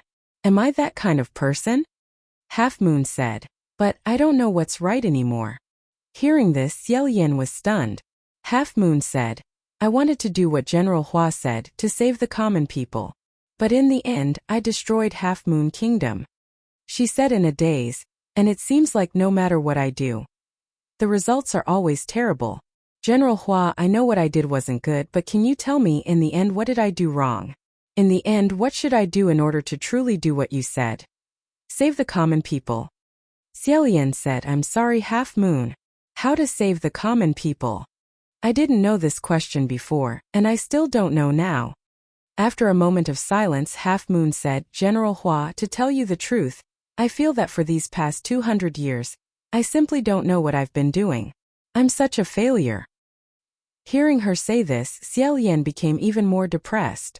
In his heart he thought, doesn't that mean I'm even more of a failure? I've still been around for 800 years. After leaving Half Moon's ghost in the jar, staring at the starry sky for a while to calm down, Xiaoyan and Huacheng returned to Puqi Monastery. After closing the door, Xiaoyan suddenly said, Half Moon voluntarily stayed in Half Moon Pass. It wasn't because she became a murderer that she was trapped there. She always remembered that she was the one who opened the city gates, and she never gave herself any excuse of, I did it for the common people. In order to let the soldiers of Half Moon Kingdom vent their resentment and ascend to the heavens sooner, she let Kuemo lead them to kill her over and over again. Xiaolian shook his head and said, actually, if little General Pei really didn't want to keep those Half Moon Kingdom soldiers, and also didn't want to be discovered by the Heavenly Court, you could have quietly sent a clone down to the mortal world to clean up those Half Moon Kingdom soldiers. Why must you use this kind of method? Hua Cheng said, the power of a clone can be weakened. You've also seen Pei Su's clone A Zhao. He couldn't deal with so many Half Moon Kingdom soldiers at once, so it's better to feed him with living people. That way, the resentment will dissipate faster, and it's also the simplest method. Xiaolian asked, why must it be so fast? Hua Cheng said, perhaps it's to let your little friend, Half Moon Kingdom, painfully hang to death a few times less. After a moment of silence, Xiaolian said, then what about those mortals? Hua Cheng calmly said, they're heavenly officials. The lives of mortals are naturally inferior to ants. Pei Su is a typical high-level heavenly official. As long as he isn't discovered, killing a few hundred people is no different to crushing a few hundred bugs to him. Xiaolian glanced at him and recalled how San Lang had instantly killed all the Half Moon Kingdom soldiers at the bottom of the sinner's pit. Turning around, he said, the power of a clone can be weakened? From what I see, your clone is quite powerful. Hua Cheng raised an eyebrow at him and said, of course. However, this is my main body. Xiaolian turned his head and was slightly astonished. Huh? You're the main body? Hua Cheng said, I'm the real deal. If he wanted to blame someone, he could only blame the expression on his face after saying that. It seemed as if he was asking Xiaolian to personally test it. Thus, before Xiaolian could even realize what he had done, he had already raised a finger and poked Hua Cheng's cheek. After poking Hua Cheng, Xiaolian suddenly woke up with a start. In his heart, he repeatedly cursed, oh no. He had only been curious about how the impassible Ghost King's ghost skin felt. He hadn't expected that his body would be faster than his mind. He raised his hand and poked Hua Cheng's cheek. This was truly outrageous. Having his face suddenly poked, Hua Cheng also seemed to be slightly shocked. However, he had always been calm and his expression quickly calmed down. He didn't say anything, but one of his eyebrows raised even higher, as if he was waiting for Xiaolian's explanation. However, the smile in his eyes was obvious. Of course, Xiaolian couldn't come up with any explanation. Looking at that finger, he hit it without leaving a trace and said, not bad. Hua Cheng finally laughed out loud. Crossing his arms, he tilted his head and asked, what's not bad? Do you think this skin of mine is not bad? Xiaolian said sincerely, yes, it's very not bad. However, Hua Cheng said, however what? Xiaolian stared at his face and looked carefully for a while. Finally he said, however, can I see your original appearance? Since he had said this skin just now, it meant that although this was his main body, the appearance was not his original appearance. This appearance of a youth was not his real appearance. Chapter 31. As long as the air condensed at this moment, Xiaolian would know. This sentence might not have been a good question. Although the two of them had gotten along quite happily these days, it did not mean that they were close enough to make such a request. Without waiting for him to answer, Xiaolian immediately smiled and said, I was just saying casually, don't take it too seriously. Hua Cheng closed his eyes. After a short while he smiled and said, I'll show you when I have the chance in the future. If someone else said this, it would naturally be a perfunctory reply. When I have the chance in the future was equivalent to don't think about it, forget about it. But since it was Hua Cheng who said it, Xiaolian felt that if he said in the future, then in the future he would definitely do it. Instead, he became a bit more interested. He smiled and said, okay. Then when you feel it's okay, you can show me again. Let's rest first. Tossing and turning until the middle of the night, he had long thrown the idea of cooking to the back of his mind and lay down on the mat again. Hua Cheng also lay down. No one bothered about it. Why, after each of them had revealed their identities, a heavenly priest and a ghost could still lie on the same tattered mat. They joked and joked, they chatted randomly. There was no pillow on the straw mat, so Hua Cheng used his arm as a pillow. Xiaolian also used his arm as a pillow. He casually said, "Your ghost realm seems to be really idle, don't you need to report?" Not only did Hua Cheng use his arm as a pillow, he also propped up his leg and said, "What report? I'm the biggest. Furthermore, everyone does their own thing. No one can control anyone else." It turned out that the ghost realm was a group of chaotic and disorganized wandering ghosts. Xiaolian said, "So that's how it is. I thought you guys were unified like the heavenly court. If that's the case, have you seen the other ghost kings?" Hua Cheng said, "I have." Xiaolian said, "Green ghost Qi Rong has also seen them?" Hua Cheng said, "Are you talking about that low-class trash?" Xiaolian thought to himself, "How am I supposed to answer this? Is it?" Fortunately, he didn't need to answer it.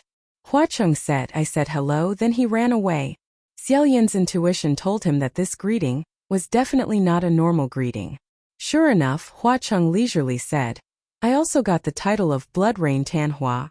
So when he said that he destroyed another ghost's lair, he was referring to the green ghost Qi Rong. And this greeting meant a bloodbath. In his heart, Xiaolian thought that this greeting was truly out of the ordinary. Rubbing his chin, he asked, "Does Qing Gui and Qi Rong have a grudge?" Hua Cheng replied, "Yes." "What grudge?" "He's an eyesore." Xiaolian didn't know whether to laugh or cry. Could it be that you challenged the 33 heavenly officials because you found them an eyesore? He said, "There were heavenly officials in the heavenly court who said that he has low taste and that even the world of ghosts and souls despises him. Could it be true?" Hua Cheng replied, "Of course. Blackwater also dislikes him." Xiaolian asked, "Who's Blackwater?" Then he immediately reacted, "Is it that Blackwater sinks boat?" Hua Cheng replied, "That's right. They're also called Blackwater Ghost." Xiaolian recalled that this Blackwater Profound Ghost was also an absolute, while Blue Ghost Qi Rong was only a near absolute to make up the numbers. He asked with great interest, "Are you very familiar with this profound ghost?" Hua Cheng lazily replied, "I'm not familiar with him. In the world of ghosts and souls, I'm not familiar with many people." Xiaolian was a bit surprised and asked, "Is that so? I thought you had a lot of subordinates. Then maybe our understanding of familiar is a bit different." Hua Cheng raised his eyebrows and said, "That's right. In the world of ghosts and souls, those who aren't absolute don't have the qualifications to talk to me." This was an extremely arrogant sentence, but he said it so confidently that it was a matter of course. Xiaolian faintly smiled and said, "Your world of ghosts and souls is pretty good. Generally speaking, there are only a few big ones. Unlike the heaven realm, where I can't even remember which heavenly officials there are in the heavenly court. In the middle heaven, those waiting to ascend are practically a vast ocean." Hua Cheng said, "What's there to remember? Don't remember, it's just a waste of your brain." Xiaolian laughed, "Haha. If you can't always remember other people's names, it's quite offensive. It should be known that heavenly officials cared a lot about face." Hua Cheng sneered, "If you can be offended over such a small matter, you must be a narrow-minded piece of trash." After chatting for a while, Xiaolian was afraid that the topic would delve into sensitive areas, so he no longer talked about the difference between the two realms. Glancing at the tightly shut wooden door, he said, "That child, I wonder when he will return?" When he thought of that deafening sentence, "I want to save the common people," many chaotic images surged up in his mind, but he forcefully suppressed them. At this time he heard Hua Cheng say, "That sentence was really good." Xiaolian asked, "What?" Hua Cheng unhurriedly said, "I want to save the common people." Xiaolian felt as if he had suffered a heavy blow. He turned over and curled up like a shrimp, covering his face with his hands. He practically wished he had another pair of hands to cover his ears. He moaned, "Sanlang ah." Hua Cheng seemed to have moved even closer to him. Behind him, he said in a deadpan manner, "Ichem? Is there a problem with that sentence?" He kept asking, but Xiaolian couldn't change his mind. He turned back and helplessly said, "Silly." However, Hua Cheng said, "What are you afraid of?" Daring to speak of the common people, whether it's to save the common people or to slaughter the common people, I sincerely admire them. The former is much more difficult than the latter. Of course, I admire them even more. Xiaoyan didn't know whether to laugh or cry as he shook his head. Stretching out his body, he said, "If you dare to speak, you also need to dare to do it. You also need to be able to do it." He covered his eyes with one hand and said, "Ai. Alright, it's actually not that big of a deal. Hanua's words are already okay. When I was a bit younger, I said even more foolish things." Hua Cheng smiled and said, "Oh? What kind of words? Tell me." After a moment of absent-mindedness, Xiaoyan recalled as he faintly smiled and said, "Many, many years ago, there was once a person who told me he couldn't continue living. He asked me what he was living for, what was the meaning of living." He glanced at Hua Cheng and said, "Do you know what I answered?" He didn't know if it was an illusion, but there seemed to be a glimmer in Hua Cheng's eyes. He softly asked, "How did you answer?" Xiaoyan said, "I said to him, if you don't know how to continue living, then you should continue living for me, double quote. If you don't know what the meaning of living is, then please take me as the meaning of your life for the time being. Take me as the pillar that supports you to continue living." Ha ha ha. As Xiaoyan thought about it, he suddenly couldn't help but laugh. Shaking his head, he said, "Even now I still don't understand. What was I thinking at that time? Why did I have the courage to say something like becoming the meaning of someone else's life?" Hua Cheng didn't say anything. Xiaoyan continued, "Truly, only someone that young could say something like that. At that time I really thought I was omnipotent and fearless. Now that you want me to say something like that, I can't say it anymore." He slowly said, "I don't know what happened to that person afterwards. Becoming the meaning of someone's life is already an extremely heavy matter, let alone saving the common people." Inside Puqi Monastery, there was a long period of silence. After a while, Hua Cheng faintly said, "Something like saving the common people, it doesn't matter. To dare say something like that at such a young age, although it's brave, it's also very foolish." Xiaoyan said, "Yes. However," Hua Cheng added another sentence, "although it's foolish, it's very brave." Xiaoyan smiled and said, "I really have to thank you." Hua Cheng said, "You're welcome." The two of them stared at the broken roof of Puqi Monastery for a while before Hua Cheng said, "However, Your Highness the Crown Prince, we've only known each other for a few days. Is it all right for you to say so much to me?" Xiaoyan let out a sigh and said, "What's the problem? Just do whatever you want. Even if you've known each other for dozens of years, it would only take a day for them to become strangers. If you want to say it, then say it. Strangers meeting by chance, meeting and then separating. If you don't, then separating. In the end, all good things must come to an end. Everyone, just do whatever you want." Hua Cheng seemed to chuckle softly. Suddenly he said, "If..." Xiaoyan turned his head and asked, "If what?" Hua Cheng wasn't looking at him. Instead, he was looking at the broken roof of Puqi Monastery. Xiaoyan could only see the handsome left side of this youth's face. He calmly said, "I'm not good-looking." Xiaoyan said. Only then did Hua Cheng turn his head slightly and said, "If my original appearance wasn't good-looking, would you still want to see it?" Xiaoyan was startled and said, "Is that so? Although there's no reason, I always feel that your original appearance definitely isn't too ugly." Hua Cheng said half-truthfully, "That's not necessarily true. What if my facial features are messed up? Ugly as a Rakshasa and evil as a Yaksha? What are you going to do?"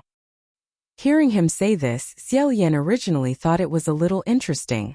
So as an overlord of the ghost realm, the devil incarnate that would cause all immortals and deities to pale at the mention of his name, he would also care about whether his original appearance was good-looking or not. But when he thought deeper, he didn't find it interesting anymore. He vaguely remembered that among the various legends of Hua Cheng's birth, there was a rumor that he was deformed since childhood and so on. If this was true, then he must have often been discriminated against because of this. It might even have started when he was young. Perhaps it was because of this reason that he was especially sensitive to his original appearance. Thus Xiaoyan considered his words and said about this. Using the most gentle tone, he sincerely said, "Actually, the only reason I want to see your original appearance is because, you see, we're already like this." Hua Cheng said, What do you mean by like this?" Xiaoyan said, "Right now, we can also be considered friends, right?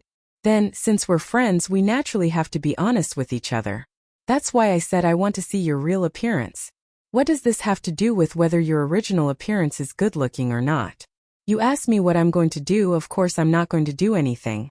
Don't worry, as long as it's your real appearance, I'll definitely.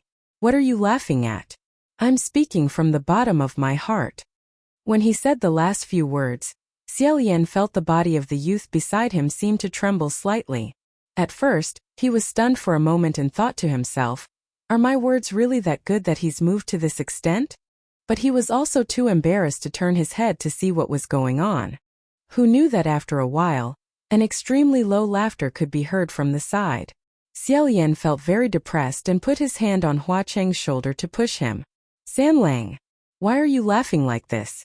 Is there something wrong with what I said? Hua Cheng instantly stopped trembling and turned around. He said, no, what you said makes a lot of sense. Xiaolian only felt even more depressed and said, you're not sincere. Hua Cheng, however, said, I swear, no matter what, you won't be able to find someone more sincere than me. Xiaolian didn't want to talk anymore and turned his back to Hua Cheng. Forget it, go to sleep. Sleep well and don't talk. Hua Cheng laughed lightly for a while and said, next time. Although he had already decided to sleep, when Hua Cheng opened his mouth, Xiaolian still couldn't help but answer, what next time? Hua Cheng said in a low voice, the next time we meet, I will use my original appearance to see you. There were a lot of things to ponder about in this sentence. Xiaolian originally wanted to ask again, but after one night, he couldn't stop the drowsiness from welling up. He really couldn't hold on any longer, so he fell into a deep sleep. The next morning, when Xiaolian woke up and got up, his side was already empty. Xiaolian staggered to his feet, walking around the Puqi monastery in a daze. When he opened the door, he didn't see anyone outside. It seemed that it was true that youth had already left. However, the fallen leaves had already been swept into a pile, and there was a small clay pot standing to the side. Xiaolian went out and carried the clay pot in and placed it on the offering table. At this moment, he suddenly discovered that there seemed to be something extra in his usually empty chest. Xiaolian raised his hand to feel it and discovered that under the cursed shackles, there was actually an extra thin chain that was worn loosely. Chapter 32. Xiaolian knew this must be something left behind by Hua Cheng. He held it in his hand after pondering for a moment. He thought, what is this? When he was the crown prince, Xiaolian grew up in the imperial palace of Xianle country. Xianle country had always loved beautiful and precious things, and the imperial palace was even more extravagant. Gold was the pillar, jade was the step, there were countless rare treasures, and the children of nobility often played with all kinds of gems like marbles. Xiaolian was used to seeing treasures. Looking at this ring, it seemed to be polished from diamond. However, the shape of the ring was beautiful. Even the most skilled craftsman would not be able to polish such a natural beauty. It was more sparkling and translucent than all the diamonds he had seen. It was even more resplendent and bright, captivating people. He couldn't tell what it was either. However, even if he couldn't tell what it was, in any case it was definitely something very valuable and important. Moreover, since it was worn on his neck, it couldn't have been accidentally left behind.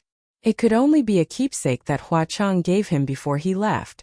Receiving the keepsake, Xiaolian was somewhat surprised. He smiled slightly and decided to keep it. The next time he met, he would ask the youth why he gave it to him. He only had a small and shabby Taoist temple and no place to hide treasures. After thinking about it, the safest way was to keep it close to his body. Thus he put this extremely thin silver chain back on. After making 2 trips to Mount Yujun and Banyu Pass, Xiaolian lay paralyzed in the Puqi temple for a few days.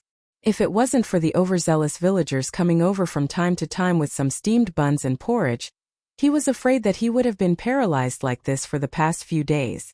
After a few days, Lingwen suddenly informed him, "Hurry up and ascend." Listening to her tone, it seemed that something bad had happened. Xiaolian more or less guessed it and was already prepared. He asked, "Is it about Banyu Pass?" Lingwen said, "That's right. After you return to Immortal Capital, come directly to Divine Martial Hall." Hearing Divine Martial Hall, Xiaolian was startled. He knew that Junwu had returned. Ever since he ascended for the 3rd time, he had never seen Junwu. As the #1 martial god, he was either in seclusion all year round, patrolling the border, or going to Jinshan Sea. He had to make this trip no matter what. Hence, Xiaolian did not rest for a few days before he returned to the immortal capital. The divine palaces of various immortals and gods were gathered in the immortal capital. They formed a city, each displaying their own strengths. One side was richly ornamented, while the other side was a small bridge with flowing water. Celestial winds blew all around, and clouds filled the air beneath his feet. There was a main street in the immortal capital, the Divine Martial Street. Although the human world had also built many divine martial streets in memory of Junwu, as mentioned before, many things in the human world were just imitations and projections of things in the heavenly realm. Therefore, only this street in the immortal capital was the real divine martial street. Walking along this wide street, Xiaolian walked towards the divine martial hall. Along the way, he encountered many god officials who were in a hurry, but none of them dared to pay attention to him. In fact, in the past, when Xiaolian walked in the heavenly palace, no one paid attention to him. However, at that time, no one paid attention referred to the fact that none of the immortal officials would come up to walk alongside him, nor would they take the initiative to chat with him. However, they would still nod and greet him politely. Now they really pretended not to see him, as if looking at him one more time would bring disaster upon themselves. Those in front of him walked quickly while those behind him walked slowly. They only hated that they couldn't keep a distance of 8 feet from him. Xiaolian had long since become accustomed to this, so he didn't think much of it. After all, he had just dragged down a powerful upstart General Pei. It would be strange if he didn't walk further away. Who knew that as he walked, he would suddenly hear someone shout from behind him, "Your Royal Highness the Crown Prince." Hearing this, Xiaolian was surprised. He thought to himself that the person still dared to call out to him at this time was truly courageous. However, when he turned around to look, the young god official who had called him, "Your Royal Highness the Crown Prince," had hurriedly passed him and ran towards another person in front of him. As he ran, he said, "Oh, my Royal Highness the Crown Prince. You went to the Divine Martial Hall to discuss matters. How could you forget your waist tag? How are you going to get there?" Only then did Xiaolian react. No wonder this Your Royal Highness the Crown Prince wasn't addressed to him. In the heavenly court there were originally quite a few crown princes, so calling them out wasn't anything strange. However, when his eyes swept over the other crown prince in front of him, he was slightly startled. That youth had sword-like eyebrows and starry eyes, and a smile on his face. This smile was different from the smiles of the other heavenly officials in the heavenly court. It was a kind of hearty smile without any scheming, causing that clearly handsome face of his to carry a kind of childishness. If it were a slightly harsher heavenly official to evaluate him, such as Mu Qing, they would probably say that this was an idiocy. He was dressed in military attire, looking extremely handsome. However, what he exuded wasn't the murderous aura of a soldier on the battlefield. Instead, it was the bright and open noble aura of a royal family. Xiaolian stopped walking and stared at that youth in front of him. Meanwhile, the two people in front of him sensed that he had stopped walking and also turned around to look at him. When that young god official saw him, his expression immediately changed. Xiaolian nodded slightly and said to that youth with a smile, "Hello, Your Royal Highness the Crown Prince." That crown prince was obviously someone who normally didn't care about matters and didn't recognize his face. Seeing that someone was greeting him, he immediately smiled brilliantly and replied loudly, "Hello?" The young god official beside him quietly pushed him and said, let's go. Your Royal Highness, we still have to go to the Divine Martial Hall to discuss matters." That youth was completely unaware and didn't react at all to why his subordinate suddenly pushed him. He asked strangely, "Why are you pushing me?" Xiaolian burst out laughing. That young god official pushed him even harder and urged, "I'm afraid that the Emperor has been waiting for a long time. Your Royal Highness, let's go." That crown prince could only look back at Xiaolian in confusion as he walked forward. After they left, Xiaolian remained in the same place. Not long after, the whispers of a few heavenly officials drifted into his ears from afar. "This is really awkward. It's a small world, ah. We're all in the heavenly court. This day will come sooner or later. In my opinion, General Nanyang and General Xianzhan are more interesting to watch. Haha, what's the rush? Aren't we going to fight soon? They're all waiting for him in the Divine Martial Hall." Suddenly someone said, "It's a small world, it's not a big deal. It's true that comparing oneself to others is infuriating. Everyone is different. They are all crown princes. His Highness Tai Hua has the aura of nobility. If it was him, he would not do such a shameful thing even if he is down and out. The Yangon Kingdom is stronger than the Xianle Kingdom, so of course the Yangon Kingdom's crown prince is also stronger than the Xianle Kingdom's. It's such a simple principle. The northern martial god was Pei Ming of the Bright Light Palace. The western martial god was Quan Yizhen of the Extraordinary Heroic Palace. The southeastern martial god was Feng Xian of the Southern Yang Palace.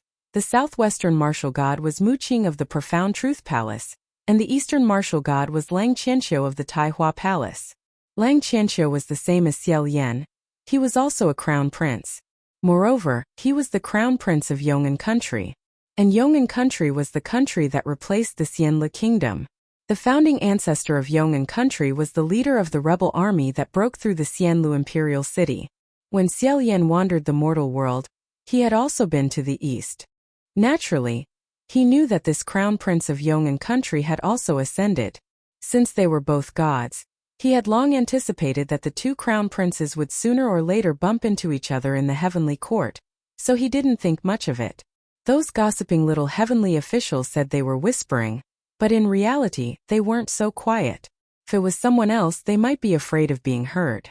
But even if Xiao Yan heard them, they probably wouldn't be afraid. It would be better to say that it was more exciting to be heard by him. Xiao Yan pretended not to hear anything and walked forward without consulting anyone. At this time, another person called out from behind, "Your Highness the Crown Prince." Xiao Yan thought to himself, it can't be again? This time, when he turned his head, he discovered that the person calling him was really him. Lingwen had 2 dark circles under her eyes, and in her hands were a few scrolls. She walked over and said, "Everyone who has returned has gone to the Divine Martial Palace to discuss official matters.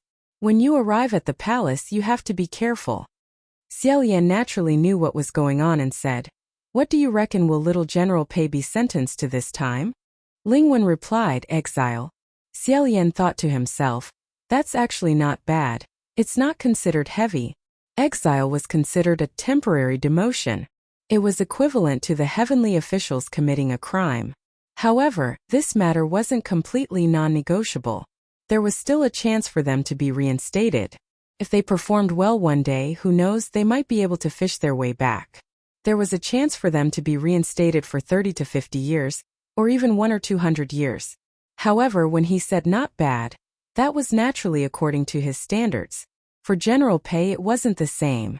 Xiao Yan thought of another matter and said, "Oh right, Lingwen, last time I told you about the youth on Mount Yujun who was infected with the human face plague. How is your investigation going?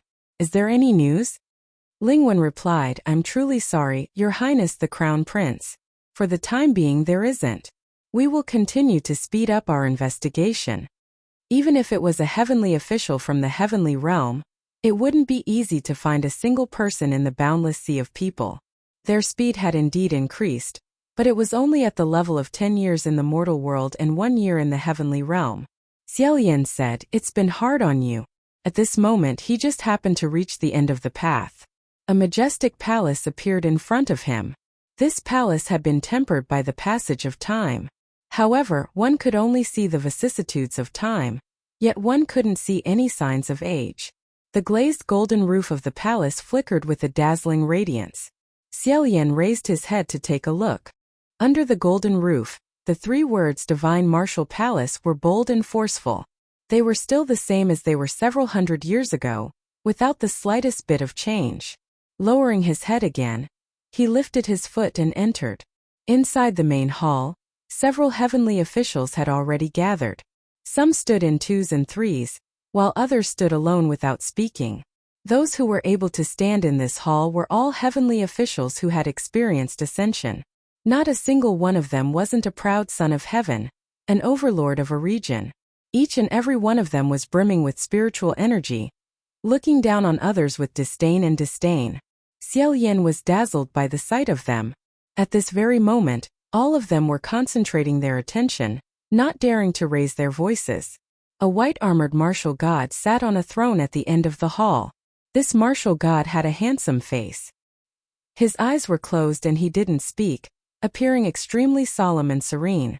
Behind him was the brilliant divine martial palace, and beneath his feet was the summit of pure white clouds.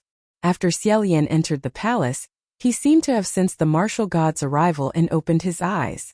Those eyes were extremely black and extremely clear, as if they were formed from the snow of a 10,000-year cold pond.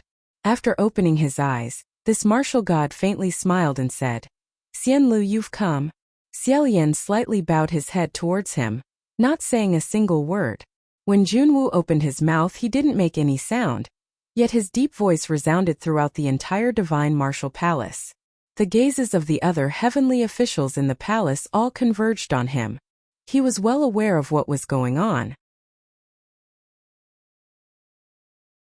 Chapter 33. 33 At the side. Lingwen had already walked up. She stood at the side of the throne. She was dressed in black and did not smile. She held a booklet and said, "Emperor, there are a few divine officials patrolling the outer realm. They could not return." Junwu nodded slightly. He said, "They have already reported in advance." Lingwen bowed her head in acknowledgement. Junwu turned to Xiaolian. He said, "Xianlu must also know that I summoned you today. Why did you summon me today?" Xiaolian still bowed his head. He said, "I can roughly guess. However, I think the matter of little General Pei has already been decided." At this moment a man's voice said, "I'm afraid it's still hard to say how this matter should be decided." This voice came from behind him. When it entered his ears, Xiaolian turned around. He saw a martial god step in from outside the hall, holding a sword as he walked. He walked towards the front of the hall. When he passed by him, he stopped and curled the corners of his mouth. He said, "Your Highness the Crown Prince, it's an honor to meet you." This martial god looked to be about 26 or 27 years old. He had a graceful bearing, but his actions were very decisive. Looking at his face, he was more handsome than the god statue Xiaolian had seen at Mount Yujun. He was the kind of handsome that could easily win the favor of women. At first glance, he was a romantic character. Before Xiaolian could answer, he said, "Our family's little Pei is really indebted to you for taking care of him." Xiaolian silently thought, "This time I've really offended this person." He said, No. General Pei is the one who has been looking forward to meeting you." This sentence was true. These days, Xiaolian compared the scrolls and read the legends of some famous divine officials. Among them, the main one was this General Mingguang Pei Ming. Although this martial god of the north had outstanding military exploits, what people liked to talk about the most were the good and bad legends he left behind in the fireworks lane.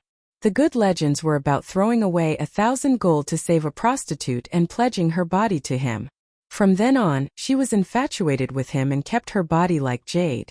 The bad legends were about riding a horse for 1,000 miles in a night and climbing over walls with a married woman. To a certain extent, it was also very powerful.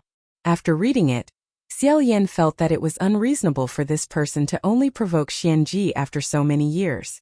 Because of his success both in the field of battle and in the field of love, many of his rivals and colleagues were fond of cursing him to die, or better yet to die of a venereal disease. But this man's life is hard, and though he has passed through 1,000 flowers, he does not fall ill. And not only will he not die, he will live longer than you. In the end, they finally suffered a defeat. Everyone thought to themselves, "Ha ha ha ha! You're going to die this time." Unexpectedly, rumble rumble, at this critical moment he ascended. This time, even the opponents who were not killed by him were angered to death. After ascending, Pei Ming did not change his style. The stage for hunting for erotic legends was greatly expanded. From fairies and female officials to demons and ghosts, as long as there was a bit of beauty, there was no one that he didn't dare to touch. However, what he liked the most was still the beauties of the mortal world. Many erotic novels loved to write with him as the protagonist. If Xiaolian's path of cultivation did not require a pure heart and few desires, he might have gotten a few out of curiosity to read. Therefore, in addition to the title of the northern martial god, the common people often worshipped him as the god of men's romantic luck. Even many heavenly officials who met him in the heavenly court brushed shoulders with him and walked past him. They would also secretly turn their heads and worship him, wanting to get some of his romantic luck. It had to be said that although there were subtle similarities, He was much luckier than Feng Xian, who had innocently obtained the title of Giant Son. All the heavenly officials were well aware of what these two peoples long-awaited were, and secretly held their bellies. After being polite, Xiaolian asked, "What does General Pei mean by, 'It's not easy to say'?" Pei Ming snapped his fingers, and a suspended corpse suddenly appeared in the middle of the hall. Strictly speaking, it was an empty shell lying down. This human figure did not have a primordial spirit, and its insides were completely empty. In addition, it was dripping with blood from head to toe, so it was no different from a corpse. Looking at the face again, both eyes were tightly shut, and the facial features were clean and handsome. It was Zhao. Or rather, it was little General Pei's doppelganger. In the Divine Martial Hall, such a thing suddenly appeared in the middle of all the heavenly officials. The scene was slightly shocking. In a moment, Pei Su was also brought up. Although his body was shackled, he still had an indifferent appearance. He lowered his head and did not speak. Xiaolian asked, "What does General Pei mean by this?" Pei Su knelt in the Divine Martial Hall. Pei Ming said, "During the interrogation of little Pei, he mentioned something that I thought was very strange." He walked a small circle around Xiaolian and said, "I am very clear about little Pei's ability. Although his doppelganger's strength is far inferior to his own, it's not particularly bad. He can still fight Xiong to a draw. However, he unexpectedly told me that there was a person who beat him to the point where he didn't have the strength to fight back. Isn't this very strange?" Pei Ming continued, "So I continued to ask. Originally, at that time at Half Moon Pass, His Highness Yen Le Crown Prince was following a red-clothed youth. When they heard the two words red-clothed, some of the heavenly officials' expressions began to become unnatural. Following that, Pei Ming directly turned their unnatural expressions into unsteady ones. And this youth in the darkness, in an instant slaughtered hundreds of Half-Moon Pass soldiers who were about to turn into Xiong. May I ask your Highness Crown Prince, who exactly is this red-clothed youth? If it wasn't Xiong, then it was Ju. Moreover, it was a red-clothed Ju who could instantly kill hundreds of Xiong. Anyone could guess who this youth was most likely to be. However, no one wanted to take the initiative to say that name. Xiaolian glanced at the silent Pei Su and hypocritically said, "Cough, is that so? This I really don't remember." At that time there was a group of merchants who also fell into Half Moon Pass. We only interacted with each other for a few days. Perhaps it was one of the merchants. Pei Ming said, "That's not right, your Highness Crown Prince. I heard little Pei's words. You and that youth were very close. It didn't seem like you only interacted with each other for a few days. How could you forget in the blink of an eye?" Xiaolian thought, "No, you're wrong. I'm telling the truth. I really only interacted with each other for a few days." His expression was still as calm as ever. At this time, not far away, a white-clothed Taoist leisurely waved his snow-white horsetail whisk and said, "General Pei, what you said is just little General Pei's side of the story. Little General Pei is guilty, and is currently under house arrest. He will soon be exiled. How much of his words can be trusted needs to be weighed." Pei Ming said, "This will depend on whether General Nanyang and General Xianzhan can come and help us." Following his gaze, Xiaolian indeed found Feng Xian and Mu Qing in the southwest and southeast respectively. Feng Xian was still the same as he remembered. He was always very tall and stood very straight. His gaze was firm and his eyebrows were always slightly furrowed, as if there was something that made him very impatient. In reality, he was not impatient. On the other hand, Mu Qing was somewhat different from what he remembered. Although his complexion was still fair and pale, his two thin lips were slightly pursed, and his eyes were lowered. His whole body had a cold attitude that seemed to say, "I don't dare to flatter you." He stood with his arms crossed, the fingers of his right hand lightly tapping the elbow of his left hand. It was unknown whether he looked calm and composed, or more like he was calculating something. Although these two people could be considered handsome men, each had their own prickly points. Hearing Pei Ming call out their names, they both looked at Junwu. Junwu slightly nodded. Only then did the two people slowly stand up. This was the first time Xiaolian had met the two of them face to face since his third ascension. When they met, he only felt that the gazes that were cast in his direction were even crazier. Craziness was unavoidable. It should be known that this divine martial hall was the #1 divine martial hall. Those who were not heavenly officials of the heavenly court had no qualifications to enter to discuss matters. When Crown Prince Xianle first ascended, he appointed Feng Xian and Mu Qing as his generals. At that time, these two were low-level heavenly officials of the heavenly court. They didn't even have the qualifications to enter and wipe the floor. But now, not only could these two little deputy generals stand openly in the divine martial hall, their ranking was even higher than that of the previous lord. It was true that the wheel of fortune changed. 30 years to the east, 30 years to the west. The three people looked at each other in confusion for a while. They quickly pretended that nothing had happened and turned their faces away. No one could figure out what the other was thinking. However, Xiaolian more or less knew what Pei Ming wanted them to help with. Sure enough, Pei Ming said, General Nanyang and General Xianzhen have both fought with Huacheng. Regarding that person's weapon, the two of them should have more authority. He summoned Zhao's empty shell so that everyone could examine the wound. Feng Xian and Mu Qing slowly came to the side of the floating empty shell. Xiaolian also moved a few steps and took a few glances. But because there was too much blood, a lot of it had condensed into black, so he couldn't see clearly. The two people looked at it with a serious expression for a while. They then raised their heads and glanced at each other. It seemed that no one wanted to speak first. Lingwen said under Jun Wu, Generals, what do you think? Feng Xian was the first to speak. He said in a low voice, it's him. Mu Qing said, it's the curved blade misfortune. Among the heavenly officials of the divine martial hall, probably only Xiaolian didn't know what these 4 words meant. The curved blade misfortune was the strange curved blade that Huacheng used to fight against the 33 heavenly officials in his dream. It was the one that scared the wits out of several martial gods and shattered their livers and guts. In the divine martial hall, the heavenly officials began to whisper in 2s and 3s. They looked at Xiaolian with strange eyes.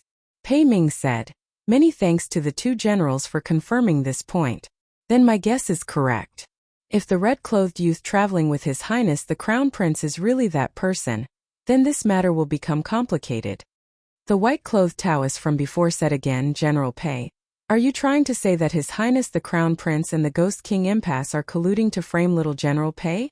This Taoist had spoken twice, and both times he had stood by his side. Xiaolian couldn't help but take a look to see who exactly this strange immortal was. He turned his head to look and saw that the Taoist had a pair of clear black and white eyes.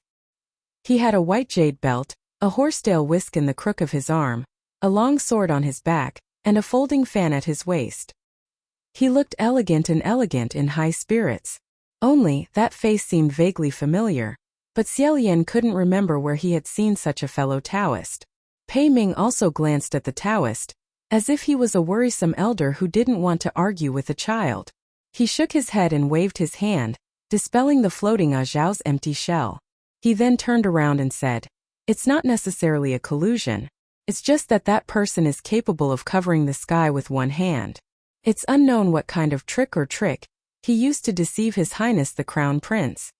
What he meant was that he wanted to portray Huacheng as the mastermind behind the chaos at Banyu Pass.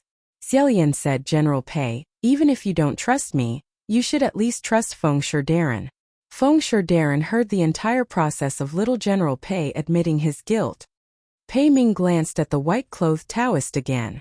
Xiaolian continued, moreover, right now, we are both in the divine martial hall.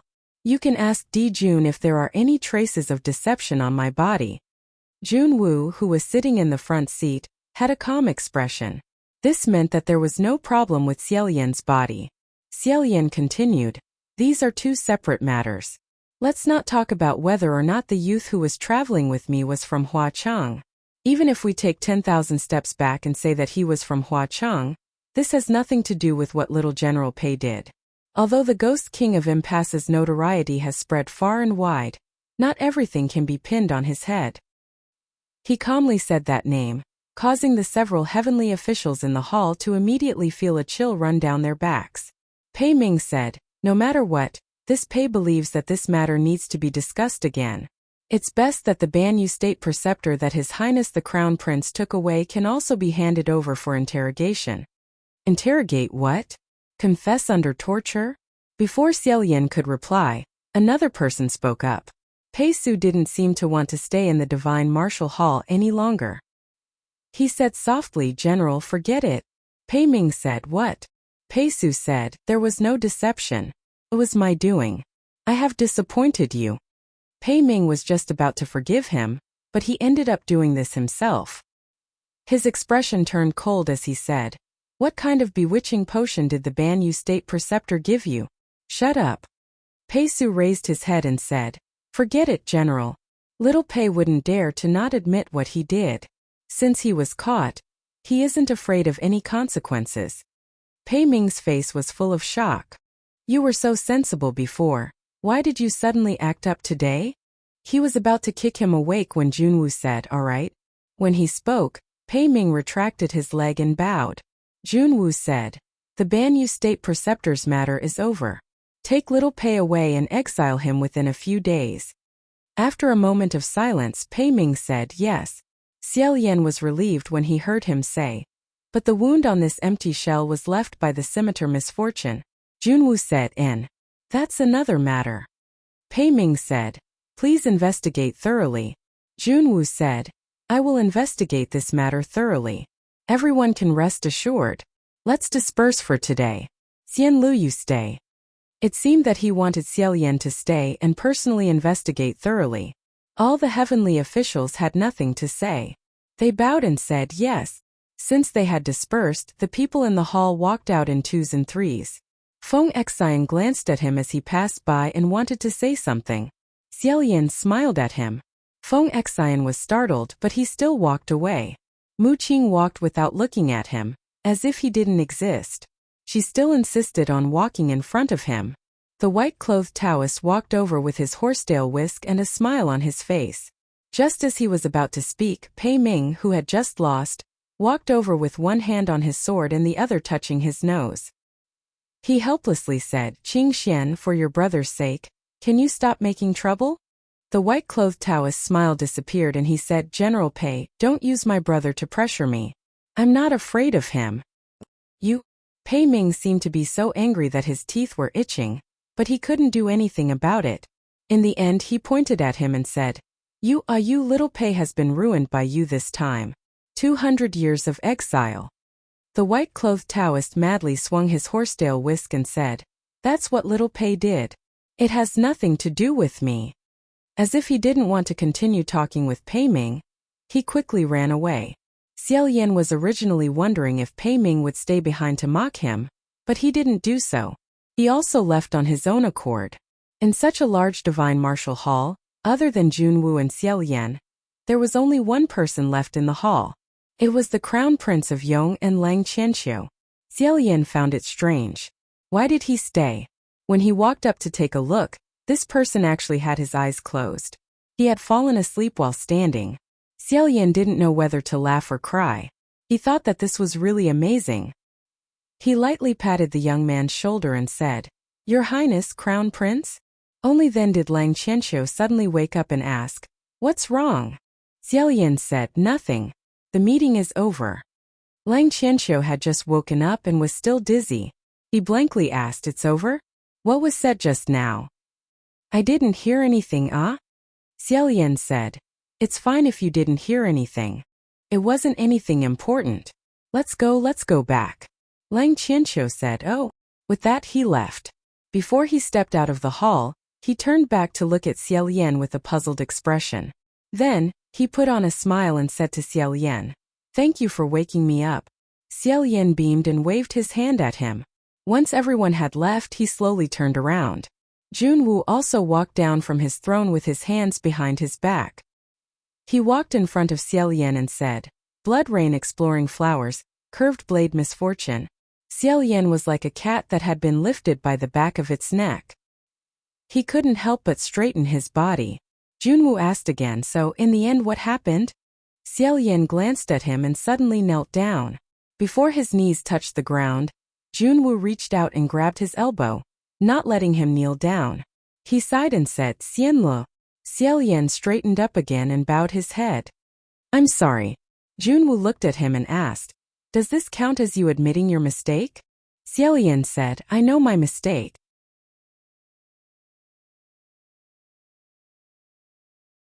Chapter 34. Xiaoyan remained silent. Junwu shook his head. I don't think you know either. He tilted his head slightly.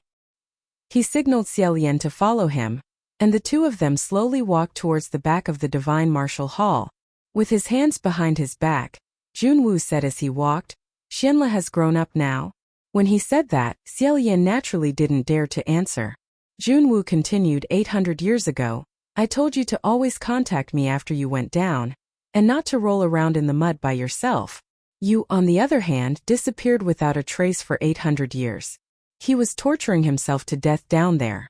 They had flown up for so many days this time. He had never reported to the Divine Martial Hall even once. If it was someone else who showed such disrespect, Lingwen Palace Hall would have directly questioned them. Xiaoyan's I'm sorry just now. Of course, this was not the only thing he was referring to. Junwu was naturally well aware of this. He also said, if this apology of yours is also an apology for those several stabs, then I will apologize to you. Forget it then. You said it yourself. After stabbing me, I completely forgot about it. Xiaoyan bitterly smiled. How could I forget? Junwu said indifferently, then look forward. There are still many things that require your help. Xiaoyan rubbed his forehead. He said, Xianlu is just a broken celestial, she has no magic power. I can't say that I'm needed. I just hope that I don't cause any trouble. Junwu replied, why must you belittle yourself? The two things that have happened since your return, didn't they all do well? Xiaoyan lamented, it's just that I might have offended General Pei as soon as I returned. Junwu said, Mingguang's side is fine. I'll keep an eye on him. Don't worry. However, Junwu turned around. Let's talk about it. What kind of incredible person did you provoke this time? Xiaoyan raised his hand and said, Emperor, I swear that I really didn't do anything. It's just that one day, I met a very interesting little friend on the road and spent some time with him. I didn't think too much about it. Junwu nodded and said, a chance encounter, little friend, desperate ghost king. Xianlu, do you know what the consequences would have been if General Pei had continued to pursue the matter, and you had said the same thing in front of the other heavenly officials? No one will believe you. Xiaoyan helplessly said, Xianlu knows. Therefore, I have to thank the Emperor for helping me in time. Emperor, are you really going to interrogate me? I will not collude with the ghost realm. You're just worrying for nothing. Junwu said, I naturally know that you won't collude with the ghost realm. Xiaoyan replied, many thanks for Dijun's trust. However, Junwu said, but I have an important task on hand, and I'm afraid it won't be good for you to handle it. Xiaoyan asked, what is it? At this moment, the two of them had already arrived behind the Divine Martial Hall. The front hall and the back hall were separated by a tall mural. The front of the mural depicted a golden palace that stood at the peak of the sea of clouds, radiating white light. The back of the mural was a picture of mountains and rivers. Looking up, this huge map was inlaid with many fine pearls like stars. These were the signs of the human Divine Martial Palace. There was a pearl embedded here, which meant that there was a Divine Martial Palace here. 800 years ago, when Junwu brought Xiaoyan, who had ascended for the first time, to this place, the starlight wasn't as dense as it was now. But now on the map, the twinkling pearls seemed to cover the entire field of view. It was beautiful and shocking. Junwu stood in front of the mountain and river map and pointed to a place in the east. He said, 7 days ago, many people saw with their own eyes that in the nearby mountains, a fire dragon suddenly soared into the sky. Xiaoyan's expression became serious. With one hand behind his back, Junwu used the other to lightly knock on a spot on the map. He said, that fire dragon burned for 2 incense sticks before it was extinguished. During this time, countless people saw it, but not a single person was injured. Do you know what this means? Xiaoyan said, the fire dragon howling to the heavens technique. Although the fire is strong, it doesn't harm people. It only shows its huge form. This is a cry for help. Junwu said, correct. It's a cry for help. Moreover, it's a cry for help from a heavenly official from the heavenly court. Xiaoyan said, moreover, it's a cry for help from a person who has been forced into a dead end, because the flames of this fire dragon howling to the heavens technique were extremely strong and couldn't harm people. It would inevitably explode a portion of that heavenly official's magic power. If they weren't careful, it was possible that their entire magic power would explode and they would directly perish. Therefore, unless it was absolutely necessary, no one would use this method to call for help. Since it appeared, it meant that a heavenly official was already in a crisis where he had no choice but to call for help. Xiaolian said, "Has there been any heavenly official from the heavenly court recently gone missing?" Junwu said this time, all the heavenly officials were summoned back not only for the matter of Banyu Pass, but more importantly, to take advantage of this opportunity to investigate the whereabouts of each heavenly official. Apart from the few that don't show themselves all year round, like the Rain Master and the Earth Master, even if the other heavenly officials couldn't rush back, they still responded. After muttering to himself for a moment, Xiaolian said, "Is it possible that it's not a heavenly official from this year, but a retired heavenly official from the previous years?" Junwu said, "Then the scope is huge. Many of the retired heavenly officials have not been heard from for many years, so it's simply impossible to deduce which one is in danger." It was likely that the various civil officials of Lingwen Palace Hall had recently been busy with this matter, so it was no wonder that they couldn't find the time to investigate the whereabouts of that human face-plagued teenager on Mount Yujun. Xiaolian said, "To be able to force a heavenly official to have no choice but to explode his body to come ask for help, the background of the person who came isn't small. Are there any nests or gathering places of demons and ghosts nearby?" Junwu said there are. "It's extremely close. Do you know about the ghost city?" Xiaolian pondered for a moment, then said, "I've heard of it. The ghost city was the most prosperous place in the ghost realm. It was located at the border between the human realm and the ghost realm. Numerous ghosts gathered here to trade, and demons danced chaotically.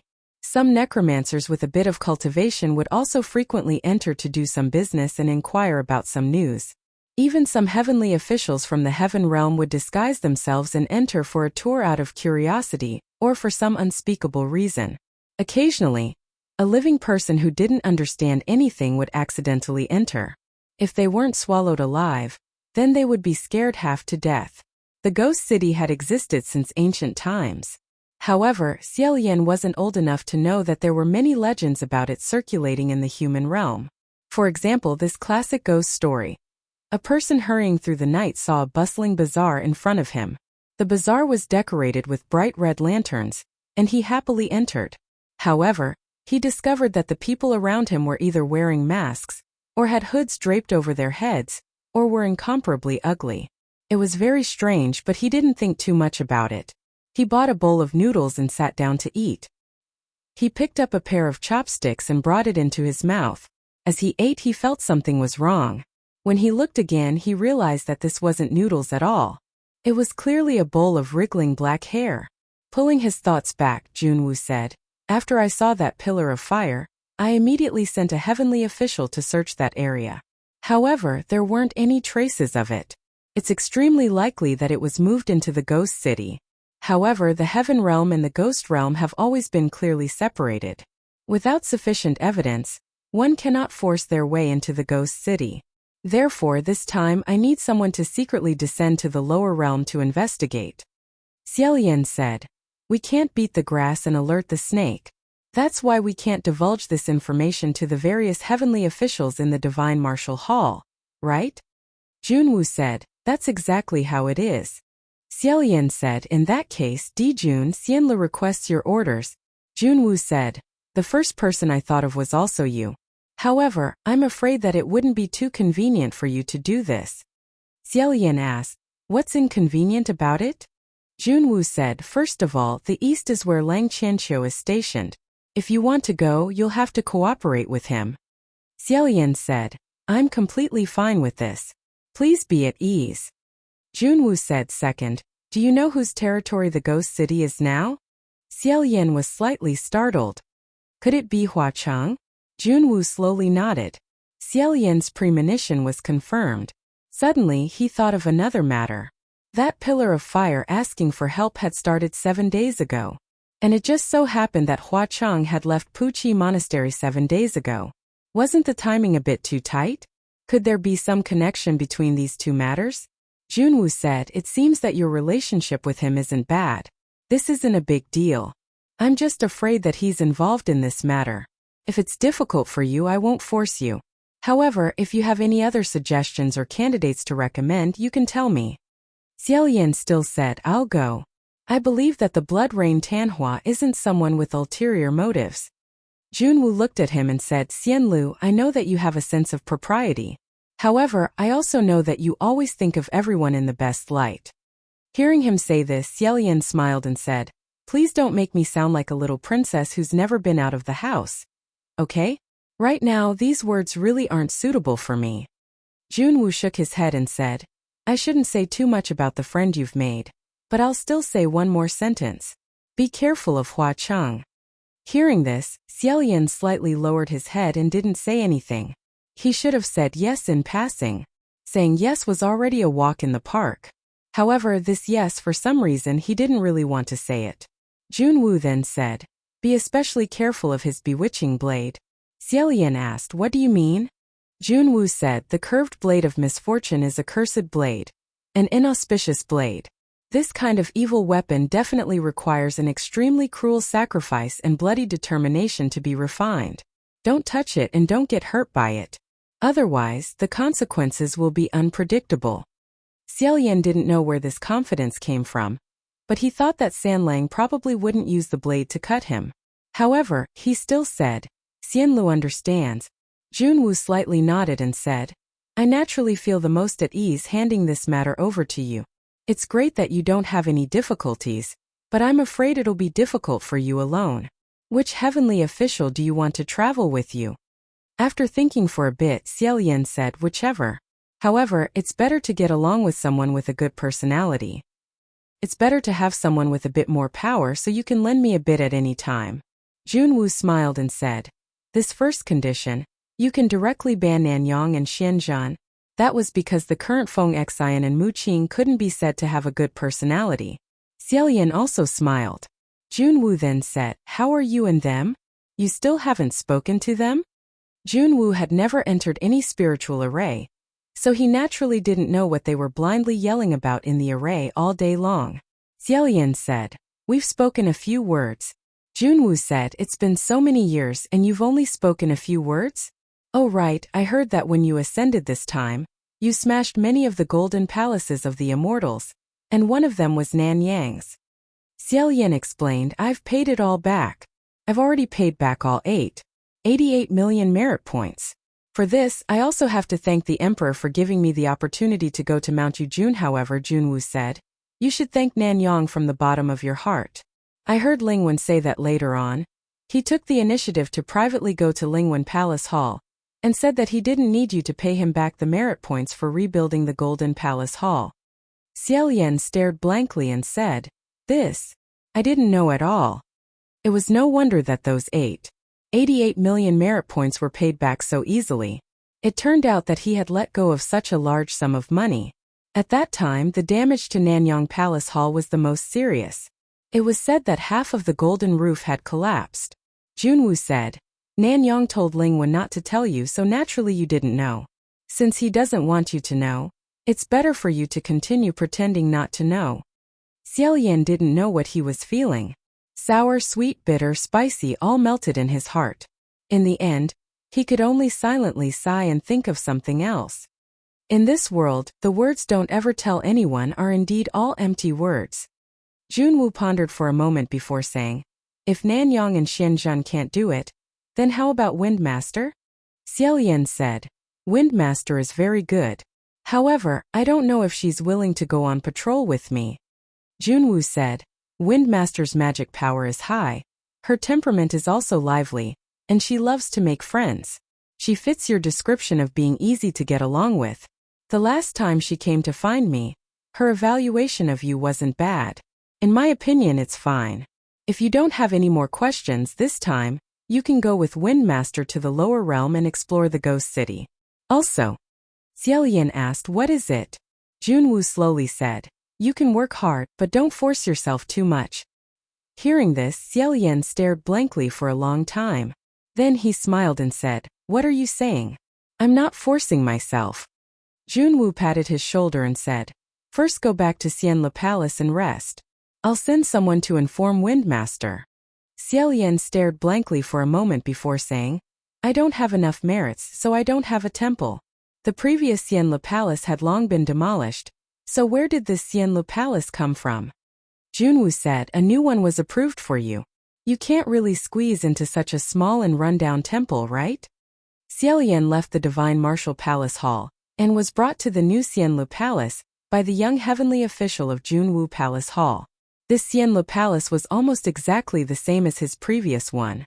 Glazed red walls, it was rich and elegant. However, he stood at the entrance of the palace for a long time, not wanting to go in at all. It was still more suitable for a rundown immortal to live in the rundown temple. He couldn't live in such a gorgeous and arrogant immortal palace now. He loitered at the entrance, waiting for that wind master to come find him. Unexpectedly, after waiting for a long time, he didn't see that white-clothed female Taoist priest. Instead, a white-clothed Taoist priest came. This Taoist priest was brimming with health and vigor, his entire body fluttering like an immortal. It was the Qing Xian, who had just fought with Pei Ming in the Divine Martial Palace Hall. He flicked his horsetail whisk and said with a smile, "Greetings, Your Highness the Crown Prince." Xiaolian also smiled and said, "Greetings, fellow Taoist." In reality, he really wanted to ask who this person was. However, he also felt that doing so would be too rude. Just as he was about to secretly flip through the scroll to see which heavenly official was called Qing Xian, the white-clothed Taoist priest walked over and said, "Let's go. Let's go down and take a look." Xiaolian was startled and said, "Fellow Taoist, I'm waiting for someone here." When the other heard this, he inserted his horsetail whisk into the collar of his Taoist robe, turned around and asked in confusion, "Who are you waiting for?" Xiaolian said, "I'm waiting for the Wind Master." The white-clothed Taoist priest became even more baffled and said, "Aren't I right here?" Xiaolian's eyebrows jumped and said, "You're the Wind Master." The other person opened his folding fan and said while waving it, "I'm the Wind Master, do you need to be suspicious? Don't tell me you don't know who I am. Haven't you heard of my name, the Wind Master Qing Xian?" His tone was matter-of-fact and confident, as if it was completely impossible for Xiaolian not to know him. The word wind was written on the front of the folding fan, and the back had 3 lines of clear wind. Wasn't this the one that the white-clothed priestess had been waving that day? Xiaolian suddenly remembered. Fu Yao had said that there were some heavenly official in the heavenly court who had special needs and were experts in transformation techniques. And at that time at Banyu Pass, Nanfeng had also said half a sentence, "The Wind Master has obviously always been." Always been. What was that? A man. Xiaolian was dragged a few steps by the other person, but he still couldn't completely accept it. He said, "This Wind Master, you, why did you dress up as a priestess last time?" The Wind Master said, "Why? Was it not pretty?" Xiaolian said, "Pretty? But..." The Wind Master beamed with joy and said, "What's the but about being pretty? Isn't it fine as long as it's pretty? Of course it's because it's pretty, so I had to dress up." Speaking up to this point, he seemed to have suddenly thought of something. He closed his folding fan and looked Xiaolian up and down. After a moment he said, "Speaking of which, this time when we go to the ghost city we also have to conceal our identities, right?" Oh. Chapter 35. Very ashamed until 4 hours later, Xiaolian took the time to secretly look at the scroll.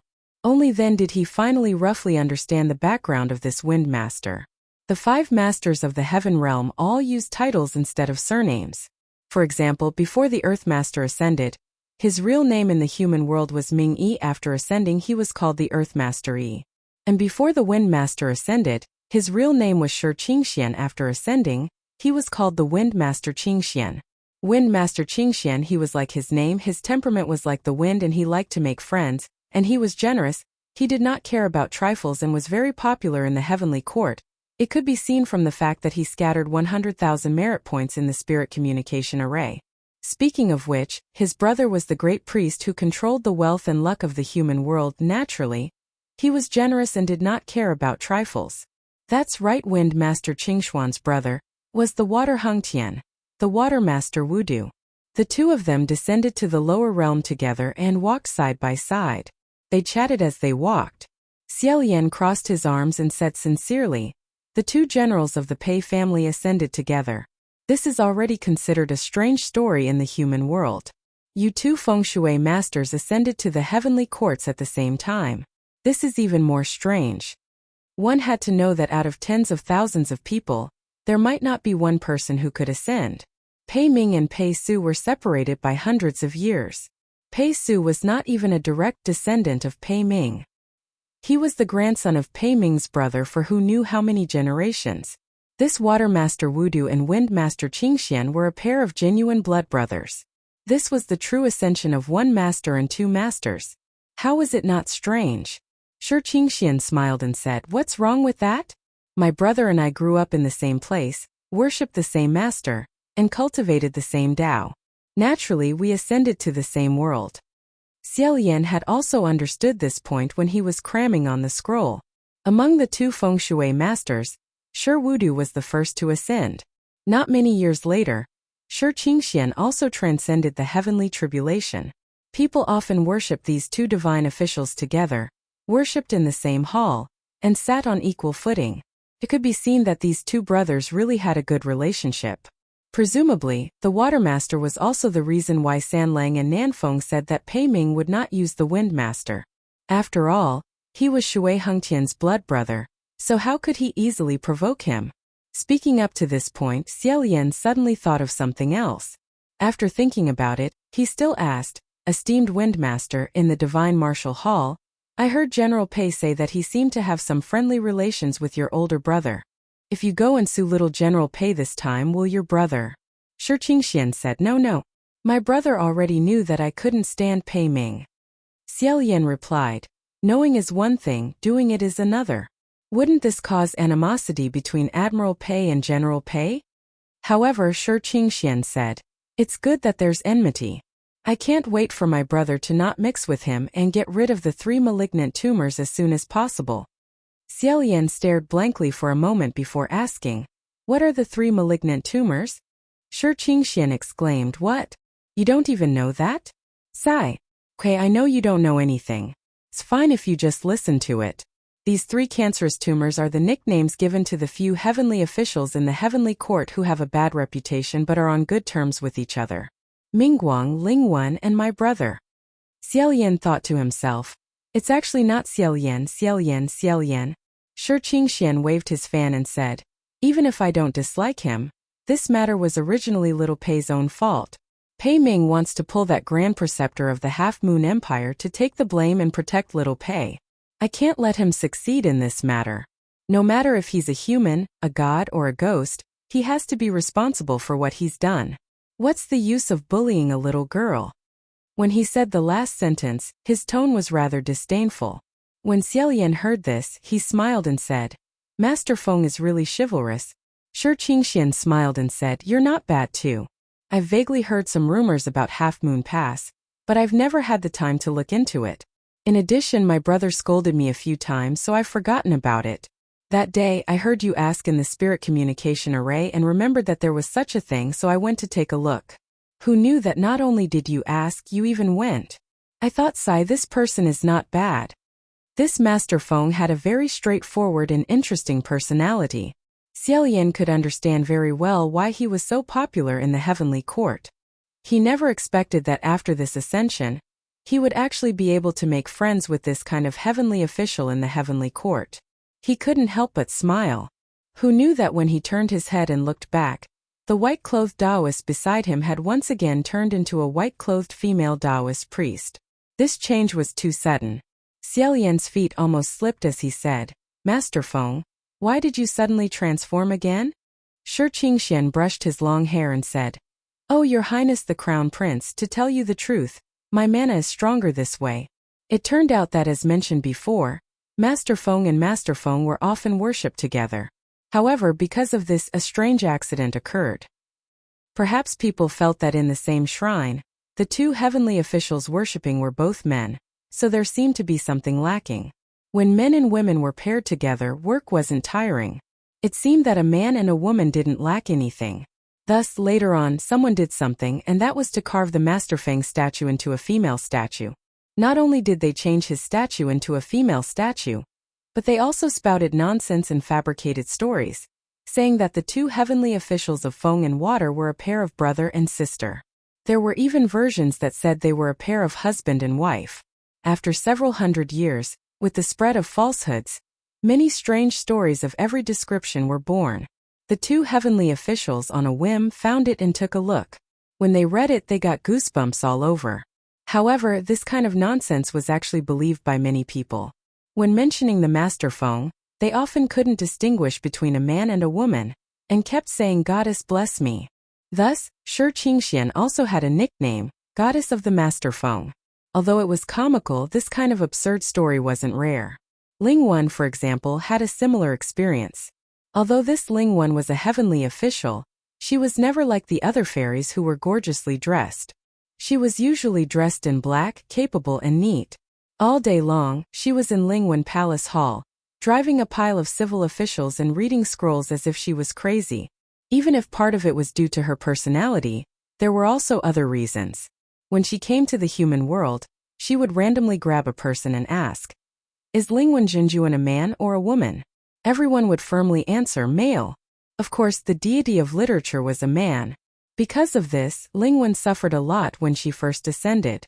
She was the deity of literature, but many people in the human world felt that how could a woman be the deity of literature? How could she ensure the prosperity of literature?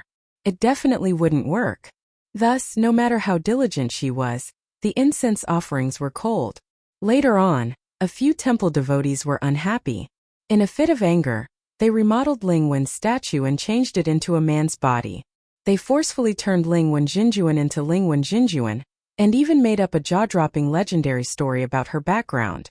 With this change, the incense offerings came back.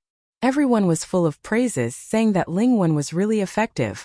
In reality, the heavenly officials were still the same heavenly officials, and their mana was still the same. The stories that were passed down were all fabricated, but people still fell for it. Later on, when Ling Wen went to dream or show her spirit, she could only use a man's body. Similarly, people felt that in this feng shui temple, only a man and a woman could control the situation, so it had to be a man and a woman. Who cares if you are a god or a ghost? People believed that you were what you were. Even if you were 108,000 miles away, people were still only willing to see what they wanted to see. This kind of thing, the heavenly officials of the heavenly court had long been used to it. As for Shi Qingxian himself, according to Xiaolian's observation, he didn't really care. It would be better to say that he was completely enjoying it. Not only was he enjoying it, but he was also very keen on encouraging others to enjoy it with him. This made Xiaolian very suspicious of the true identity of the girl in black, who traveled with him last time.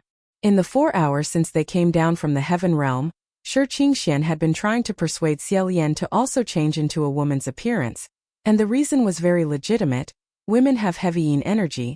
It is easier to hide their whereabouts in the ghost city. Xiaolian thought about it, and could only tactfully refuse. "I don't have enough mana, I can't change it." Shi Qingxian was very enthusiastic and said, "I'll lend it to you. Didn't the emperor let me come for this?" Xiaolian said, "Sir, it's better if you lend it to me when we fight." Shi Qingxian couldn't persuade him, so he didn't force him. At this time, the two had already arrived at a desolate wilderness. Deep into the night, old crows cawed in the pitch-black forest, and the atmosphere was bleak and treacherous. Xiaolian watched for a moment and said, "Let's do it here. This place is full of yin energy, and there are large graveyards nearby. There will always be 1 or 2 people who are preparing to go out to the market. When the time comes, we can just follow them." Thus, the two of them squatted at the edge of the unmarked grave and waited.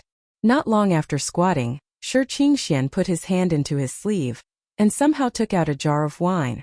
He said, "Do you want to drink?" Xiaolian took it and drank a mouthful, and drank until his throat was burning. He returned the wine jar to him and said, "Thank you." Shi Qingxian took it back, drank 2 mouthfuls and said, "You can't drink." Xiaolian said, "I can drink. But if I drink too much I will go crazy, so it's better to drink a little. What time is it?" Shi Qingxian pondered for a moment, and said, "It's midnight." Xiaolian said, "And it's about time." As soon as his voice fell, the two of them saw a faint row of light shining in the distance in the depths of the forest. This row of faint lights got closer and closer. Only when they left the forest did the two of them see that it was a row of expressionless women in white clothes. There were old and young, beautiful and ugly. Each and every one of them wore shrouds, and carried white lanterns as they slowly walked forward. These were the female ghosts who were going to the ghost city in the middle of the night. Xiaoyan said in a low voice, "Follow them." Shi Qingxian nodded, and drank 2 more mouthfuls of wine. He threw the jar away, and the two of them stood up from the ground. As if nothing had happened, they followed behind this group of ghosts. The two of them had made sufficient preparations in advance, and removed all the spiritual light from their bodies. They were like 2 human-shaped pieces of wood, without the slightest bit of humanity. The group of women's ghosts carried white lanterns, and as they slowly walked along the black forest, they chatted softly. One of them said, "I'm so happy the ghost city is open again. I want to go and make my face." Another person said, "What happened to your face? Didn't you just do it not long ago?" The first person said, "It's rotting again. Sai, the person who helped me do it last time, said that it wouldn't rot for a year, and it hasn't even been half a year." Xiaoyan and Shi Qingxian followed behind them, listening to their conversation. They didn't say a word, and when they heard something funny, they would at most look at each other with twisted lips. After walking for half an hour, the group arrived at a valley. In the depths of the valley, there was a faint red light. In the misty and empty night, there seemed to be singing. Xiaoyan became more and more curious about what this legendary ghost city looked like. Unexpectedly, just as they entered the valley, a female ghost at the end of the group turned around and discovered them. Puzzled, she asked, "Who are you?" With this question, the group of women in front of them all turned their heads. They all felt strange and surrounded them, saying, "When did they follow us?" "When we came out of the tombs, these two weren't here." "Which tombs do you live in? How come I don't seem to have seen you before?" Xiaoyan coughed lightly and said, "We rushed over from a cemetery that was relatively far away, so of course we haven't seen you before." Shi Qingxian also smiled and said, "Yeah, we specially came from thousands of miles away in order to rush to the ghost city." The group of women in white did not say a word, staring at them expressionlessly. If it were 2 people, they would have knelt down and trembled from their stares. Xiaoyan wasn't afraid of exposing his identity. How could these weak and feeble ghosts of women and children threaten them? However, the ghost city was right in front of them, so close at hand. How could they cause a dispute here and alert the enemy? At this time, a woman stared at Shi Qingxian and slowly opened her mouth. She said, "Little sister, your face has been maintained very well." Hearing this, Xiaoyan and Shi Qingxian were both startled.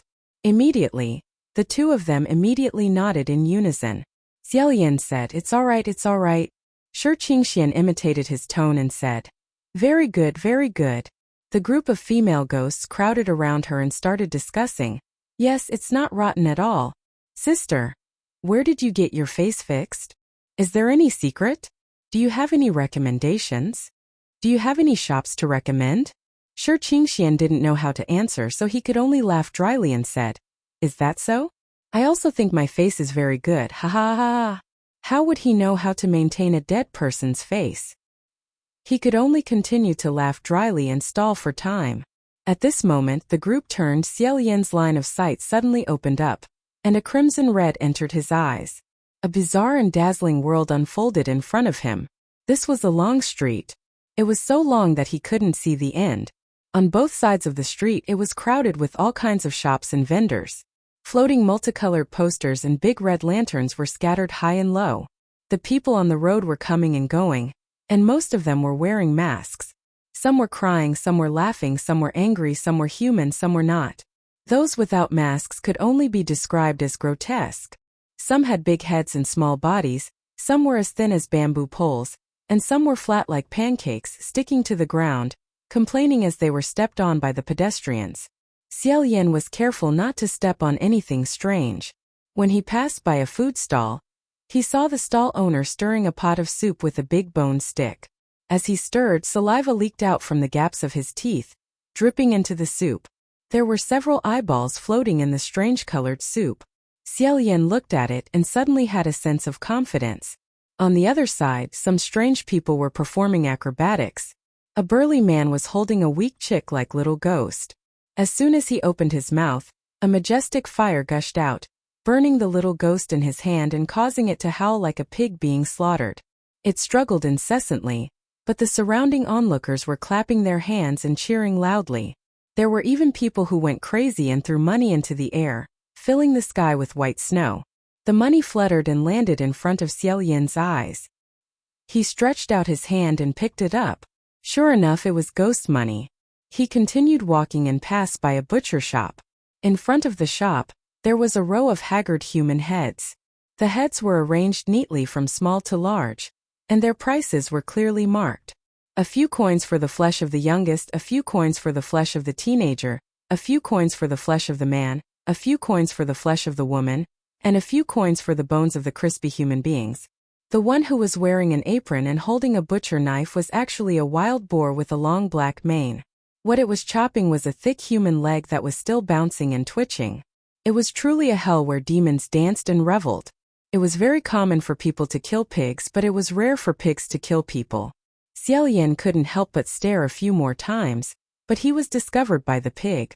It immediately said, "What are you looking at? Do you want to buy it?" Xiao Yan shook his head and said, "Not buying." The butcher chopped the chopping board again, causing blood and flesh to splatter everywhere. It said gruffly, "Don't look if you don't want to buy it. Motherfucker.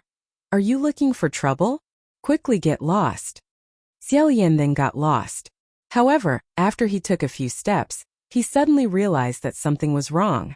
That group of women's ghosts and Shi Qingxian had actually disappeared without a trace. Xiao Yan was startled and immediately thought of communicating with the Windmaster. He was afraid that he would really be dragged by those women's ghosts to shave and maintain his face. However, this was the ghost city. Heaven's psychic techniques would also be restricted here. Since communicating with the spirits was fruitless, he could only search aimlessly on the street. As he walked, he was suddenly pulled by someone. He was originally very vigilant, so he immediately said, "Who is it?" The person who pulled him was a woman. She was startled by him, but after seeing his face clearly, she giggled and said in a charming voice, "Oh, this little brother, you are really very handsome." This woman's clothes were revealing, and her makeup was so gaudy that it was scary. Her white powder wasn't evenly applied, and when she opened her mouth it would rustle and fall. Her chest was bulging, as if something was stuffed into her flesh. It was truly frightening to look at.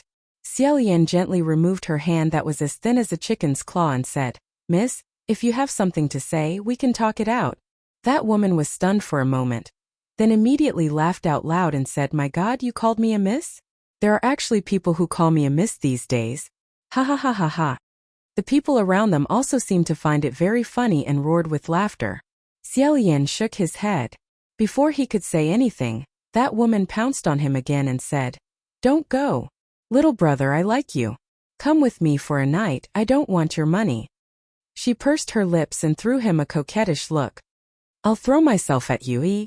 Xiao Yan inwardly thought that it was really a sin, a sin. He unobtrusively but resolutely struggled free and warmly said, "Mississippi." Unexpectedly, that woman seemed to suddenly become impatient and said, "What do you mean by miss? Who likes to hear you call me that? Alright, don't talk nonsense. How about it, are you coming or not?" As if to entice Xiao Yan, she suddenly untied her originally revealing clothes. Xiao Yan wasn't prepared for her to actually be so daring. He didn't think he would have to stop her, so he could only sigh lightly, avert his gaze and take a detour. That female ghost blocked his path again and teased him in every way possible, asking, "Do you like it?" However, Xiao Yan had been immersed in Huangji Temple since he was a child. He had abstained from sex for many years, so his body and mind had always been as steady as Mount Tai. No matter what he saw, his heart would be like still water, and no matter what he saw, he would automatically recite the sacred text of Taoism in his mind. He was completely indifferent. That female ghost's teasing didn't work, so her expression changed and she spat. "You're throwing yourself at me and you don't want me? Are you a man or not?" Xiao Yan's gaze slanted to the side and said, "Yes." The female ghost said, "Then prove it to me." Someone on the side laughed out loud and said, "You slut, she thinks you're old and ugly and doesn't want you, so why are you still throwing yourself at her?" When Xiao Yan heard this, his expression didn't change as he said, "Actually, I'm not. I have a hidden illness. I can't get it up. Everyone was startled. In an instant, a burst of ghostly wailing and wolf-howling laughter erupted. Ha ha ha ha ha. This time, the target of ridicule was Xiaolian. They had really never seen a man who had the courage to say that he had a hidden illness in front of so many people. As it happened, Xiaolian didn't care about whether or not his sinful roots could do evil. He was used to using this as an excuse to shirk responsibility. This method could be said to have been tried and tested. Sure enough, that female ghost immediately covered her clothes and stopped pestering him. She scolded, "No wonder you're like this. You pig, why didn't you say you were sick earlier?" Tiske. Not far away, that butcher pig chopped down again and scolded, "Motherfucker, you damn bitch, how can you say that? So what if I'm a pig?" The female ghost didn't back down and scolded back loudly, saying, "That's right, so what if I'm a pig? You damn beast." On the long street, there were many voices shouting, "Female ghost Lani is causing trouble again. Butcher Zhu is chopping ghosts." Just like that, the two sides were tearing at each other, and Xiaolian was finally able to escape. After walking for a while, he looked back in that direction and sighed. Not long after, there was another wave of noise in front of him. As he walked, he came to the front of a huge red building. This building could be said to be extraordinary. The pillars, roof, and outer walls were all painted a magnificent red color, and covered with a thick layer of luxurious carpet. To be honest, it was not the least bit inferior to the palaces in the heaven realm. It was just that it was less solemn and more colorful. People came and went in front of the door, and the inside was a boiling cauldron of voices. It was extremely lively. Listening carefully, it seemed to be a gambling house. Xiaolian walked forward and saw two pieces of calligraphy hanging on the pillars on both sides. On the left was "Want money more than life," and on the right was "Want to win more than face." Looking at the top, there was a horizontal line. Ha ha ha. Such crude words were not worthy of being called couplets. Moreover, the handwriting was rough and messy, without any technique to speak of. It was as if someone was drunk and waved a big pen with a heart full of evil intentions. Then, after being blown by an evil wind, it finally became this kind of virtue. In the past, Xiaolian was the crown prince of a country. His calligraphy was taught by several famous masters, so in his eyes, this kind of writing was naturally too horrible to look at. However, it was already hard to see their demonic nature. Instead, it made Xiaolian want to laugh. Shaking his head, he thought to himself that the Wind Master probably wouldn't play here. It would be better to go to those beauty shops that gave female ghosts a shaving. He really should have left like this. However, for some strange reason, after walking a few steps, he turned around and walked back in. As expected, the gambling house's lobby was packed to the brim with people. Laughter and crying filled the air. Xiaolian had just walked down a few steps when he suddenly heard a blood-curdling scream. Focusing his eyes, he saw four masked men carrying a person over. That person seemed to be in extreme pain. He was still struggling and howling as he was being carried. Along the way, blood spurted out like crazy. It turned out that both of his legs had been cut off, and blood was gushing out. Meanwhile, there was a little ghost following closely behind him, greedily licking the blood on the ground until it was clean. Despite such a terrifying scene, not a single person in the gambling house turned around to look at it. Everyone was still shouting, cheering, and rolling around. However, originally the majority of those who played here weren't humans. If they were humans, then they wouldn't be ordinary people. Xiaolian leaned to the side and let the four masked men carry the person out. Then he continued walking inside. A young maid wearing a smiling mask welcomed him. With a smile she asked, "Young master, did you come in to play?" Xiaolian faintly smiled and said, "I don't have any money on me. Can I just take a look?" With his experience, if someone entered a store and said this kind of thing, they would usually be chased out. If you didn't have money, why would you go in? However, that young maid giggled and said, "It's fine if you don't have money. The majority of the people who play here don't gamble with money." Xiaolian asked, "Is that so?" The young maid covered her mouth and said, "That's right. Young master, please follow me." She waved at Xiaolian and gracefully walked forward. Xiaolian calmly followed behind her, sizing up his surroundings. Regardless of whether one looked at this gambling house from the outside or from the inside, it was gorgeous but not pompous, gorgeous but not gaudy. It could almost be said that this was a building that was rich in taste. The young maid led Xiaolian to the end of the lobby. There was a long table that was surrounded by 3 layers inside and 3 layers outside. Just as Xiaolian leaned over, he heard a man say, "I'll bet my hand." There were too many onlookers. Xiaolian couldn't squeeze in, so he could only stand outside and listen. Suddenly, he heard another person lazily say, "There's no need. Let alone a hand, even if it's your dog life, it's not worth a single coin here." When he heard this voice, Xiaolian's heart suddenly jumped. He silently said, "San Lang." The voice that entered his ears just now was indeed that young man's voice. However, compared to what he remembered, it was slightly deeper. However, it was precisely because of this that the voice was even more pleasant to listen to. Even if the surrounding onlookers were laughing and laughing, this voice was still extremely clear. It penetrated through the noisy gambling house and directly struck his ears. Chapter 36. Although Hua Cheng's words were full of contempt, he was extremely impolite, but as soon as he opened his mouth, the man didn't dare to argue no matter how the others ridiculed him. The maid who led Xiaolian over said, "Young master, you're really lucky today." Xiaolian's gaze didn't shift as he asked, "What do you mean?" The maid said, "Our city lord rarely comes here to play. It's just that these few days he suddenly became interested. Could it be that this is bad luck?" Listening to her tone, it was obvious that she admired this city lord. Extremely, as long as she could see him, it would be a great fortune.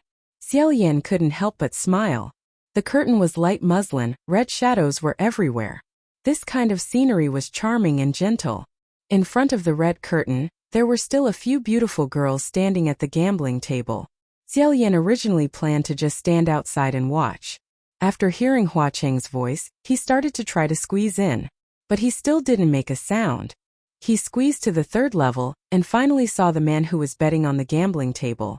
That was a living person. Xiaolian wasn't surprised. He had already said that there weren't only ghosts in the ghost city. There were also many cultivators in the mortal world. Sometimes some dying people or people with thoughts of death would accidentally barge in. This man was also wearing a mask, revealing 2 bloodshot eyes that were so red it looked like they were about to bleed. His lips were white as if he hadn't seen the sun for many days. Although he was a living person, he looked more like a ghost than the other ghosts present. His hands tightly pressed on a black wooden gambling cup on the table.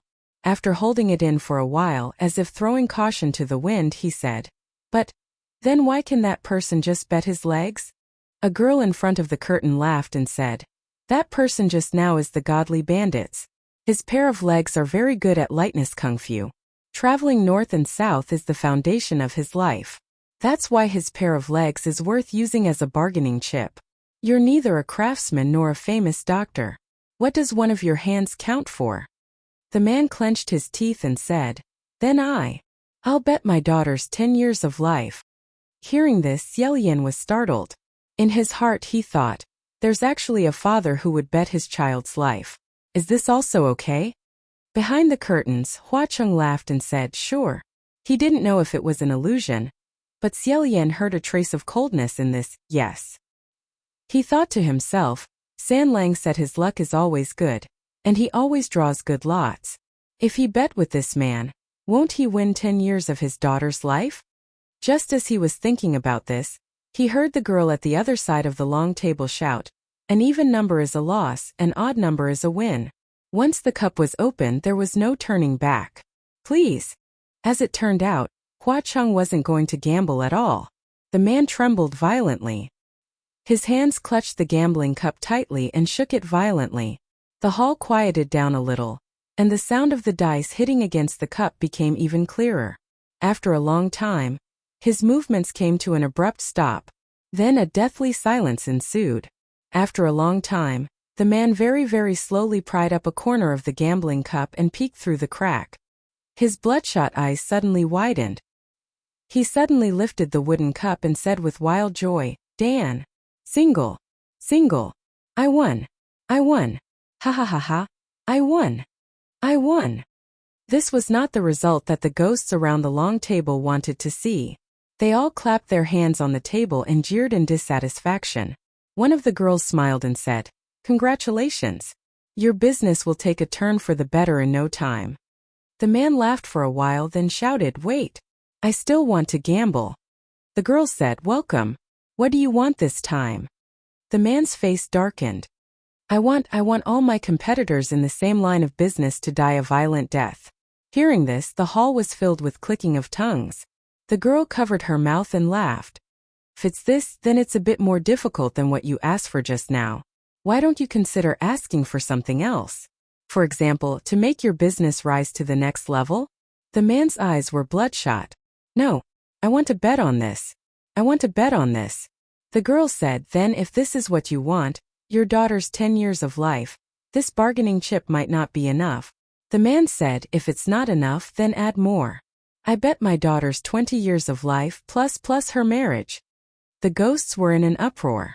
They laughed and said, "This father is crazy. He's selling his daughter." "Amazing, amazing." The girl said, "An even number is a loss. An odd number is a win. Once the cup is opened, there's no going back on it. Please." The man started to shake the gambling cup while trembling. If he lost, his daughter would lose 20 years of life and a good marriage, which was naturally not good. But if he won, would he really let all of his peers die a violent death? However, Xiaolian felt that Hua Cheng would not let such a thing happen. After hesitating for a while, he still stood a little forward.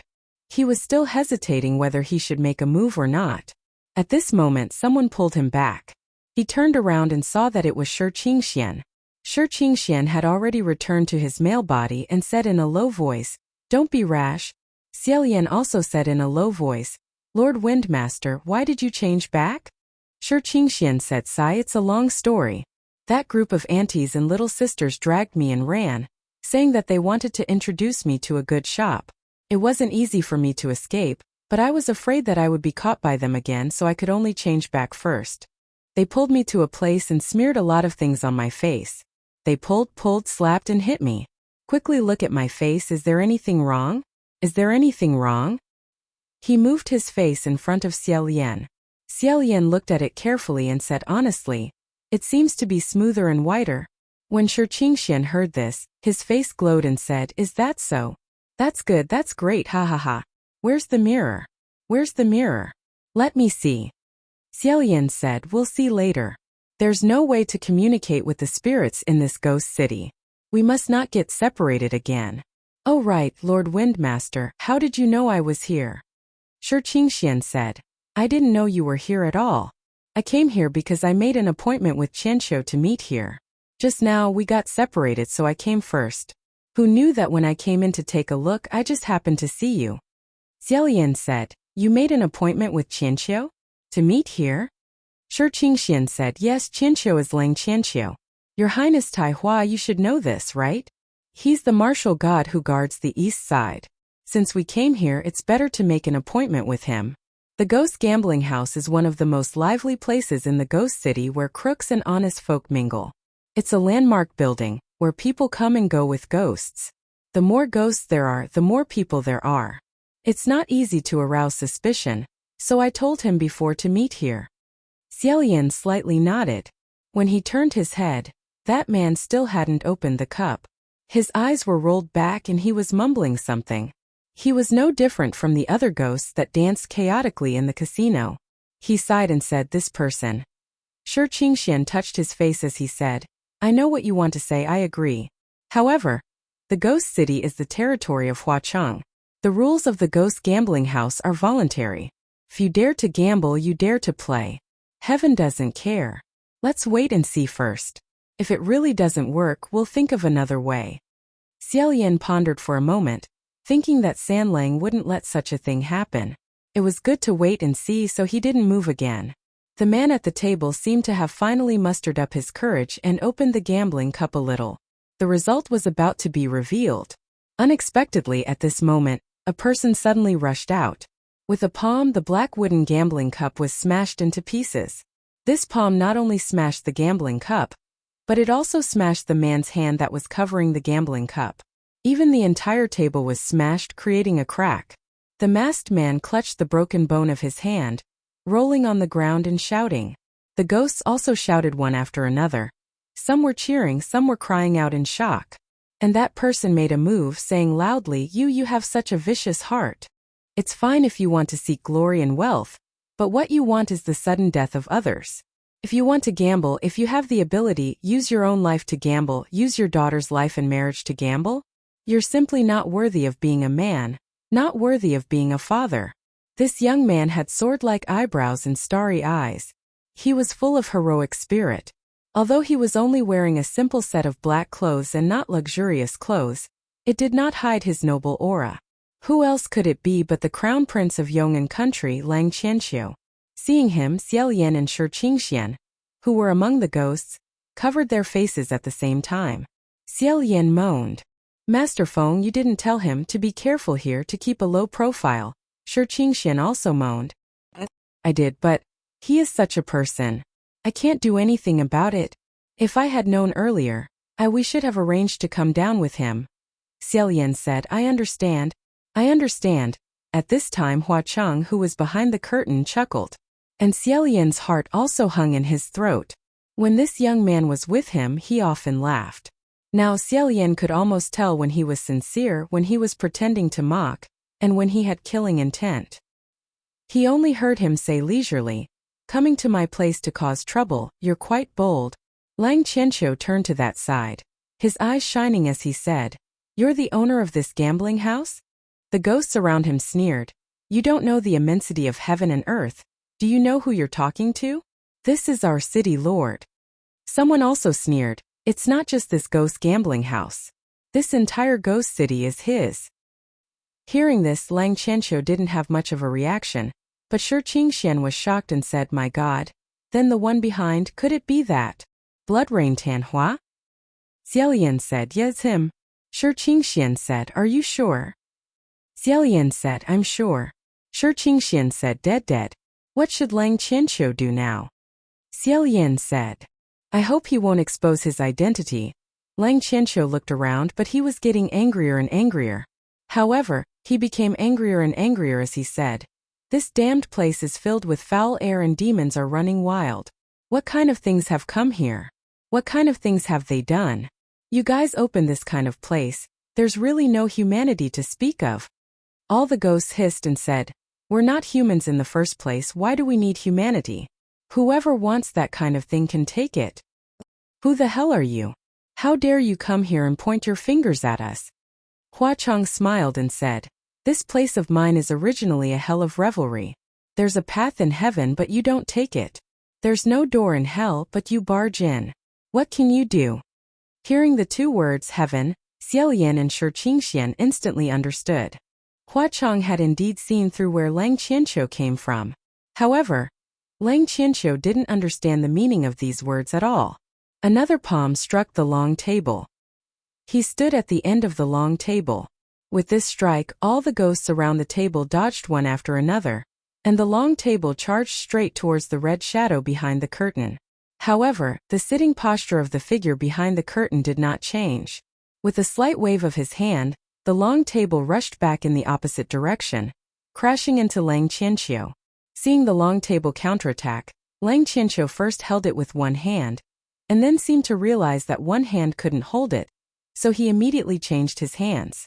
As he held it, faint blue veins gradually appeared on his forehead. The originally lively lobby was filled with people hiding and running away. Xiaoyan and Shi Qingxian couldn't decide whether to help or not. After all, the two of them shouldn't be considered to have been exposed yet, and could help in the dark. If they really jumped out to help, then they would have to catch three at once. On the other side, Lang Qianqiu shouted, and finally pushed the heavy long table back once again. However, the figure behind the red curtain, Hua Cheng, still turned his body sideways. His 5 fingers gently closed and then gently released. The long table instantly split into countless pieces of wood shavings, flying towards Lang Qianqiu. These wood shavings carried an extremely sharp blade wind, more terrifying than any hidden weapon. If Lang Qianqiu still hid his mana and maintained his human body, then he wouldn't be able to dodge it no matter what. Thus, in the next moment, a faint layer of spiritual light was released from his body. Xiaoyan and Shi Qingxian immediately understood, and thought to themselves, not good. He's going to transform into a Dharmakaya. However, this layer of faint spiritual light immediately dissipated. It was probably because Lang Qianqiu finally remembered that he couldn't expose his identity on this trip, so at the critical moment, he quickly withdrew the spiritual light. However, Lang Qianqiu stopped, but Hua Cheng wouldn't stop. The figure in red sat behind the red curtain, and his hand gesture changed. His 5 fingers closed together, and he slightly raised them up. With this lift, Lang Qianqiu's entire body suddenly floated into the air, and he floated above the ceiling of the gambling house's lobby. After being trapped, Lang Qianqiu didn't seem to understand why he suddenly floated up, and he struggled twice with a confused look on his face. Xiaolian said with a headache, "His mana has been locked. Now even if he wants to transform into a Dharmakaya, he can't." Shi Qingxian said, "The ghost city is Hua Cheng's territory. He can lock it even if he wants to." Although at present Lang Qianqiu could be considered to be under someone's control, there was also an advantage. That was, his true identity was probably barely kept a secret. Otherwise, if he had transformed into a Dharmakaya during the fight just now, and people knew that the Eastern martial god Tai Hua Perfected Lord had come to the ghost city to cause trouble, it wouldn't be so simple. After all, for so many years, except for some special events, the Heaven Realm and the Ghost Realm could be considered to have minded their own business. The uninvited guest of the Great Havoc gambling house was locked up, and the ghosts who had originally escaped turned back and gathered under the lobby. They pointed at Lang Qianqiu, who was locked in the air, and laughed. Lang Qianqiu had probably never been in such a predicament. His face was slightly red, and he didn't say a word. He secretly used his strength trying to break free from the invisible binding technique. From time to time, ghosts below would jump up and want to pat his head. Fortunately, Hua Cheng had hung him very high so he couldn't be hit. Otherwise, this kind of humiliation would be great. Hua Cheng laughed behind the red curtain. "Today I caught such a thing, you guys can take it to play. Whoever's lucky enough to win a big bet can take it back and cook it." Hearing this, the lobby cheered incessantly and screamed, "Bet on big or small. Bet on big or small. The one with the biggest points, take him back and cook it." Ayaya, this little brother looks like he's very nutritious. Hee hee hee hee. Ha ha ha ha, are you stupid? I don't know whose territory you're causing trouble in. 4 masked men carried in a new long table. No one paid attention to the masked man who was wailing and rolling on the ground. Everyone gathered around the long table and started the next round of gambling. And this time the bet was Lang Qianqiu, who was suspended in the air. Seeing that the gambling was in full swing, Shi Qingxian paced back and forth, anxiously smashing his hands. "What should we do? Should we go up and gamble him back? Or should we directly start fighting?" Xiaolian said, "Windmaster, how's your luck?" Shi Qingxian said, "Of course it's sometimes good, sometimes bad. How can there be a conclusion to something like luck?" Xiaolian said, "There is. For example, I've never been good." Shi Qingxian said, "So miserable?" Xiaolian nodded his head in pain and said, "When I roll the dice, I get 2 points at most." Shi Qingxian frowned and immediately had an idea. He slapped his thigh and said, "How about this, since you get 2 points at most, then you compete with others to see who gets the smallest number. No one can be smaller than you." Xiaolian thought for a moment and said, "That makes sense, I'll try." Thus, he moved closer to the long table and said, "How about we change the rules and see who gets the smallest number? Whoever gets the smallest number wins, how about it?" The table was in an uproar. Some said yes, some said no. Xiaolian grabbed 2 dice and tried to throw one. He silently said in his heart, "Small, small, small." After he finished, the 2 people came over to take a look. 2 sixes. Xiaolian, Shi Qingxian. Xiaolian rubbed the space between his eyebrows and said, "It seems that the quality of my luck will not change because of the change of the rules." Shi Qingxian also imitated him and rubbed the space between his eyebrows and said, "Why don't we just start fighting?" At this moment, a girl approached the red curtain and leaned forward slightly, as if listening to what the person behind the curtain said. She nodded, then raised her head and said loudly, "Everyone, please be quiet. The city lord has something to say." When she said that the city lord had something to say, the ghosts immediately stopped and became extremely quiet. The girl said, "The city lord said that the rules should be changed." The ghosts said, "The city lord is the rule. Whatever the city lord says is the rule. What do you want to change?" The girl said, "The city lord said that he is in a good mood today and wants to play with everyone. Everyone can bet with him, and the person who wins the bet can carry away the thing above. Whether it is steamed, boiled, fried, or pickled, it is all up to the winner." When they heard that they were going to bet with the city lord, the ghosts hesitated. It seemed that Huachang had indeed never played in the arena. A few of them were bold and eager to give it a try. However, no one dared to be the first to come up. Lang Qianqiu continued to struggle and said angrily, "What do you mean by this thing? I'm not a thing. What right do you have to use me as a wager?" He said loudly, "I'm not a thing." When the female ghosts heard this, they giggled and stared at Lang Qianqiu. Their red tongues swept across their lips, as if they wanted to tear him apart and devour him. Xiao Yan thought to himself, this child. I think you should keep your mouth shut." He sighed soundlessly, then stood up and said warmly, "If that's the case, then please allow this humble one to give it a try." Hearing this, the figure behind the red curtain also paused, then slowly stood up. The girl in front of the curtain smiled and said, "Then please come forward, young master." Inside the main hall, all the ghosts automatically separated to make a path for this brave warrior. Xiao Yan walked forward, and the girl brought over a pitch-black gambling cup with both hands, saying, "After you." Previously, when she was talking to the gamblers, she had always used the word, "you." Although her words were calm, her tone was not polite at all. But now when she was talking to him, she used the word "you." And her tone was also very respectful. Xiao Yan took the black wooden gambling cup from her hands, said a word of thanks and lightly coughed. He had almost never touched this kind of thing before. Holding it, he randomly shook it for a while, pretending that he was very familiar with it. As he shook it, he raised his head and glanced at Lang Qianqiu, who was suspended above.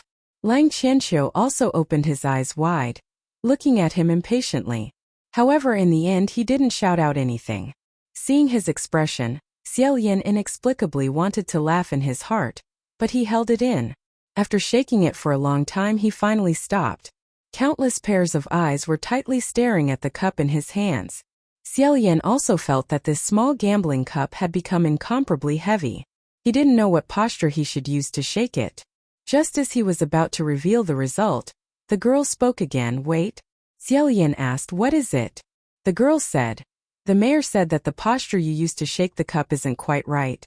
Xiao Yan thought to himself, so there really is a correct posture? Could it be that my bad luck in the past was all because my posture wasn't right?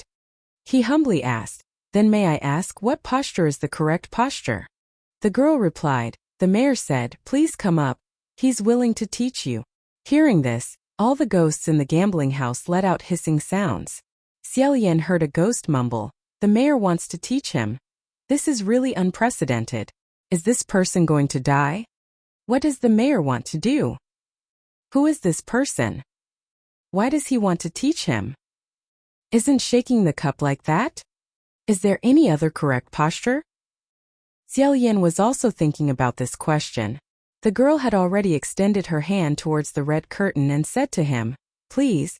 And so Xiao Yan hugged the black wooden gambling cup and walked in front of the red curtain. The gauze curtain fluttered, and the red shadow flickered. The person behind the scenes was standing right in front of him. The two of them were only separated by half an arm. After holding his breath for a moment, a hand parted the heavy red curtain and stretched out from behind the curtain. Covering the back of Xiao Yan's hand, it held the gambling cup. This was a right hand, slender and pale. The knuckles were distinct, and the third finger was tied with a red thread. Under the contrast of the black and glossy wooden cup, the white appeared even paler, and the red appeared even more vibrant. Slowly, Xiao Yan raised his eyelids. Behind the red cloud-like gauze curtain stood an 18 or 19-year-old youth. It was San Lang. His clothes were still as red as ever, and his skin was as white as snow. It was still that abnormally handsome face of a youth that couldn't be looked at directly. Only, the outline of his face was more distinct, and the youthfulness of a youth had faded away. To say that he was a youth was also to say that he was a man. The wild air between his brows was not extinguished, but rather arrogant. His eyes were still as bright as stars, and the light in his eyes was heavy as he stared unwaveringly at Xiao Yan. Only, the one that was as bright as a star was only his left eye. Chapter 37. The red gauze curtain parted only a little. This position. Only Xiao Yan could see the person behind the scenes. The other ghosts in the hall were blocked by his body, so they couldn't see him. Of course, they didn't dare to look around. The left eye stared at Xiao Yan, and Xiao Yan stared back at him. He was slightly entranced. Hua Cheng's appearance. Not only did he look a few years older, he had also grown taller. In the past, when Xiao Yan looked at him, he could barely look him in the eye. Look at him now. He had to raise his head high. After staring at each other for a while, Hua Cheng slowly opened his mouth. He said in a low voice, "You want to compete with me? Still smaller than you." The voice was deep and melodious. Xiao Yan finally came back to his senses. In any case, it was all the same whether it was big or small, there was no difference. Thus he answered, "Older." Hua Cheng said, "All right, I'll go first." Xiao Yan's left hand held the chassis of the black wooden gambling cup. His right hand pressed on the round lid of the cup. Hua Cheng stood in front of him, his right hand covering his left. It swayed slightly. Then he opened the cup. There were 2 dice on the chassis. One was 6 and the other was 5. Lang Qianxiu, who was hovering above, could see it clearly. When he saw how big it was with just a shake, he couldn't help but widen his eyes. He asked in astonishment, "How could this be?" Hua Cheng slightly loosened his grip and said to Xiao Yan, "Try shaking it like this." Xiao Yan imitated him and shook it twice. However, Hua Cheng said, "That's not right." Although she was saying that Xiao Yan was in the wrong, her tone was extremely gentle and patient. As he spoke, Hua Cheng once again propped up Xiao Yan's lower hand. His left hand also stretched out, covering Xiao Yan's right hand that was pressing down on the lid. In a low voice he said, "It's like this." As such, the backs of Xiao Yan's hands were covered by Hua Cheng's palms. When their skin touched, it was as cool as jade. That pair of gorgeous and exquisite silver wrist guards, on the other hand, were as cold as iron. However, Hua Cheng's movements seemed to be very careful, not letting them touch Xiao Yan. Both of his hands were holding Xiao Yan's hands as he leisurely shook the black wooden gambling cup. Once, twice, thrice. Dang dang dang dang dang dang. The 2 dice rolled around in the black wooden cup, colliding with each other and producing a crisp sound. It was only such a weak vibration, but it caused Xiao Yan's palm and the back of his hand to feel slightly numb. This trace of numbness crawled up his wrist and spread out. As he shook it, Xiao Yan inadvertently raised his eyes and glanced around.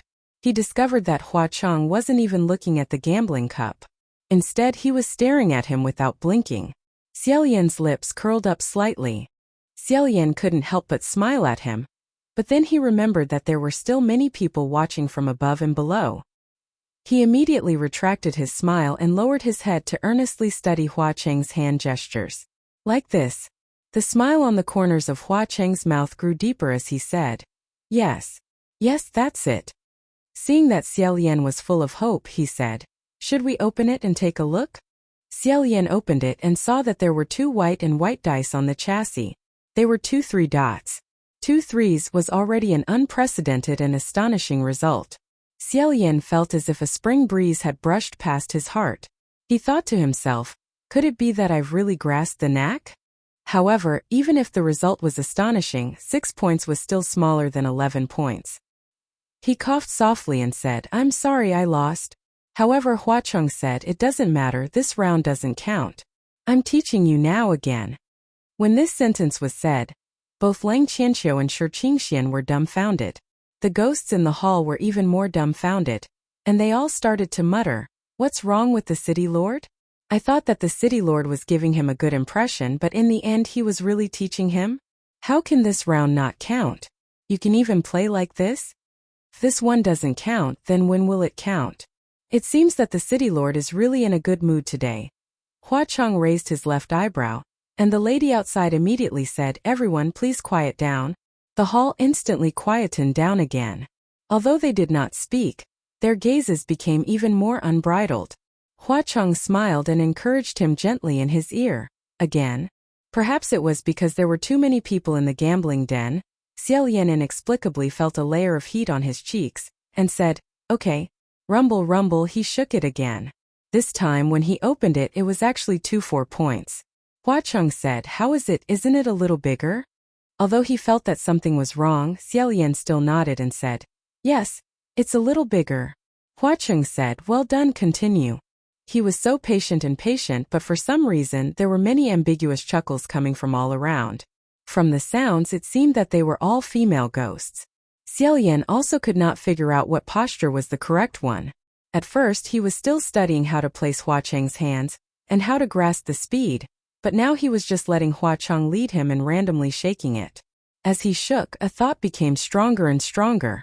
Xiaolian thought to himself, could it be that San Lang is coaxing me?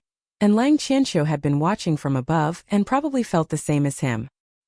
He could not help but say, you stop shaking it. He is obviously lying to you, how can there be a correct posture? He must have cheated. He shouted so loudly that Shi Qingxian covered his face again. The ghosts below booed loudly, and a rain of dice was thrown at Lang Qianqiu. They all shouted, ignorant child, don't speak. What are you shouting for? Everyone is watching the exciting part. That Taoist is doing it according to our city bishop's posture. And the results are getting bigger and bigger every time. That is the truth. That's right. What do you know? Lang Qianqiu said angrily, you bunch of liars. Ah. He suddenly stopped talking and his face turned red. It turned out that a few female ghosts below fiercely tugged at his dangling belt and scolded, little brother, don't make any more noise. If you continue to talk nonsense, the big sisters will pull your pants off. Lang Qianqiu had never been threatened like this before, and he was so angry that he could not speak. You. It would be fine if he was only beaten up by a group of ghosts, but if his pants were really pulled off as a dignified martial god, he would lose a lot of face. At that moment Lang Qianqiu did not dare to say any more. Xiaolian raised his head and saw that he was desperately looking at him. He found it funny and pitiful. He could only lower his head and whisper to Hua Cheng, San Lang. Hearing him shout like this, Hua Cheng smiled and said, don't worry about him. Let's continue. Xiaolian was helpless. He held the gambling cup and shook it twice. As expected, this time he shook out 2 5s. Seeing this, the ghosts were even more amused, and they teased Lang Qianqiu even more crazily, saying, see? It's getting bigger and bigger. And Xiaolian had long realized that Hua Cheng was playing with him. He did not know whether to laugh or cry, thinking that there was no such thing as a correct posture in this world. For a person like him, any posture was wrong. From now on, he could completely give up on any thoughts of changing his luck. Just as he was about to give up and shake the last time, Hua Cheng said, wait a minute. Xiaolian felt that his palm on him was pressing down a little harder, and he stopped and said, what's wrong? Hua Cheng said half-truthfully, this brother, I don't think you've said it yet. If you lose, what will you do? Hearing him call Xiaolian brother, Shi Qingxian and Lang Qianqiu's expressions were really indescribable. The group of ghosts also felt their hair stand on end, and a few of them were so scared that their heads fell to the ground. Speaking of which, it was embarrassing. Just now, in a hurry, Xiaolian really did not think about the problem of the bet. He said, he originally wanted to bet 10 years of his lifespan, but the lifespan of a divine officer was too long. 10 years was probably nothing at all. Money and treasures? No way. Magic power and spiritual power? No way. For a moment, Xiaolian could not think of anything that could be bet, so he could only ask the owner of the gambling house. He said, what do you think I have on me that is worth betting? Hearing this, Hua Cheng laughed. He said, I don't care. What did you bring on you? Xiaolian thought for a moment, coughed lightly, and said honestly, at this time I only brought an unfinished steamed bun with me. Hearing this, Hua Cheng burst out laughing. He laughed, but the others wanted to laugh but did not dare to. After laughing, Hua Cheng nodded and said, okay, that steamed bun. When these words came out, not only the group of ghosts, but even the girls in charge of the gambling table were shocked. Since the opening of this gambling house, there had been countless kinds of incredible bets. There were internal organs, lifespan, emotions, and abilities. However, no bet was as incredible as today's. An unfinished steamed bun. Even Lang Qianqiu could not help but say in shock, this. What do you mean? You mean that I'm only worth an unfinished steamed bun? The group of ghosts laughed, and someone shouted, what's wrong with a steamed bun? You're lucky, hurry up and shut up. Xiao Yan heard that the voice of this collapse belonged to Shi Qingxian, who was hiding in the group of ghosts. Just as he was at a loss whether to laugh or cry, Hua Cheng said to him, "Come. This is the last round, don't be nervous." Xiao Yan said, "I'm not nervous." The two of them still maintained the posture of their palms covering the back of their hands as they shook a few times. Although Xiao Yan indeed wasn't nervous, the palm of his hand that was pressed against the gambling cup and the back of his hand that was pressed against Hua Cheng's seemed to be dripping with a faint layer of sweat. Finally, the two of them stopped moving. It was time to reveal the winner. He took a light breath and opened it to take a look. 2 dice, 2 sixes. Xiao Yan let out a sigh of relief. In his heart he knew what was going on, so he raised his eyes to look at Hua Cheng. Hua Cheng raised his eyebrows and said, "Oh, I lost." Although he said he admitted defeat in a serious manner, there was no sincerity in it. The crowd of ghosts in the hall was also silent.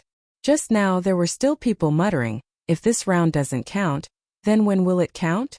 Now the answer was out, it would only count when this person won. Wasn't this throwing the match a little too deranged? However, no one would say anything about this. The girl took the black wooden gambling cup and raised it up high. She said, "Congratulations, young master. This round you win." Everyone gave him face and one after another shouted, "Even if the city lord lost, he lost perfectly. Beautiful." Wasn't the person who won taught by the city lord? Even if he won, it was also because the city lord taught him well. That's right. Today was really an eye-opener. I learned the correct way to shake the dice. I benefited a lot. I won't be able to finish it even after 10 years. Listening to the sound of demons dancing around him, Xiao Yan couldn't help but laugh. Seeing him smile, Hua Cheng also smiled and adjusted the red gauze ribbon. At this time, Lang Qianqiu said from above, "Since you lost, you should let me down." Hua Cheng still stared at Xiao Yan, his smile unchanged. He didn't even raise his eyes. He just raised his hand and casually waved it. Lang Qianqiu immediately smashed down heavily. That loud sound made Xiao Yan's eyes twitch. Shi Qingxian couldn't be exposed, so he couldn't rush over. Thus Xiao Yan turned around and bent over to check. He said, "Are you okay?" Lang Qianqiu got up and patted the dust off his body. He said, "I'm fine, thank you. He definitely let you go up to cheat and make you lose. Fortunately, you won the bet." Xiao Yan thought, "You're completely wrong about this. If you didn't go easy on me, I wouldn't be able to win you back even if I gambled until the end of time." Just as he was thinking, he suddenly heard a few ding-ding sounds. Following that, there were low exclamations from the surroundings. Xiao Yan turned around and saw that it was Hua Cheng who had finally walked out from behind the red gauze. Previously, when he was in his youth form, Hua Cheng's long hair was tied up in a crooked manner. At this moment, his red clothes were hidden and his black hair was loose. His handsomeness was overflowing with demonic aura. Only the right side of his hair was tied up in an extremely thin braid with red coral beads hanging at the corner. However, it looked a little mischievous. The bracers were silver, the boots were silver, and the belt was also silver. There was a slender curved blade hanging from his waist. The arc was smooth and treacherous. It was also silver. The blade was slender and so was the person. He leaned against the half-opened red gauze and crossed his arms. He said with a smile that was not a smile, "Brother, you won against me." Xiao Yan naturally knew what was going on just now. He said helplessly, "Don't laugh at me." Hua Cheng raised his eyebrows and said, "No. How could that be?" As for the group of ghosts below, they were extremely excited. They were rolling non-stop like boiling water. They were all extremely excited and whispered, "Why did the city lord change his skin again today? I'm going to die. The city lord's new skin is so handsome that I'm going to die. It's fresh and energetic. Die what die? Didn't you die a long time ago?"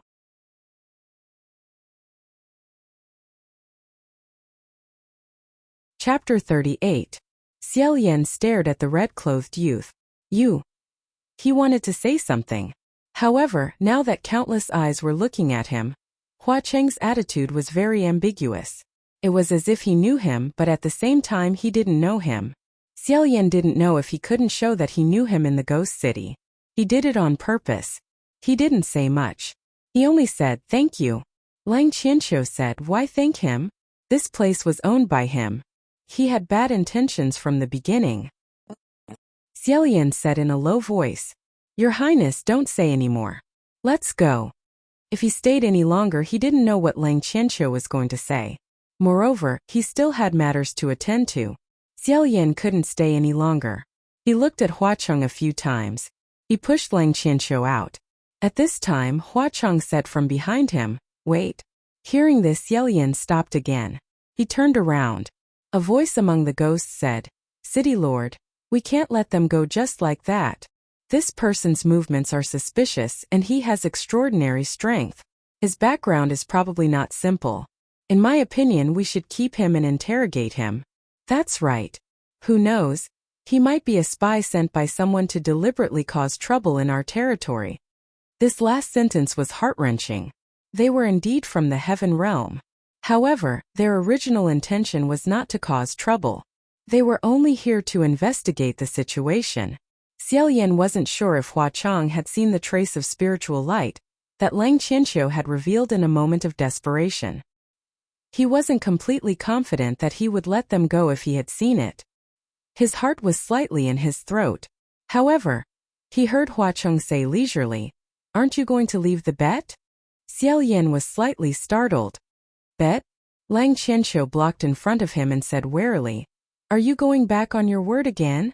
Xiaoyan thought to himself, San Lang won't go back on his word if he promised someone. He probably has other intentions. Thus he stood out from behind Lang Qianqiu and said, "But, didn't I already win the bet just now?" Huacheng said, "Brother did win against me just now." "That's right. However, don't forget that you still lost before." Xiaoyan stared blankly for a moment, then said, "But you said it's fine, it doesn't count." Although it didn't count if he lost the bet, it only counted if he won the bet. This sounded rather shameless, but Xiaoyan still asked shamelessly. Huacheng said, "Of course the bets you made with me didn't count. What I'm talking about is the first bet you'll make below." Only then did Xiaoyan remember that Huacheng was talking about the time when he tried to compete with Xiao Xiao and threw 2 sixes. Lang Qianqiu said in a low voice, "I already said that he had ill intentions and did not intend to let us leave so easily. I won't be locked this time." Hearing that he was ready to fight another round and was eager to try, Xiaoyan hurriedly pulled him back and said, "It's nothing, don't be nervous. There's no need to fight again." On the other side, Huacheng tilted his head and asked, "What do you think? Brother, do you admit it?" Since he was willing to bet, he had to accept his loss. What else could he do other than obediently admit it? Thus, Xiaoyan nodded his head and said, "I admit it." Huacheng spread out his left hand and said, "Then, give me the stake we agreed on." "Oh, the stake we agreed on?" After hesitating for a moment, Xiaoyan reached his right hand into his left sleeve and felt around. He fished out half a steamed bun. Unable to look at it directly, he braced himself and handed it over. "You're talking about this?" Honestly speaking, when he fished out this half-a-steamed bun, Xiaoyan felt that his face, which had never crumbled in 800 years, suddenly trembled a little and couldn't hold it in anymore. The group of ghosts in the hall had long been speechless and could only watch quietly. This was the first time the city lord had made a bet with someone, and the stake they agreed on was an unfinished steamed bun. That was fine. Perhaps the city lord was just messing around for fun. However, the city lord had actually asked someone to take back this half-a-steamed bun with a deadpan expression. Speechless, truly speechless. Some of the ghosts couldn't help but have a bold thought. Either this half-a-steamed bun hid a shocking secret, or this person really was the city lord's older brother. Huacheng, on the other hand, accepted it with a smile. He lifted it up and gave it a glance before shaking it in his hand. "I received the stake." Seeing that he really accepted it, Xiaoyan didn't know what to say. After a long time he finally said that, "It's cold. Seems it's a little hard." Huacheng said, "It's fine. I don't mind." With his reply, Xiaoyan didn't have any leeway to continue. He had already said all he could say, so he turned around and walked out. Just now, the group of ghosts in the gambling house had made way for him because they saw that he was the first one to step forward. He was a brave warrior. But this time when they made way for him, they were all looking at him with reverence and curiosity. Xiaoyan had only taken a few steps when he heard the ghosts behind him say, City Lord, where are you going next? Hua Cheng lazily replied, I'm in a good mood today, so I'm going to the Extreme Happiness Square. Hearing this, the entire hall erupted in cheers, as if it was a festive occasion. Xiaolian couldn't help but turn around to take a look. Coincidentally, he saw Hua Cheng also turn around. In his hand, he was holding the half-esteemed bun. He tossed it up and down before casually lowering his head to take a bite. Seeing this scene, the soles of Xiaolian's feet slightly paused. He didn't know why, but he felt that he really couldn't stay in this place for a moment longer. He quickened his pace, pulling Lang Qianqiu along as he ran out at lightning speed. The two of them left the gambling house and madly ran for a long distance. On the way, they almost knocked down all kinds of peddlers' stalls. With great difficulty, they arrived at a slightly more secluded alley. Shi Qingxian immediately emerged and met up with them.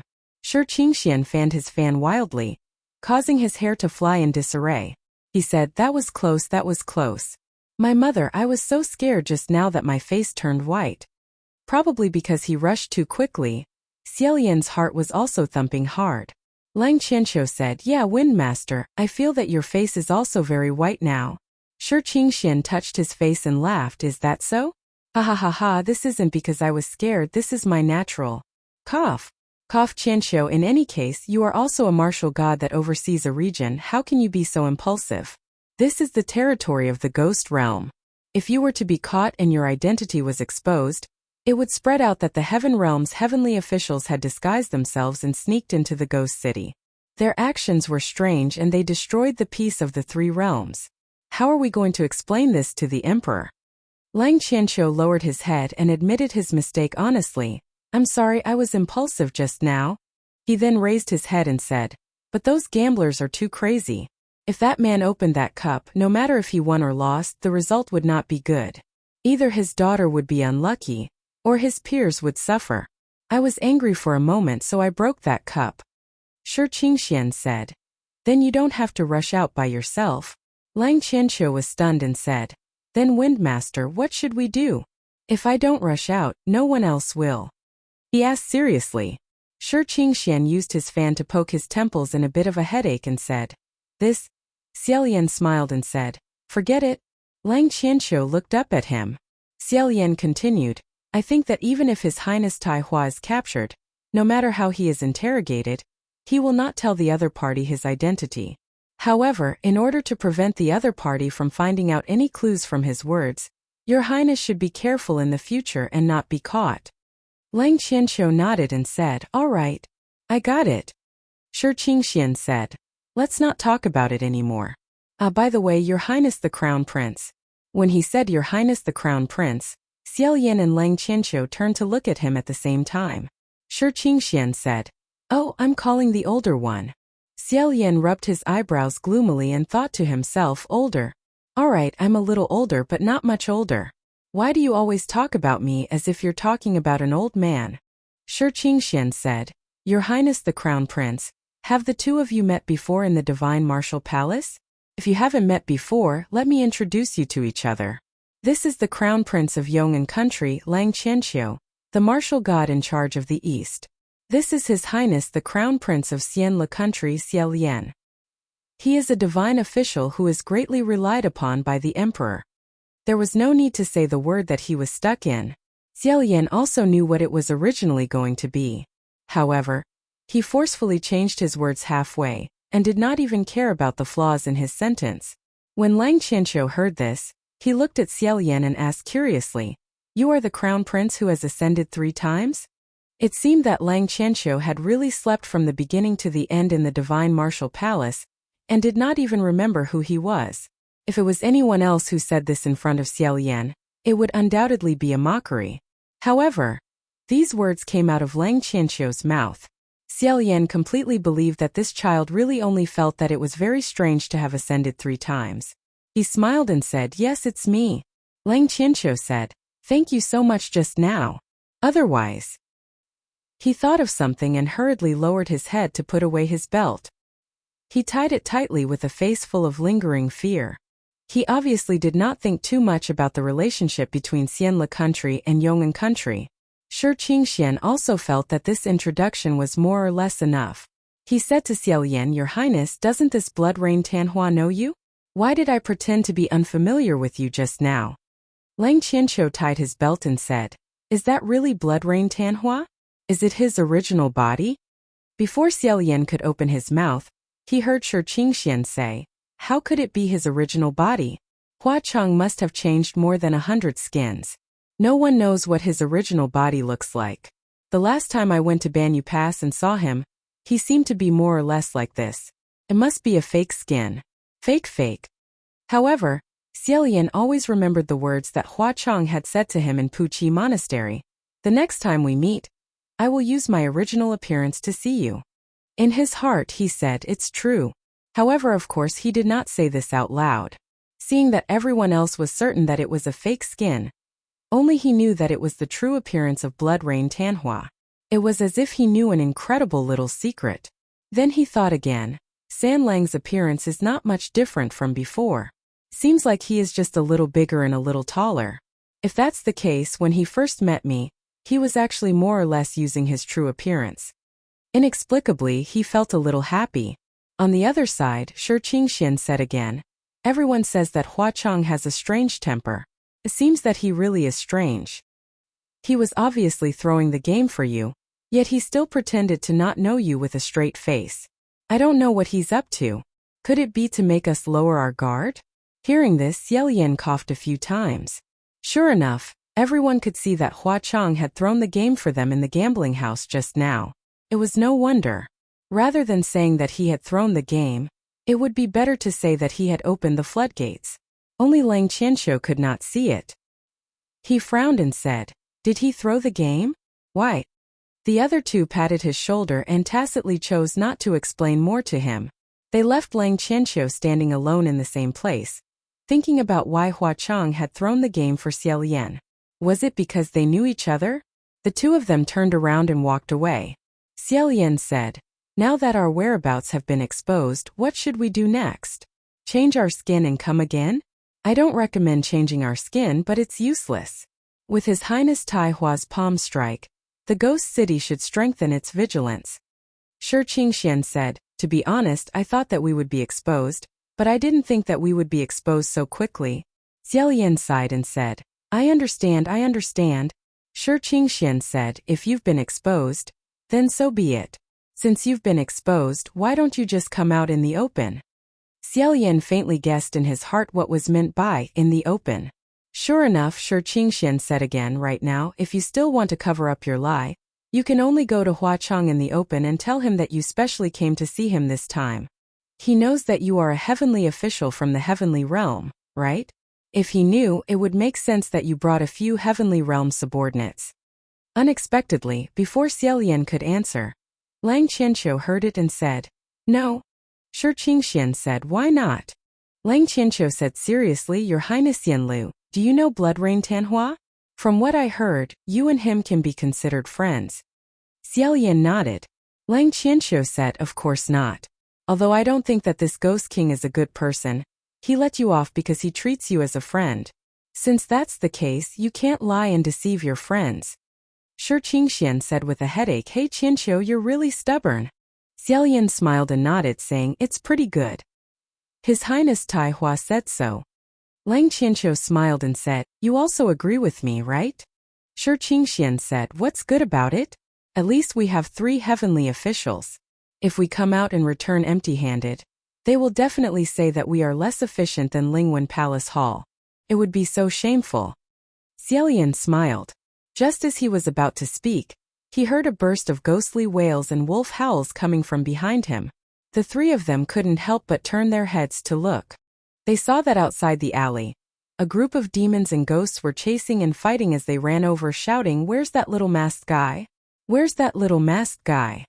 Xiao Yan saw the other 2 people's vigilant expressions and said, "It's okay. They're not looking for us.